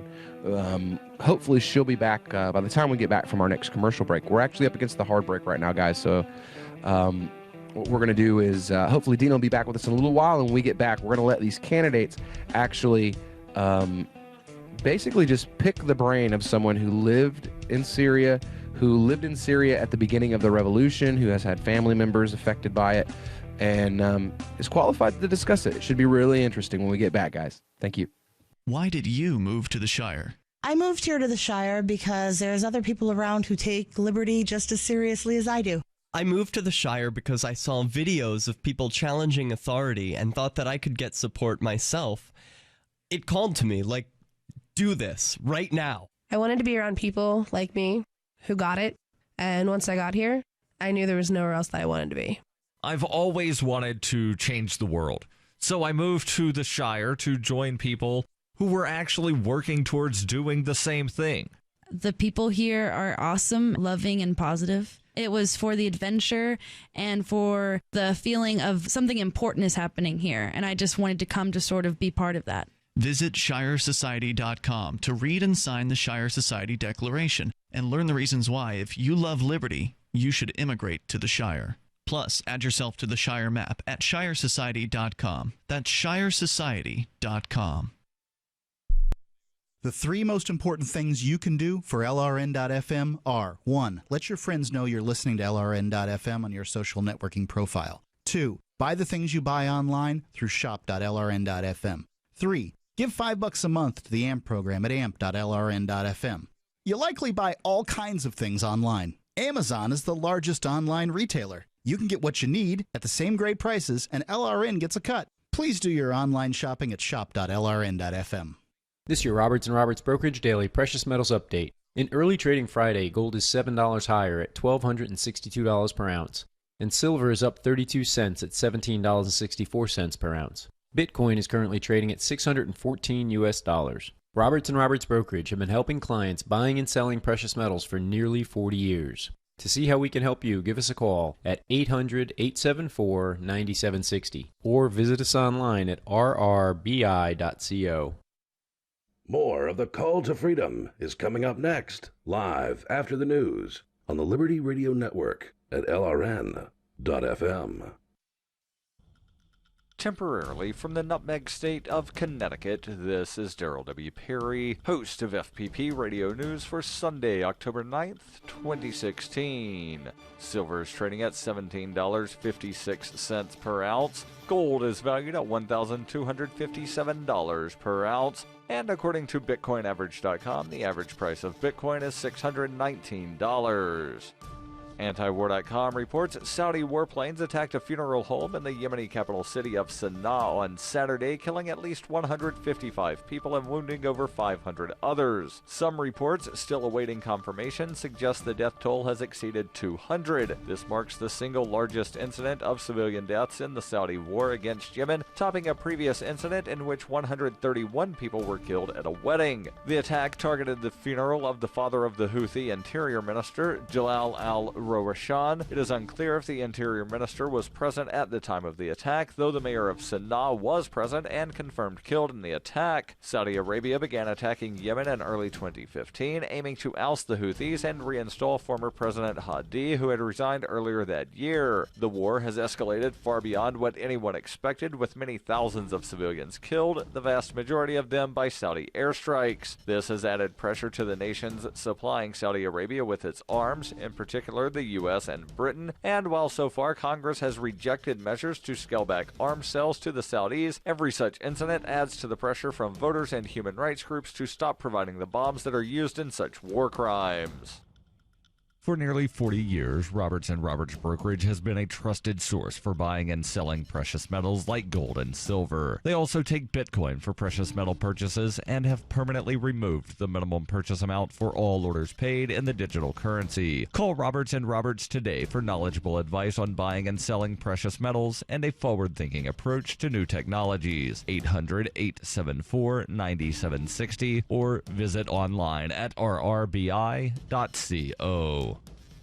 UPI reports Phoenix voted on Wednesday to officially declare the second Monday in October, the same day as Columbus Day, as Indigenous Peoples Day. The Phoenix City Council unanimously approved the request, which aims to celebrate Phoenix's indigenous community. Phoenix is currently the largest city in the country to formally recognize the alternative celebration, joining 25 other cities, including Seattle, Minneapolis, and Denver. The states of South Dakota and Vermont also honor Indigenous Peoples Day statewide. Alaska, Hawaii, and Oregon have never recognized Columbus Day, though it became a federal holiday in 1937. South Dakota also celebrates Native American Day in September, as does California and Nevada. The city council in Cincinnati rejected the idea on Wednesday, with 5 of the city's 9 council members abstaining from the vote. Council member Chris Silbach said he was disappointed in the outcome of the vote, saying, "The Shawnee tribe once protected and lived off the land we now call home. It's disappointing that a majority of the city council has no interest in recognizing and honoring their history. We've come so far on being an inclusive city. Refusing to recognize Native Americans sets us back." When you hear the word lobbyist, you probably think about greedy corporations, but not all lobbyists are the same. Some are fighting for the freedoms you hold dear. Liberty Lobby LLC is doing just that in New Hampshire, working hard to represent you, not some special interest group. You can help by going to libertylobby.xyz, where your contribution will give us the tools we need to ensure that your voice is heard. Visit libertylobby.xyz today to find out more. Reuters reports a boat with 30 people aboard capsized on Saturday at Fisherman's Wharf in San Francisco, trapping several passengers under the vessel's hull before rescue swimmers managed to pull everyone from the water, though 2 children were critically injured, according to fire officials. What caused the boat to overturn at Pier 45 along the city's famed Bayside northern waterfront was under investigation, but there was no immediate evidence of foul play, according to the city's fire department Lieutenant Jonathan Baxter. Baxter said all 30 people, 27 adults, and 3 children who were aboard the recreational craft were thrown into the frigid water when it capsized shortly after 4 p.m. local time, and at least 3 passengers were trapped beneath the boat. Rescue swimmers from the city police and fire departments and U.S. Coast Guard arrived at the scene quickly and pulled all of the victims from the water, though 8 people were taken to area hospitals with injuries. He attributed the swift response of rescuers to a greater than usual number of police, fire, and Coast Guard units that happened to be patrolling the waterfront as part of San Francisco's week-long annual Fleet Week celebration on the Bay. This has been FPP Radio News, online at fppradio.com.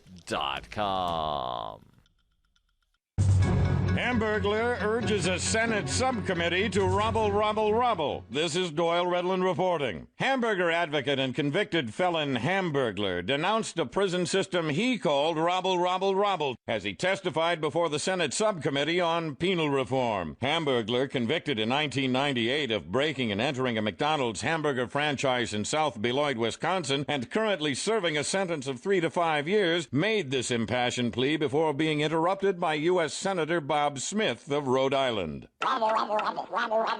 Certainly there is room for improvement in our prison system, but I would hardly call the current situation robble. After delivering his message to the subcommittee, Hamburglar was promptly placed in chains and returned to prison to serve out the remainder of his sentence in solitary confinement. Doyle Redland for the Onion Radio News, online at theonion.com. This is the Onion News Network. Media and traction as we possibly can out of any sort of stunt that he tried to pull. You know, he should just start doing some dancing to get some attention on the media. That's, you know, it seemed to work before. Let's get it going again. You know, he actually used to do that as a fundraiser for his band. So he had a lot of stripping experience before National Convention. That's why he had the thong ready to go at in Orlando.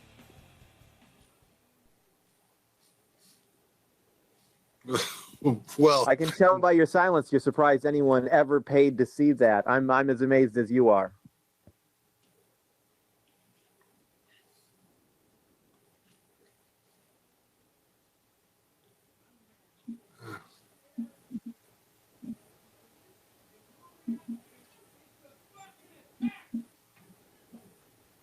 So the real question is, when one of us ends up running for president, are all these remarks going to end up getting exposed later on?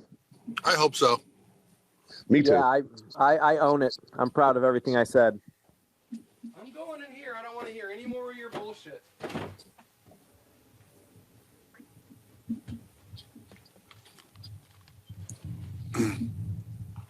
We've been having some locker room talk while you were gone, Will. Well, that was fucking horrible.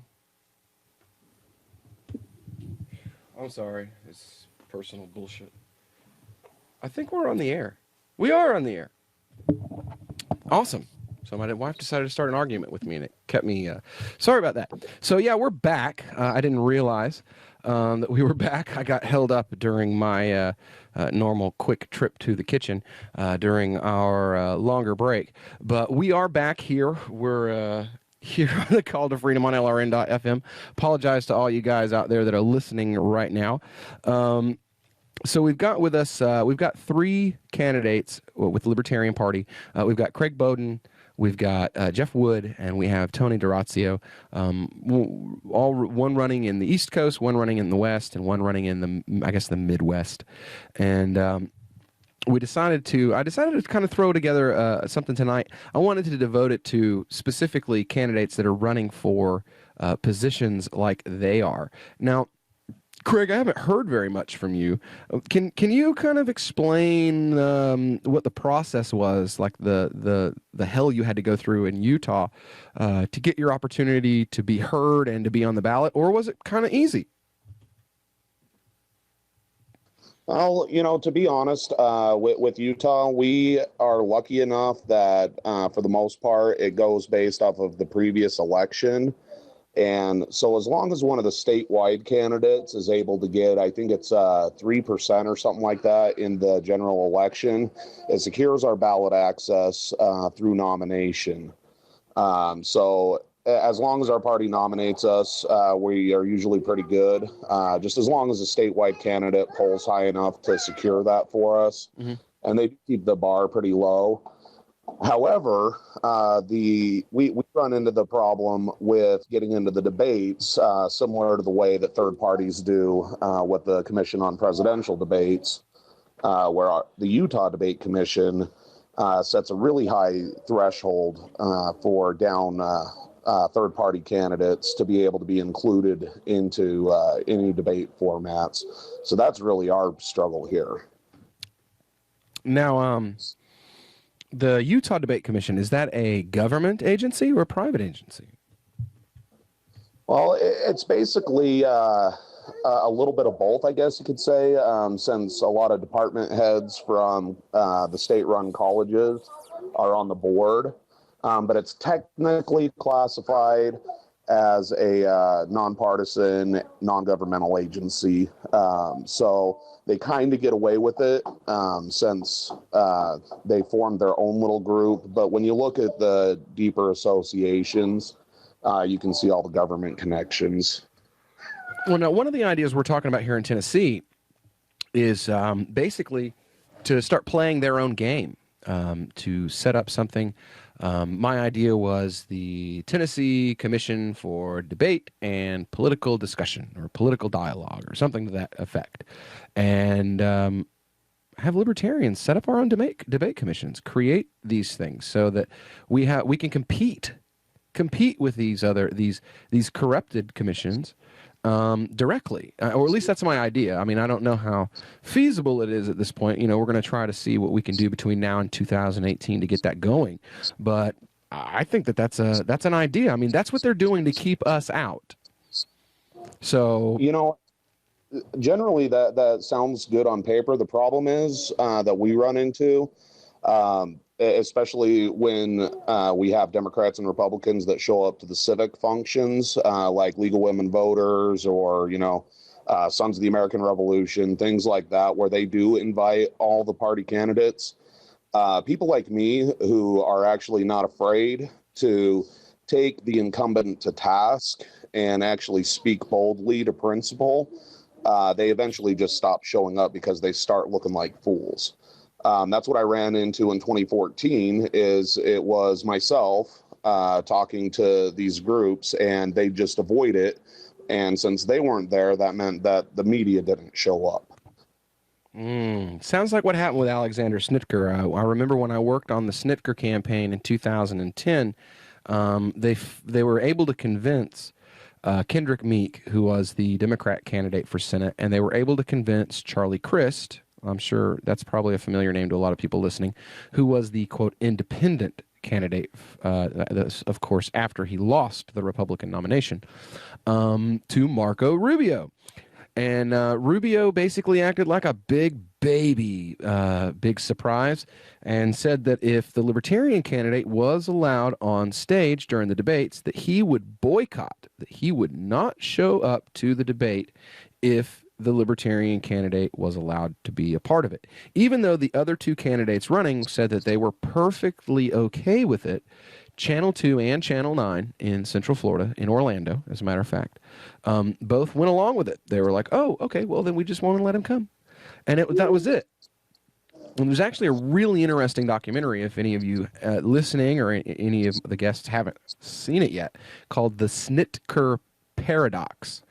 Now, Alex isn't exactly my biggest fan lately, but I still think that it's a very good documentary to watch. It's very eye-opening as to how the duopoly basically will act like spoiled school children in order to again, stifle competition in the marketplace of ideas. Are you having troubles like that in New York, Tony? Did you have any issues like that? Well, I'm actually in a similar.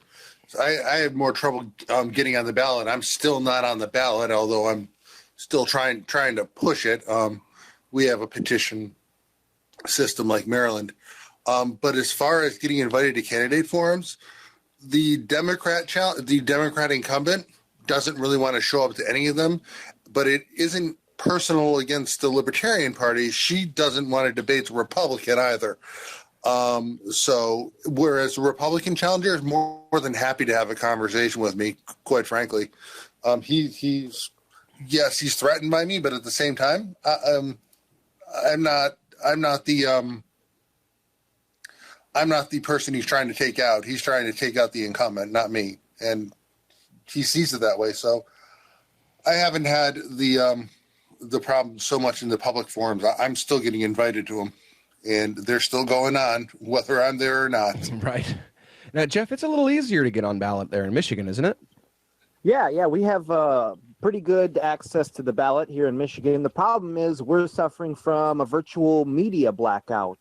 There was a poll of likely voters that took place here in the 8th District just last week, and it showed that Mike Bishop, the Republican incumbent, had about 53% of the likely voters behind him, and the Democrat had about 34%.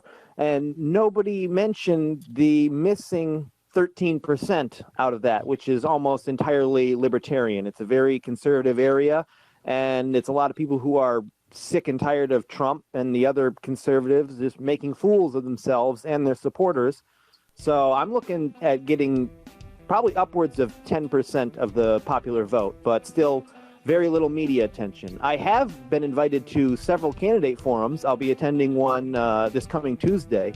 But like I said, the incumbent feels like he's got it in the bag. The Democratic challenger is so wet behind the ears, she's never debated before. So I'm guessing that I'll probably be the only candidate that shows up. Awesome. Well, we'll be into that and a whole lot more when we get back here on the Call to Freedom on LRN.FM.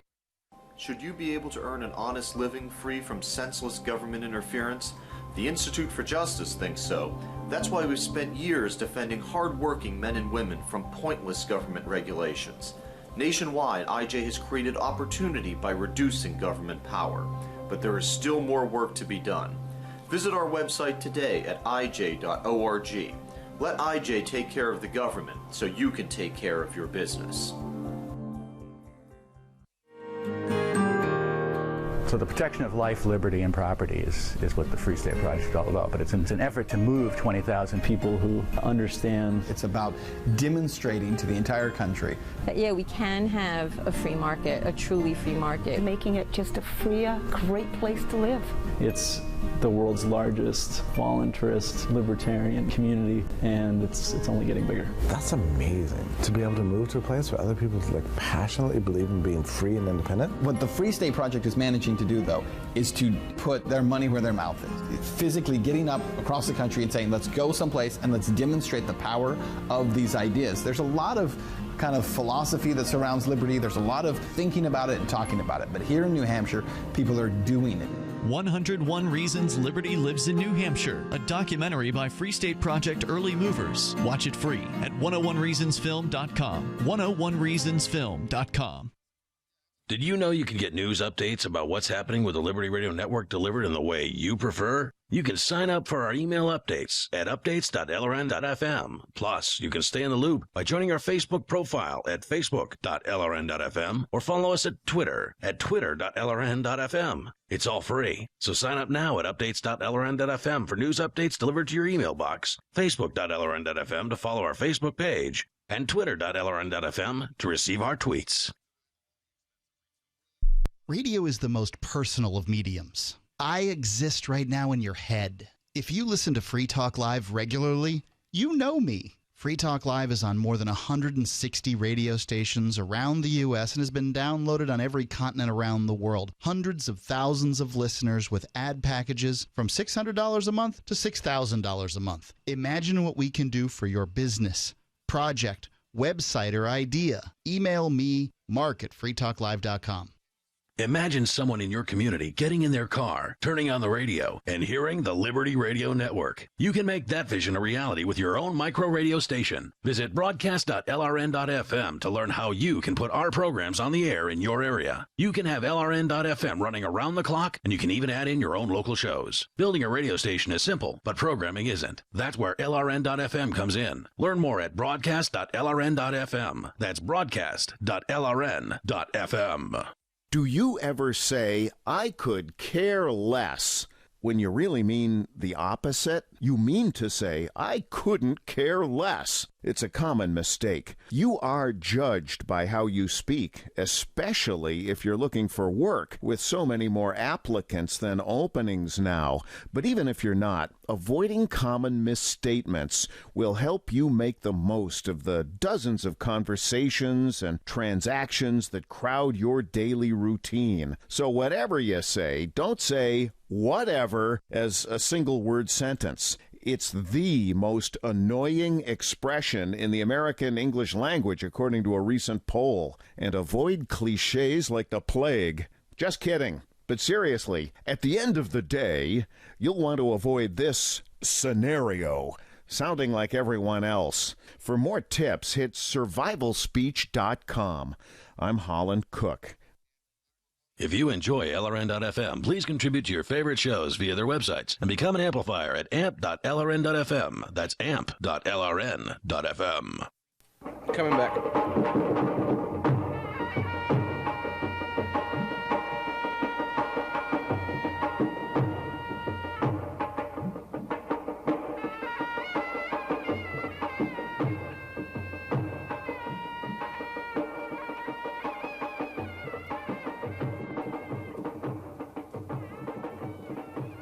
All right, we're back here on the Call to Freedom on LRN.FM.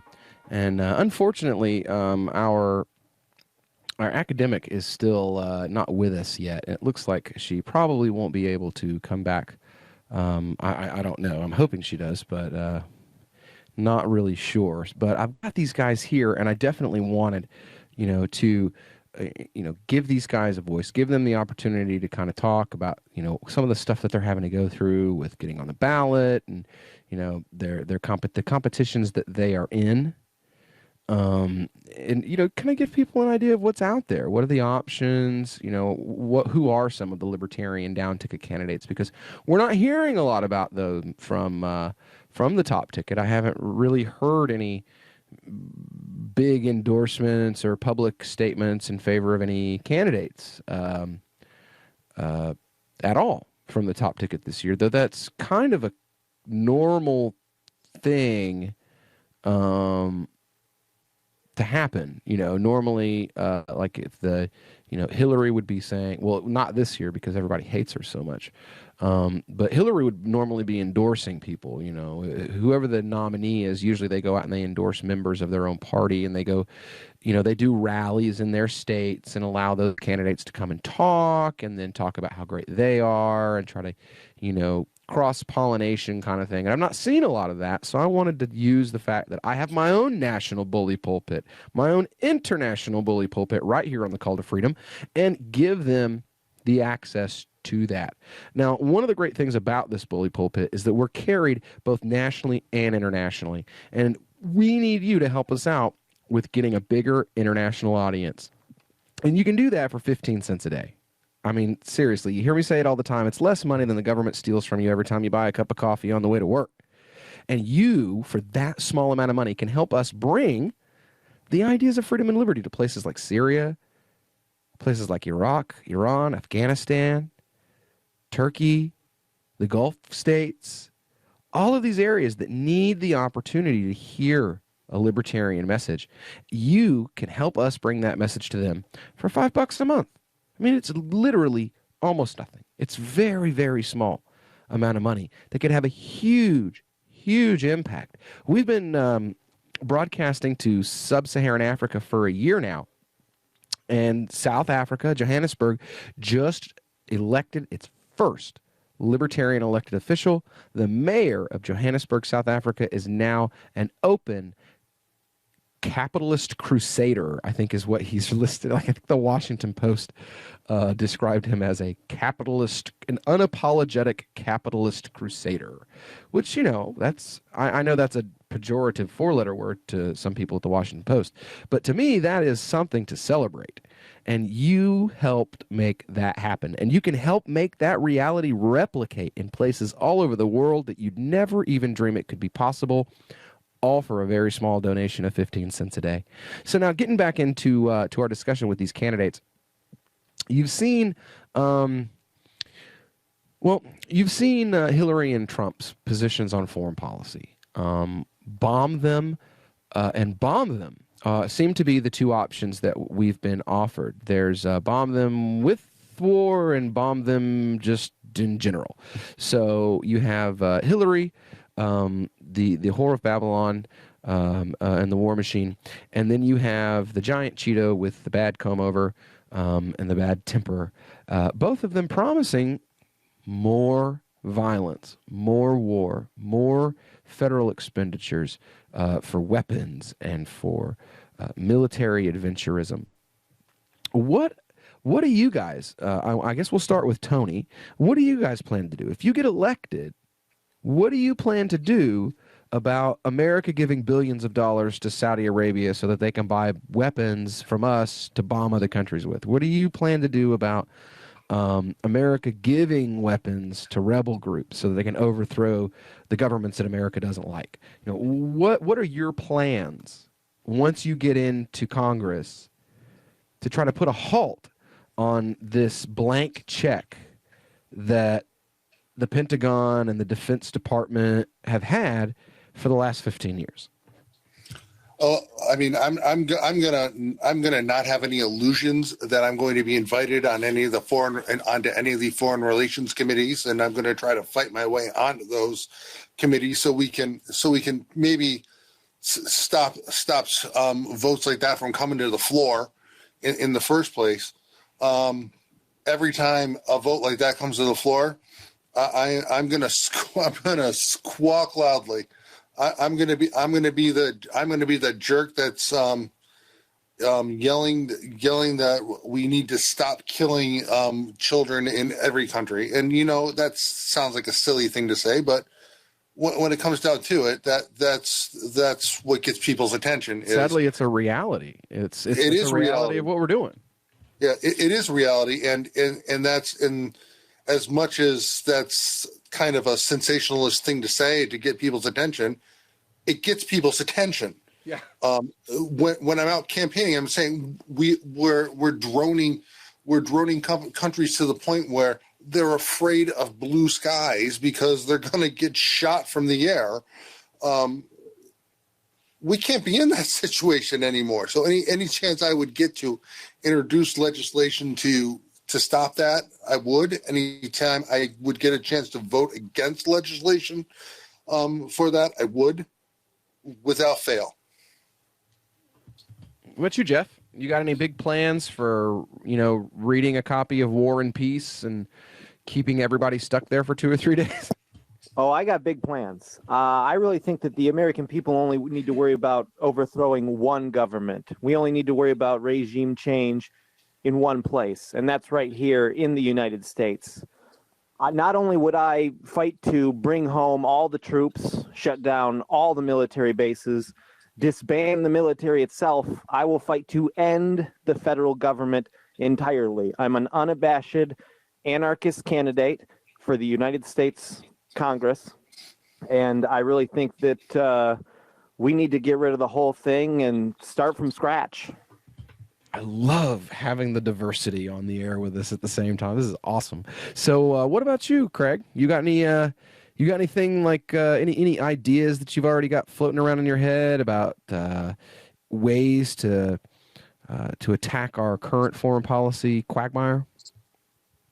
Well, of course. The first thing is with a libertarian in Congress, there's going to be media, because they're going to be wondering, what are we going to say? So I'm going to use that to my advantage and speak truth to power, and I'm going to be using that based on my experience as a United States Marine enforcing foreign policy as a boot on the ground. And so I'm going to be telling some very personal stories about things that went on over there, things that I saw, and why they're wrong. On top of that, I will filibuster every vote that I get a chance to stop it in the first place. And I know with my experience, you can't deny it. I should be on, some kind of committee that deals with foreign policy or there All are right. Well, we'll get into that when we get back here on the Call to Freedom on LRN.FM. Free Talk Live. Your show is dangerous for people. Yes, it is very dangerous for the state. It's dangerous for the status themselves. It's dangerous for the status quo, Bob, and it's dangerous because people like you who only want one particular message, and that is crack down, put all those people in jail. We need to bust the border up, and we need to hurt peaceful people. That's what your message is. Yours is the real dangerous message because you're the one who's advocating aggression against peaceful people. Don't you think that's shameful? No, I think if it's against the law, you shouldn't be advocating against the law. I'm for the law. Ding, ding. And if you break the law, Hey. is In the 1860s, it was against the law for black people to escape from their masters. Do you think they should have been brought back? no. Okay, you're a lawbreaker. The United States made it against the law for Indians to mix with white people. Do you think that that was a good law? No. Free Talk Live, 7 nights a week from 7 to 10 Eastern, live on the Liberty Radio Network at LRN.FM. This Your Family Today tip is brought to you by Stouffer's, helping bring your family together with wholesome dinner options, even on the busiest of nights. Find dinner table ideas to bring your family together at letsfixdinner.com. To get kids involved in dinnertime conversation, ask specific questions, not broad ones. Instead of what happened today at school, try what was the best thing that happened today. The more specific you are, the more they'll have to say. For more tips like these, visit us at parenthood.com/yourfamilytoday. I've been told no in many different ways. I give you an order and you're going to obey it. George, you can go this way. You can do that and you have to leave here. You cannot bring signs into the rally. Walk with me. Well, I'm comfortable here, actually. Whoa, whoa, whoa, whoa. Hey. Who do you think you are? Excuse me. There is no video and audio allowed in this office. No, I have work today. This is... You ain't gonna make it. Wait a minute. Hey! Oh my God! Unbelievable! Why are you running from me? Because you scared me. What am I being detained for? You're being served. What is this? You're being served. What is this? Bureaucrats have a funny way of telling people no. That's the sound of the men working on the chain. Derek J's Victimless Crime Spree. Watch it for free and order the Director's Cut DVD at victimlesscrimespree.com. The three most important things you can do for LRN.FM are: 1. Let your friends know you're listening to LRN.FM on your social networking profile. 2. Buy the things you buy online through shop.lrn.fm. 3. Give $5 a month to the AMP program at amp.lrn.fm. It's my firm belief that the AMP program is the best use of your charitable dollar among liberty-oriented groups. Support all your favorite organizations, but make sure you give $5 a month to the AMP program at amp.lrn.fm. Would odors, mold, and mildew describe your basement or crawl space? It doesn't have to be that way. Transform them into a fresh, healthy, usable one with the technologically advanced Wave moisture control units. The computerized operation maximizes moisture control and also expels harmful radon, combustion gases, and numerous other pollutants. Dehumidifiers are old technology that do nothing for air quality and waste energy. Wave units are intelligent, self-monitoring, do not need maintenance, and will save you hundreds in electricity. Wave units are still running effectively over 15 years. They've been tested and installed in public and military housing and by property managers nationwide. Buy a unit now, and if your home is not fresher and drier, you can return it for a full refund for up to 12 months. What have you got to lose? Call now. 1-888-618-WAVE. 1-888-618-WAVE. Or visit mydryhome.com. That's mydryhome.com. Wave Home Solutions for a healthy, comfortable home. You're listening to the best liberty-oriented audio streamed around the clock, on the air and online. This is the Liberty Radio Network at LRN.FM. In an email recently.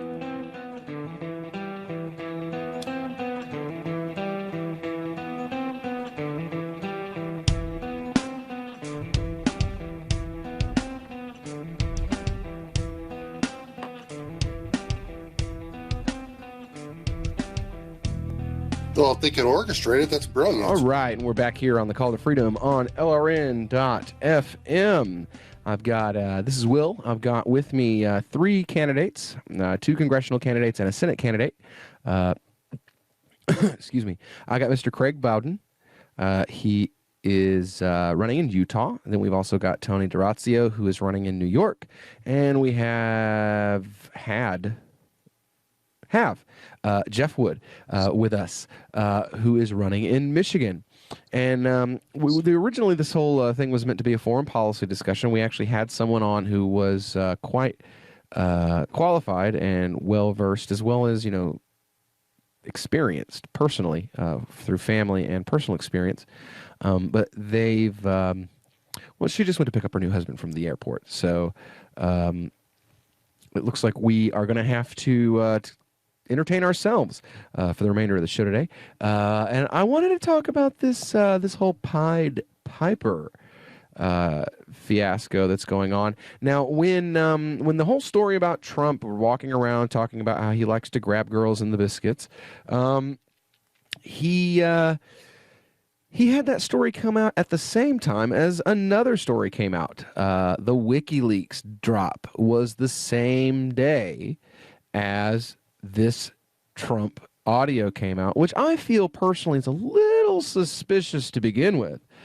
But now that suspicion becomes even greater when you hear about how Hillary Clinton and the media, NBC and CNN, privately, I wouldn't say openly, privately colluded with one another, basically to make sure Trump was the nominee, that Clinton felt comfortable running against someone like Trump or Carson, who are crazy, basically, and that to make herself look better, she needed a candidate that looked as crazy and unhinged and out of touch as absolutely possible.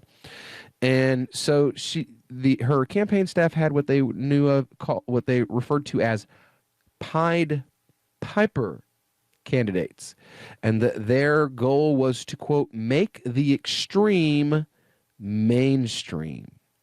And then I see this audio come out at the same exact time as the WikiLeaks dump, and I'm like, more media collusion with the Hillary Clinton campaign, or maybe not. Maybe it's just a very, very big coincidence, a very convenient coincidence. But yeah, so I want to get into this. What do you think? What do you guys think about this whole idea of, like, you have the Democrat nominee now who colluded with the media in order to win the nomination, to fix the nomination, and now we find out that same media, it sounds to me kind of like they helped fix the Republican nomination as well. I first of all, I'd like to add that I found it a little bit odd, strange, the timing of this, but also that this Trump story happened to involve a member of the Bush family. And I don't know, nobody else is talking about that either. Billy, isn't that Billy Bush or something like Billy, that? And he is a cousin. He is legitimately related to them. So isn't he like HW's son or something like that? Something like that.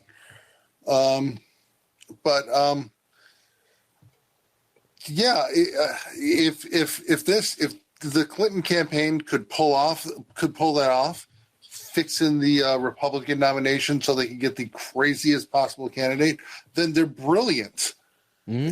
It's an absolutely brilliant move on their part. It's dirty as hell, but I don't think dirty but smart. Any denying that the Clinton campaign is running some brilliant strategy. I mean, just to get that awful woman to even appear human it takes a really brilliant PR, a lot of spin doctors. Yeah, I don't believe she's human still. I'm not. Oh, no. But she's getting better at pretending to be human. Yeah. I said like 8 years ago when she was running against Obama that she was the whore of Babylon. I was like, she's the culmination of biblical scripture, in my opinion. Yeah, well, I said that if she became president 8 years ago, that I would not be able to hold myself back from committing some act of violence towards her, because I think she's going to destroy this country, and it's a sad day if she gets elected. I think it's the same for both, though, at this point. Like, they're really, with the exception of, I mean, unless you want to vote for a third-party candidate, you don't have a choice that's not going to turn our country into a giant steaming pile of manure. I mean, you've got warmongering economic protectionism or warmongering economic protectionism. I mean, you can have one with a bad toupee or one with a bad pantsuit. And those are your options, really. In the duopoly at the very least. And something I thought was kind of odd was this is something, I guess NBC has actually had this recording, and they have others, I hear. I hear there are other recordings that they have because they produced his television show. So if they've had this whole time, why not introduce this information way back in the middle of last year when Trump first announced his campaign to make sure that someone, because they're all like, oh, he's the second Hitler. It's the newest rise of Mussolini. Everybody be scared. It's like, well, you had the information evidently in your hands this whole time, and now admit that you've had it this whole time, that you could have prevented this, which only goes to validate these WikiLeaks documents that talk about collusion. Well, like I said, it's a brilliant strategy on her part. Obviously, her media contacts have been holding this in abeyance, waiting for the perfect opportunity to overshadow a story about her.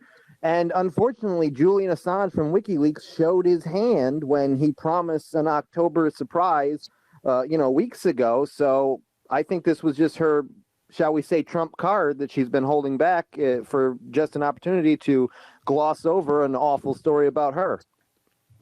Well, when you look at politics overall, when it comes to campaigning, you're going to find this dirty dealing in just about every level of office. That's just the way that it is. It's a nasty, nasty business. And you also don't play your biggest hands before you need to play your biggest hands. If they were to play that back when he was running for the nomination, you would have had somebody that would have been more articulate and harder to defeat. That's just the way that it is. Yeah, absolutely. I really couldn't agree more. This is what we as a society, I don't know if we should expect it or if it's just what we've come to expect. We've come to expect that our candidates are going to be two giant piles of crap. And that was going to be it. This is what we are going to just have always, that there's just always going to be the choice between two people that you'd really like to just shoot yourself in the head rather than to vote for either of them. I agree. I think the reason that so few people vote in our system isn't because of apathy, it's out of disgust. And that's why I have focused my campaign on appealing to non-voters. Rather than stealing votes from the Democrats and Republicans, I focus on appealing to the people who didn't know there was another choice. That's one of the things that I actually pushed in my when I was in my speech to the convention for the vice president, was that libertarians are out there and we're literally arguing over 9% of the electorate. 9%. Isn't that what they said? 9% is what ended up total that voted for Hillary and Trump, was 9% of the actual registered voters. We're out there fighting over that 9% when you have millions of voters that are just uninspired, unmotivated, and just don't want to get off their couch. People like my mom who they look at politics and they say, there's nothing I can do. If they're going to promise me one thing and do another, and my vote means absolutely nothing. And we'll get into that. Are you a political activist who does things that the government might not like? Then this free ebook may save your life. Rats is your guide to protecting yourself against snitches, informers, informants, agents provocateurs, narcs, finks, and similar vermin. Rats was written by OG libertarian Claire Wolfe. Rats is a short book, easy to read, and available free in many formats. Download Rats free at rats-nosnitch.com. That's rats-nosnitch.com. Free Press Publications is an independent, alternative media and publishing company founded in June 2009 with the mission of ensuring a free press for the freedom movement and is committed to spreading the message of peace, freedom, love, and liberty. FPP also gives new authors an avenue for publishing freedom-oriented material. FPP brings you daily news and commentary on the website fpp.cc, as well as a daily 5-minute newscast, FPP Radio News, and weekly news, views, and commentary in the FPP Freedom Minute and Peace, Love, Liberty Radio at fppradio.com, and the monthly newspaper FPP News at news.fpp.cc. Find FPP online at fpp.cc. That's fpp.cc, as in Creative Commons. For years, LRN.FM has had a listen line that you can call and listen to LRN.FM anytime. Now we're taking the idea to a new level with the LRN.FM audio on-demand line. You can call 641-793-9660 anytime and listen to LRN.FM's live feed, and you can listen to a bunch of our original shows on demand. Long-distance fees may apply. Just dial 641-793-9660 and choose from the menu 641-793-9660. This is your Roberts & Roberts Brokerage Daily Precious Metals Update. In early trading Friday, gold is $7 higher at $1,262 per ounce, and silver is up 32 cents at $17.64 per ounce. Bitcoin is currently trading at $614 US.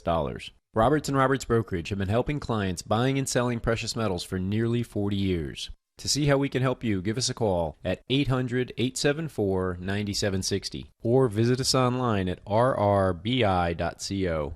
DVD, books, music, instruments, periodicals, computers, software, electronics, photo, cell phone, office products, home and garden, bed and bath, furniture, kitchen, pet supplies, automotive, hardware, apparel, shoes, jewelry, grocery, healthcare, sports and outdoors, toys, games, used, and more. It's a department store at your fingertips. Shop.lrn.fm. Get all your shopping done, get a great deal, and a portion of your purchase goes to benefit the Liberty Radio Network when you shop at Amazon via shop.lrn.fm. On Free Talk Live, we're bringing people to the ideas of liberty every day. From wrestling superstars like Glenn Jacobs. You guys really are having an impact, I believe. Like I said, a lot of where I am now is due to listening to Free Talk Live. You changed my mind on some very important issues years ago. To random people tuning in on the radio. I was kind of stuck in the left-right paradigm. I heard your show by chance on a Saturday night. From there, I went on, joined the Free State Project, and become an amplifier. So, I mean, that's really the reason why I amp is because I know that if it wasn't for you guys being on as many stations as you are, I never would have found the ideas of liberty. Your amp will directly change more lives by getting Free Talk Live in front of people looking for talk radio online and on the air. When you amp Free Talk Live, you get perks like access to the AMP-only Facebook group and AMP podcast. Visit amp.freetalklive.com. While our satellite channel is free to listen to, it's not free for us. You can help us cover our satellite costs with the chip-in on the right side of the page at lrn.fm.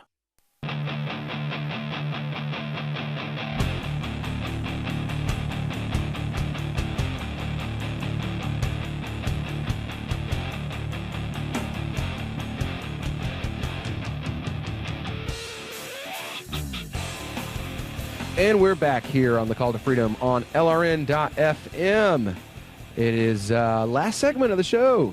So we've had with us tonight Craig Bowden. Craig Bowden. I did it again. Craig Bowden, who is running for Congress in Utah, as well as Jeff Wood, who is running for Congress in Michigan. And no. Yeah, and Tony, you're running for Senate, right? Or did I get that wrong? No, Tony's not running for Senate. I've got you guys muted. I don't know why. I'm even asking you questions. You're running for Congress, right? I'm running for Congress, yep. And Craig's running for Senate. That's right. Okay. Ugh, jeez. My notes are... Oh, there they are. They're under my chair. That's a great place for them. So, and we've been talking about, media, this whole media collusion with Hillary, and a little discussion of some of the stuff that's going on with foreign policy, some of the plans that these guys have to try to rein in the military adventurism and basically the robbing of the American people at gunpoint, so that we can. It's welfare. Let's just call it what it is. It's welfare for the weapons manufacturers. The government robs you and I at gunpoint, then they give billions and billions of dollars to countries that we really shouldn't be giving money to. And then that country uses that money to buy weapons from our weapons manufacturers. So it's welfare. That's what it is. It's welfare. It's government money that is being given so that they can help keep the weapons industry afloat in the U.S. And and we know it's about that because I wish I could remember his name. There was a senator came after Paul. Paul was talking about he didn't want to give the Saudis another like $11 billion. In the last 10 years, I think we're up to $115 billion that we've given the Saudis in cash so that they can then turn around and buy American weapons from us with our own money. Odd enough. He tried to stop that. And another senator, I want to say it's the guy that Alex is running against. If I'm not mistaken, I think it was Chuck Schumer, but don't quote me on that. Basically said that if we don't sell those weapons to Saudi Arabia, there'll be a lot of people without jobs. And basically flat out admitted that these weapons bills are a way to they're jobs creation bills. This is how the government creates jobs. You hear government doesn't create jobs? Government creates jobs. Government gives your money to a foreign country so that they can buy weapons from a weapons manufacturer in the U.S., and that weapons manufacturer gives you a job making Hellfire missiles at, no joke, my brother-in-law used to work at Lockheed Martin, minimum wage. So you are soldering points on a missile that will eventually cost $175,000 a piece, and you're making $7.50 an hour to do so. So they're not even good jobs that we're trying to save through this welfare program. They're minimum wage jobs. Like, I could go make as much money working at McDonald's as I can building the implements that are used to kill children around the earth. Now, before we go, I want to give Craig the opportunity, since we're almost done, tell us where we can learn more about your campaign, where you're going to be speaking next, what's your next event, where can we donate, how can we get involved? Well, you can always follow me on Twitter. My handle is @CraigBowden2020. My website is www.craigforcongress.org, and that's the number 4, not the word. And the next chance that you'll get to see me is going to be on October 17th, as I decide to quite possibly get arrested protesting the Utah Debate Commission's exclusion of third-party candidates. Awesome. I love it when I hear candidates talking about they're going to get out there and get some media attention by committing civil disobedience. There's literally no more libertarian way to go out and get that media attention that the media refuses to give you than by committing civil disobedience. It worked for Jill Stein. I mean, I'm not saying she's a great candidate or anything because she's a complete and total socialist, but it worked for her.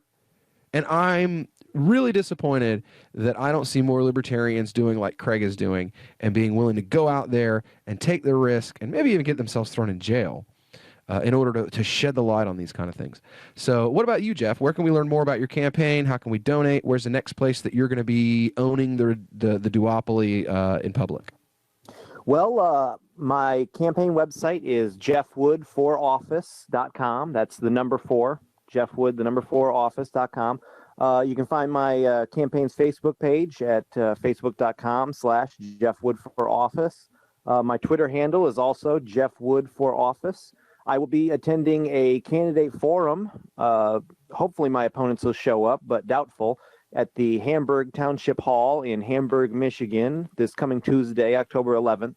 I'm also hosting a fundraising event Saturday, October 15th in my hometown of Howell, Michigan at the historic Howell Theater. So I hope I see some of you guys there. Awesome, and good luck to you in your campaign. Hope that you just thoroughly thrash the two candidates that you're running against. And then we've got Mr. Tony D'Orazio from New York. Go ahead and let everybody know, Tony, where can we find out more about your campaign? Where can we follow your successes? Where can we donate? How can we get involved? Well, my website is Tony4NY. That's FOR, not the number 4, .org.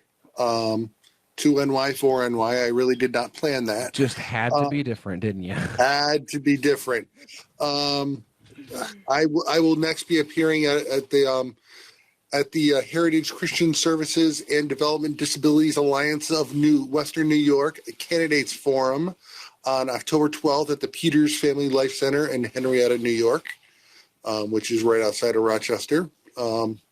I'm also at the Rochester Public Market practically every single weekend, stumping for myself as well as trying to push, trying to make sure Alex Merced's name gets out there as well. Very good, very good. So, now, just for our international listeners, because we have a quite sizable audience in places like Kenya and Egypt, South Africa. All of you have done outreach events this year with the Muslim community in your local areas or in your states, haven't you? Yeah, I have. This is Jeff. Me and one of my other friends who's a congressional candidate here in Michigan, Tiffany Hayden, and my friend James Weeks, who's a sheriff's candidate here in Livingston County.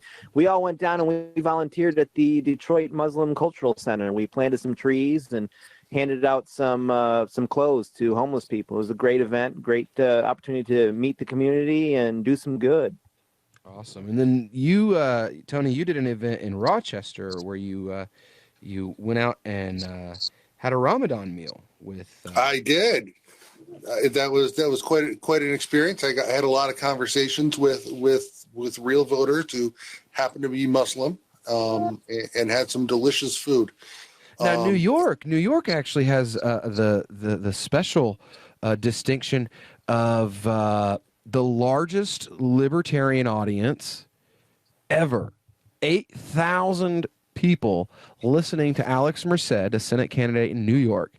Largest audience this year, and as far as I know, the largest audience a libertarian candidate has ever spoken in front of. Almost all Muslims in New York. Just a few weeks ago, after the Eid al-Adha. So yeah. Now, Craig, did you get the opportunity? I know you and I spoke about it, but I don't remember if you got the opportunity to actually to go out and meet some people, or if I think you had some other things that were going on right around that time too. Did you get to go? Unfortunately, I haven't been able to do much in those communities quite yet. I have been able to identify several mosques that are in my area, and so definitely looking forward to be able to go and do some outreach there. Show up on a Friday afternoon about 2:30, and that's the best time. That's everybody's leaving the religious ceremony for the day, and you have like just people, parking lots full of people. You can shake hands, say hi, go in, meet the imams and stuff like that, and it's a time when the community is actually there. So yeah, I would definitely suggest that if you were trying to do that kind of outreach, that would probably be the best time, because weekends, like, nobody's ever at the mosque on the weekends. So I'll definitely Friday afternoons. Friday afternoons is the big time right now. Well, I want to thank all of you guys for taking the time out of your day to come on, to have the discussions with us that you have tonight. Share your campaigns, your what's the word I'm looking for here? Your struggles on the campaign trail with our listeners. I really think that it's important, not only for us here in the States, but for our international listeners, to get the opportunity to hear about how America's not as free as most people like to think it is. And so this has been Will Coley, again, live from East Tennessee here in our secret Liberty Bunker. This has been the Call to Freedom on LRN.FM. Come back next week. We plan to have another great show for you. We're setting up, we're going to have the director of the Muslim Republican Coalition with us. Every once in a while, you get information that's worth changing your life for. This is one such time. You can save up to and beyond 25% on all purchases at Amazon. You probably heard of Bitcoin and just not thought much about it. You certainly know that you can get competitive pricing at Amazon, but now you can get a 25% discount on nearly everything you need to live. I've just given you a huge raise, and all you have to do is claim it. You go to saveitpurse.com and open an account. Do this right now. Don't wait. Then you fund the account with Bitcoin. I know this sounds unbelievable, but at my house, we saved as much as 45% off of a new item on Amazon. This information is worth you changing the way you do things. Go to saveitpurse.com right now, get signed up, and cash in on the huge raise I'm offering you. 15 to 25% off of everything at Amazon through saveitpurse.com. It's saveatpurse.com. Did you know you can listen to LRN.FM via our free-to-air satellite channels? We have channels over nearly all of North America and much of Africa. All you need is an affordable receiver and a dish as small as 30 inches. There are no monthly fees. Learn more at sat.lrn.fm. Plus, if you are a broadcaster or want to be one, this is a good delivery method for our content. See our coverage maps and get details at sat.lrn.fm. That's sat.lrn.fm. sat.lrn.fm. Looking for a great real estate investment? Consider New Hampshire, which is ground zero for the Liberty Movement. Your first call should be to Mark Worden from Porcupine Real Estate. He's more than just a real estate agent. He's your New Hampshire concierge. Where are the best places to live? Do you want farm, city, the burbs, or forest? Do you want a duplex or multifamily building so that renters pay your mortgage? There are homes in all price ranges in New Hampshire, and Mark can help with financing too. Invest in Liberty and property. Mark Worden can help. PorcupineRealEstate.com. This is the Liberty Radio Network, broadcasting the latest Liberty-oriented audio content 24 hours a day at LRN.FM. Money, power, and respect are all yours at CreditSecretsRevealed.com. Be seen as an industry leader. You can do it. The last application you filled out when it was time to hit submit, did your nerves spike? You didn't get the approval you seek, but there's a better way. We teach you exactly what to place into the right systems the right way the first time so you get approved. Get up to $100,000 in instant business credit. Many people will get cash on the spot. Use those two tools in your new corporate credit engine so you can walk into the bank and get your project funded today. It's all about today at CreditSuccessSecretsRevealed.com. Credit Success Secrets Revealed is explosive and ignites instant results. Dial 1-800-707-8719. That's 1-800-707-8719. 1-800-707-8719. Or just go to CreditSuccessSecretsRevealed.com. Here's a chance to do a little activism while you're cruising Facebook, Twitter, or Google+. Between the LOL cats, the recipes, the hot girls, and the inspirational sunrise memes, Free Talk Live's posts pass by your newsfeed. Like them, comment. It gives us more exposure. If you don't see our posts, click like at facebook.freetalklive.com and then hover over it to click Get Notifications. It's an easy way to spread the ideas of liberty a bit further. I know you're busy, but you can spare that 1/10 of a calorie it takes to click on something. Facebook.freetalklive.com.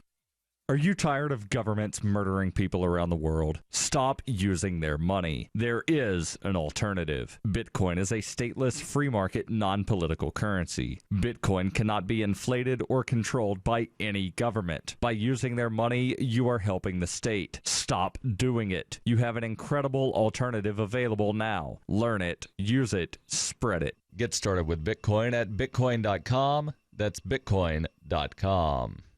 Do you love Twitter? Make sure you favorite the LRN.FM Twitter account so you can receive our tweets at twitter.lrn.fm. That's twitter.lrn.fm. The latest edition of The Lava Flow is next on the Liberty Radio Network at LRN.fm. Get more at thelavaflow.com. Is Gary Johnson libertarian enough for Ron Paul? Thank you for joining me on the 16th episode of The Lava Spurt, the Ron Paul versus Gary Johnson edition. Welcome to The Lava Spurt, the weekly offshoot of The Lava Flow, channeling the flow of information to the libertarian, anarcho-capitalist, voluntarist, and agorist community. Brought to you by my per episode donors. Thank you. Here's your host, Roger Paxton. I am still catching a lot of flack, even from many voluntarists, for my stance on the Johnson-Weld campaign. And I just don't get it. I can understand minarchists giving me flack on this, but not voluntarists.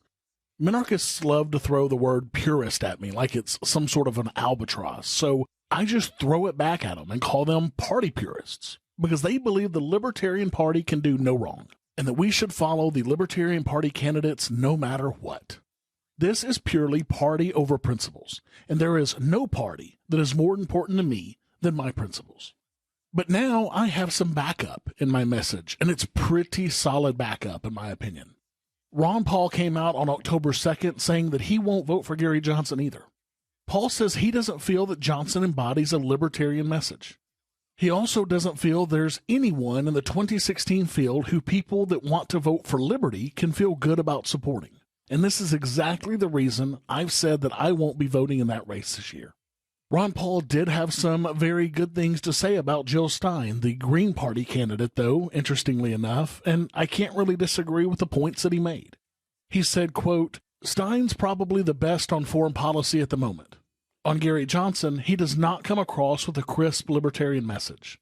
If you want to express yourself, I am voting for the non-aggressive principles that create the libertarian message. And that is, nobody can commit aggression. Individuals cannot, nor can the government. Unfortunately, there's not a crisp answer. This individual represents liberty, and if you vote for this person, you will be voting for liberty and truly expressing yourself." So Ron Paul also talked about how our current political system is not good for liberty at all. He said, quote, "Liberty is all chopped to pieces. Liberals defend some parts of liberty, and conservatives other parts. And progressives are pretty good, too, on foreign policy." Now, this is exactly why the Libertarian Party should never sacrifice their principles for votes, like they are right now. Without a principled Libertarian Party and a principled Libertarian Party candidate, there really is no place for those like me who value full 100% liberty. And if Ron Paul thinks so little of Gary Johnson, who is closer to being a libertarian than his running mate, I would love to hear what Ron Paul thinks of Bill Weld.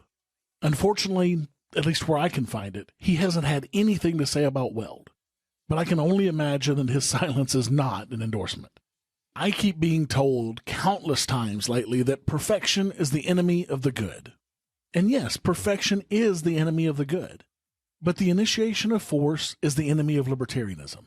I'm not looking for the perfect candidate. I'm just looking for a libertarian candidate.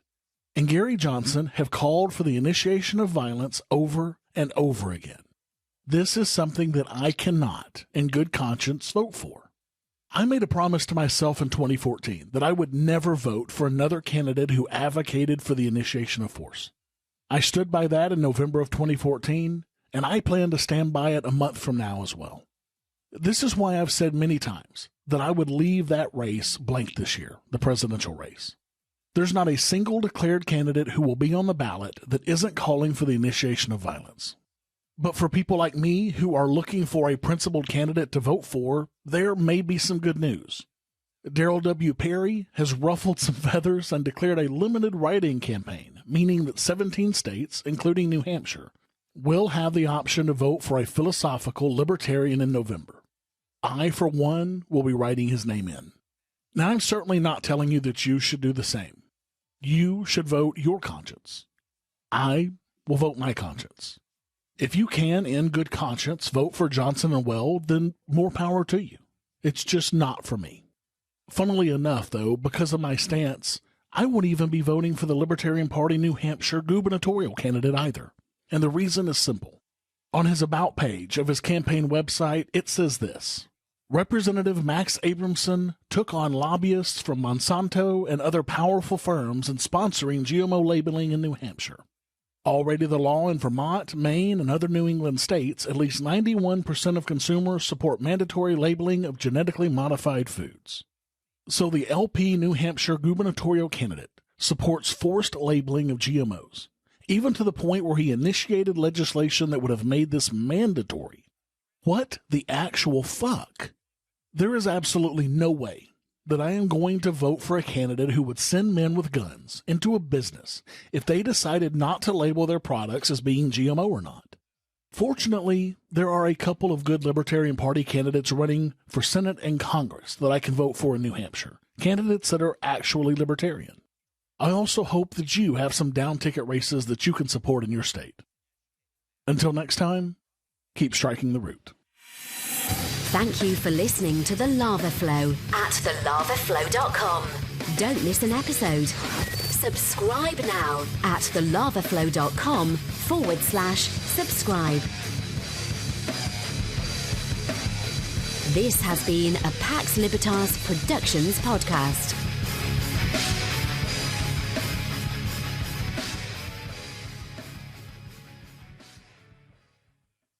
Understanding your credit score is the first step towards managing and improving it. This is Charlie Sundstrom with your Van Dyke Mortgage Minute. The most influential component of your credit score is your payment history. Almost equally as important is the amount you owe on credit accounts. Also impacting your score, but to a lesser degree, are the length of time you've utilized your credit, the number of new accounts, credit inquiries, and your various types of credit accounts. To help achieve or maintain a healthy credit score, have a system set up to assure your bills are always paid on time. Don't max out your cards. It's better to have a high credit limit with a low balance. Never close old accounts. The age of these can actually help your credit score. But don't be afraid to use your credit. You need several accounts in order to have a credit score. Just keep the corresponding payments within your means. For your mortgage pre-approval and refi needs, start by visiting VanDykeMortgage.com. Corporate NMLS 3035. Van Dyke Mortgage is an equal housing lender. Charlie Sundstrom, NMLS 134251. Now that you've found the Liberty Radio Network at LRN.FM, you may want to help expose others to our great programs. To assist you in doing so, you'll find resources at promote.lrn.fm, including details on how to get a free bumper sticker, quarter-page flyers you can print out and distribute, banners for your website, as well as files that will allow you to make your own custom banners and graphics. Visit promote.lrn.fm and help bring new listeners to the Liberty Radio Network. That's promote.lrn.fm.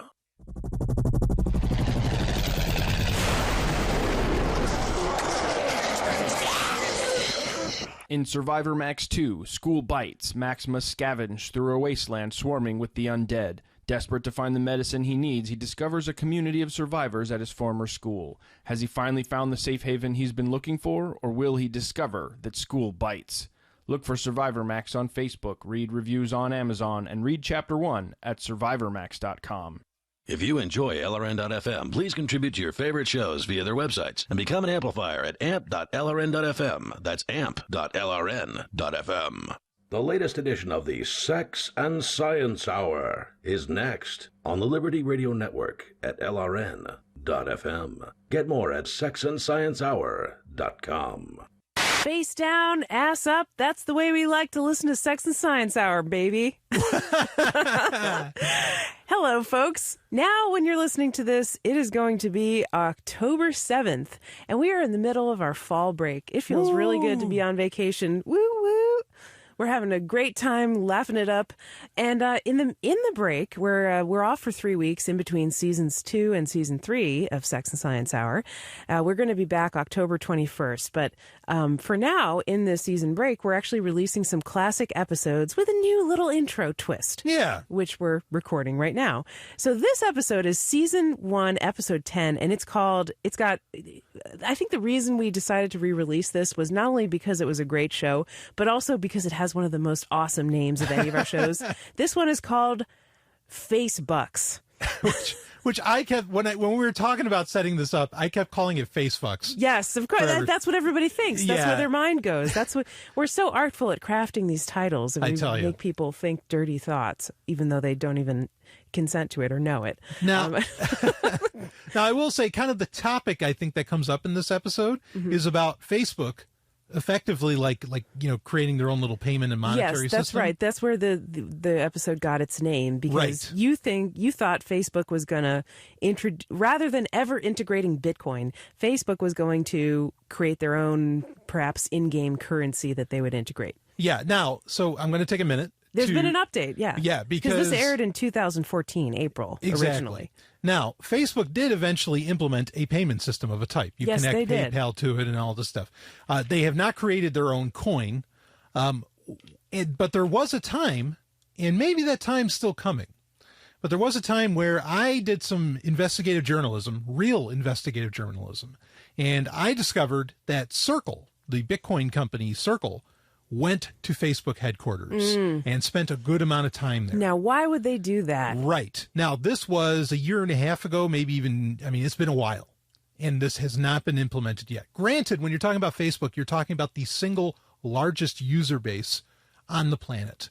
So maybe it takes you a year to get this right. This isn't something that you could just roll out really quickly. Like when Microsoft, of course, they've gone back on this, but when Microsoft integrated BitPay, it happened in like 3 days. Credit to the people at BitPay, certainly. But maybe this is just taking the amount of time. But I do want to say that I could end up being wrong. Maybe Facebook changed their mind. But, the point I want to bring up is that if you hear in any of these classic episodes something that may seem like contradictory to what I've said, to what I've said maybe recently in other episodes, or maybe even what Stephanie said, understand, especially when it comes to tech, the tech world changes, by the second. Yes. There's new data that comes in. Perhaps things at one change. time, Facebooks were really a reality. They were planning on integrating Facebooks. Yeah, an example, mentioned like Microsoft I mentioned earlier, Microsoft was going to release a Surface Mini, which is, like a miniature version of their popular line. 3 days before release date, they canceled it. Oh, shit. 3 days before. So we may never know what kind of bucks the face was planning. That's right. So that's all I've got to say on that. But anyway, go ahead, Stephanie. Well, not only did we talk about Facebucks in this episode, but we also talked about Amazon, the potential of Amazon accepting Bitcoin or not. Never. Or not. We also talked apparently about lab-grown vaginas. I do not remember that one. All right. And, yeah, it's a brave new world. That's what I said in the show notes back in 2014, a couple of years ago, 2.5 years ago. And it still is. And it still is. Enjoy the show, folks. We're going to enjoy our vacation, and we'll be back on October 21st, Season 3, Episode 1. In the meantime, go to sexandsciencehour.com, shop at stuff.sexandsciencehour.com to support our show. And we'll see you soon. Have fun with your Facebucks.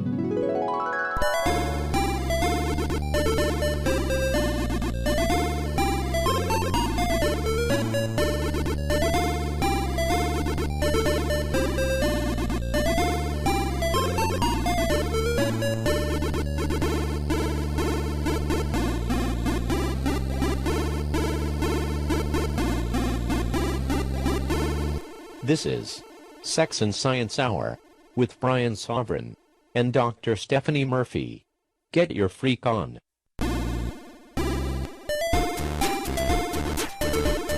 Hello, and welcome to Sex and Science Hour. This is episode 10. I'm Stephanie, and you are Brian. Of course. Hello, thank you for tuning into our show. Wow, we're in the double digits now.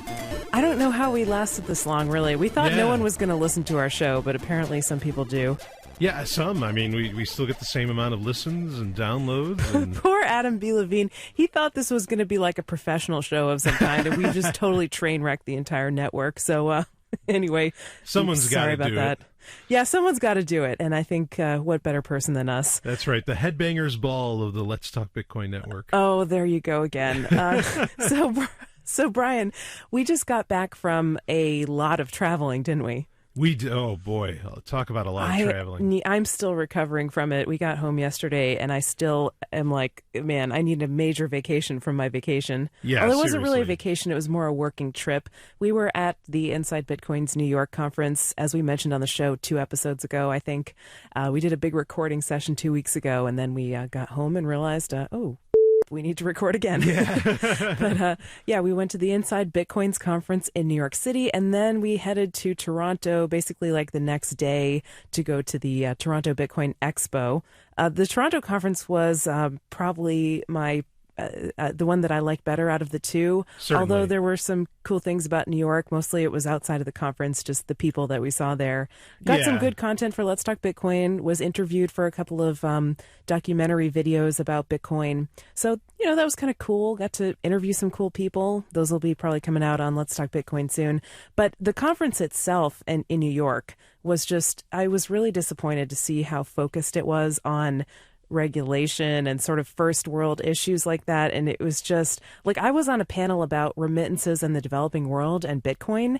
And even on that panel, everyone else was just talking about, well, how can we make this KYC compliant?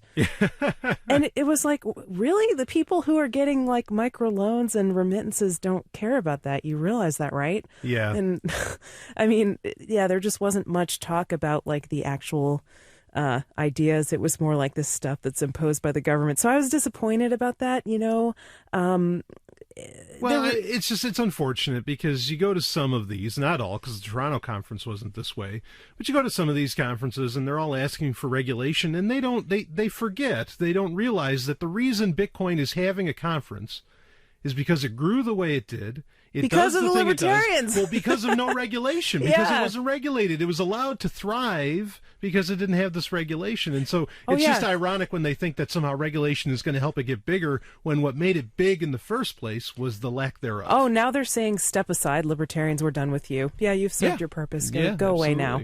I will not be going away personally. Yeah.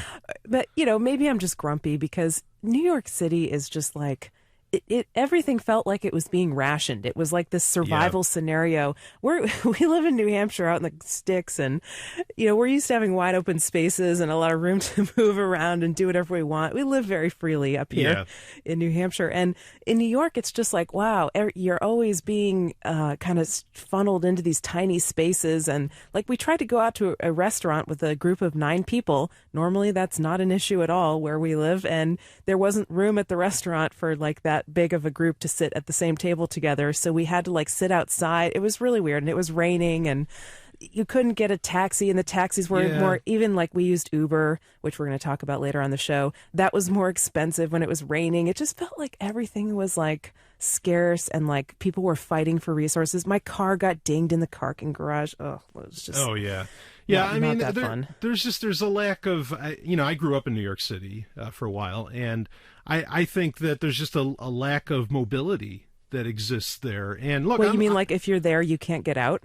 Well, I don't necessarily mean that, but I mean just like you can't really get around very well, and like and you feel a lack of freedom in that. And look, I'm a parkour guy. I'm all about coming up with alternative ways to get somewhere, but all those ways are illegal by the city. So whatever, probably taking an Uber is illegal too, but it probably is, but who cares? Come get us. Yeah. Anyway, Toronto was a little more open. I like that city. That was the first time I was there. They've got a great Bitcoin community up there. There's Anthony Diorio with Bitcoin Decentral, and the conference was very community focused, although there were a good amount, I noticed at the conference, there were a good amount of kind of like, I called them like leftist trolls, basically. They were standing up at like every question and asking about like, what about these kids in Africa that don't have phones and like are living in a muddy hole in the ground? And what about them? They can't use Bitcoin. And what about the fact that, 1%, we're talking about like the 1%ers of Bitcoin, like the people who are adopted it early. Now they have most of the coins. And it was interesting. I thought, like, I gave a talk about women in Bitcoin. It was called like, what does Bitcoin offer to women? And I really made it very individualism focused. It wasn't like a feminism talk. It was not a man bashing talk in any way. Right. I said that at the beginning of it. I was expecting a bunch of libertarians who would be ready to chew my head off because I said women and not people, Yeah. But instead, I got like the total opposite. Like there were a bunch of like radical feminists in the audience who were like telling me that I was part of the patriarchy and stuff. So that was kind of interesting. It'll be on YouTube if you want to watch that later, I'm sure. And Brian, you did your Is Bitcoin More Real Than Gold talk. How was the response to that? I mean, the response seemed pretty positive. So it was a talk that went all over the place, where I, pretty much discussed the problems with all currencies, including gold and Bitcoin. And I didn't get to some points, but I think we might be able to get to them in this episode of Sex and Science Hour. Oh, actually, sure. To where I didn't get to talk about Bitcoin's biggest threat. Well, Ethereum was very prominent at this Toronto conference because, that there's like kind of a base there, and Anthony sponsors Ethereum, and so he's part of the team and so forth. And, I have to be honest, I'm a little concerned that Ethereum is like the New World Order. I have no comment. Okay, well, we'll find out a little bit more about that later, and we'll kind of reserve judgment because we got to move on. We've got some stuff to talk about. There's actual news happening in the world. On our travels, I thought this would be a good thing to talk about, like kind of segue in from talking about these conferences. On our travels, we did a lot of, using these alternative kind of services that are popping up now, like Airbnb, and also like some of the ride-sharing apps like Uber, Sidecar, and Lyft. And if you don't know what those are, they're basically apps that allow people, the last three that I mentioned are apps that allow people to share rides. So you can request a driver, people are driving around the city, you can see them on a map with GPS, they pick you up, they give you a ride somewhere, you pay them through the app, and incredibly efficient, very easy, all very fast. Cheaper than a taxi. Yeah, blows away anything the taxi services are doing or even the hotels are doing. And of course, in most cities, taxi service is incredibly regulated. In New York, you have to get these medallions, which is like a taxi license that costs, like last time I heard about this, it cost $100,000 to get one of these medallions and that you have to have in order to drive a taxi legally. Granted, you'll make $100,000 easy. I mean, like inside of a short period of time. But where does that come from? That comes from the people who are paying for the rides. Right. And they're getting just like turned upside down and shaken for their money falling out of their pockets. I mean, someone's got to pay for it. Yeah, it's nuts to pay that much money for a taxi cab. And so these apps are kind of improving that.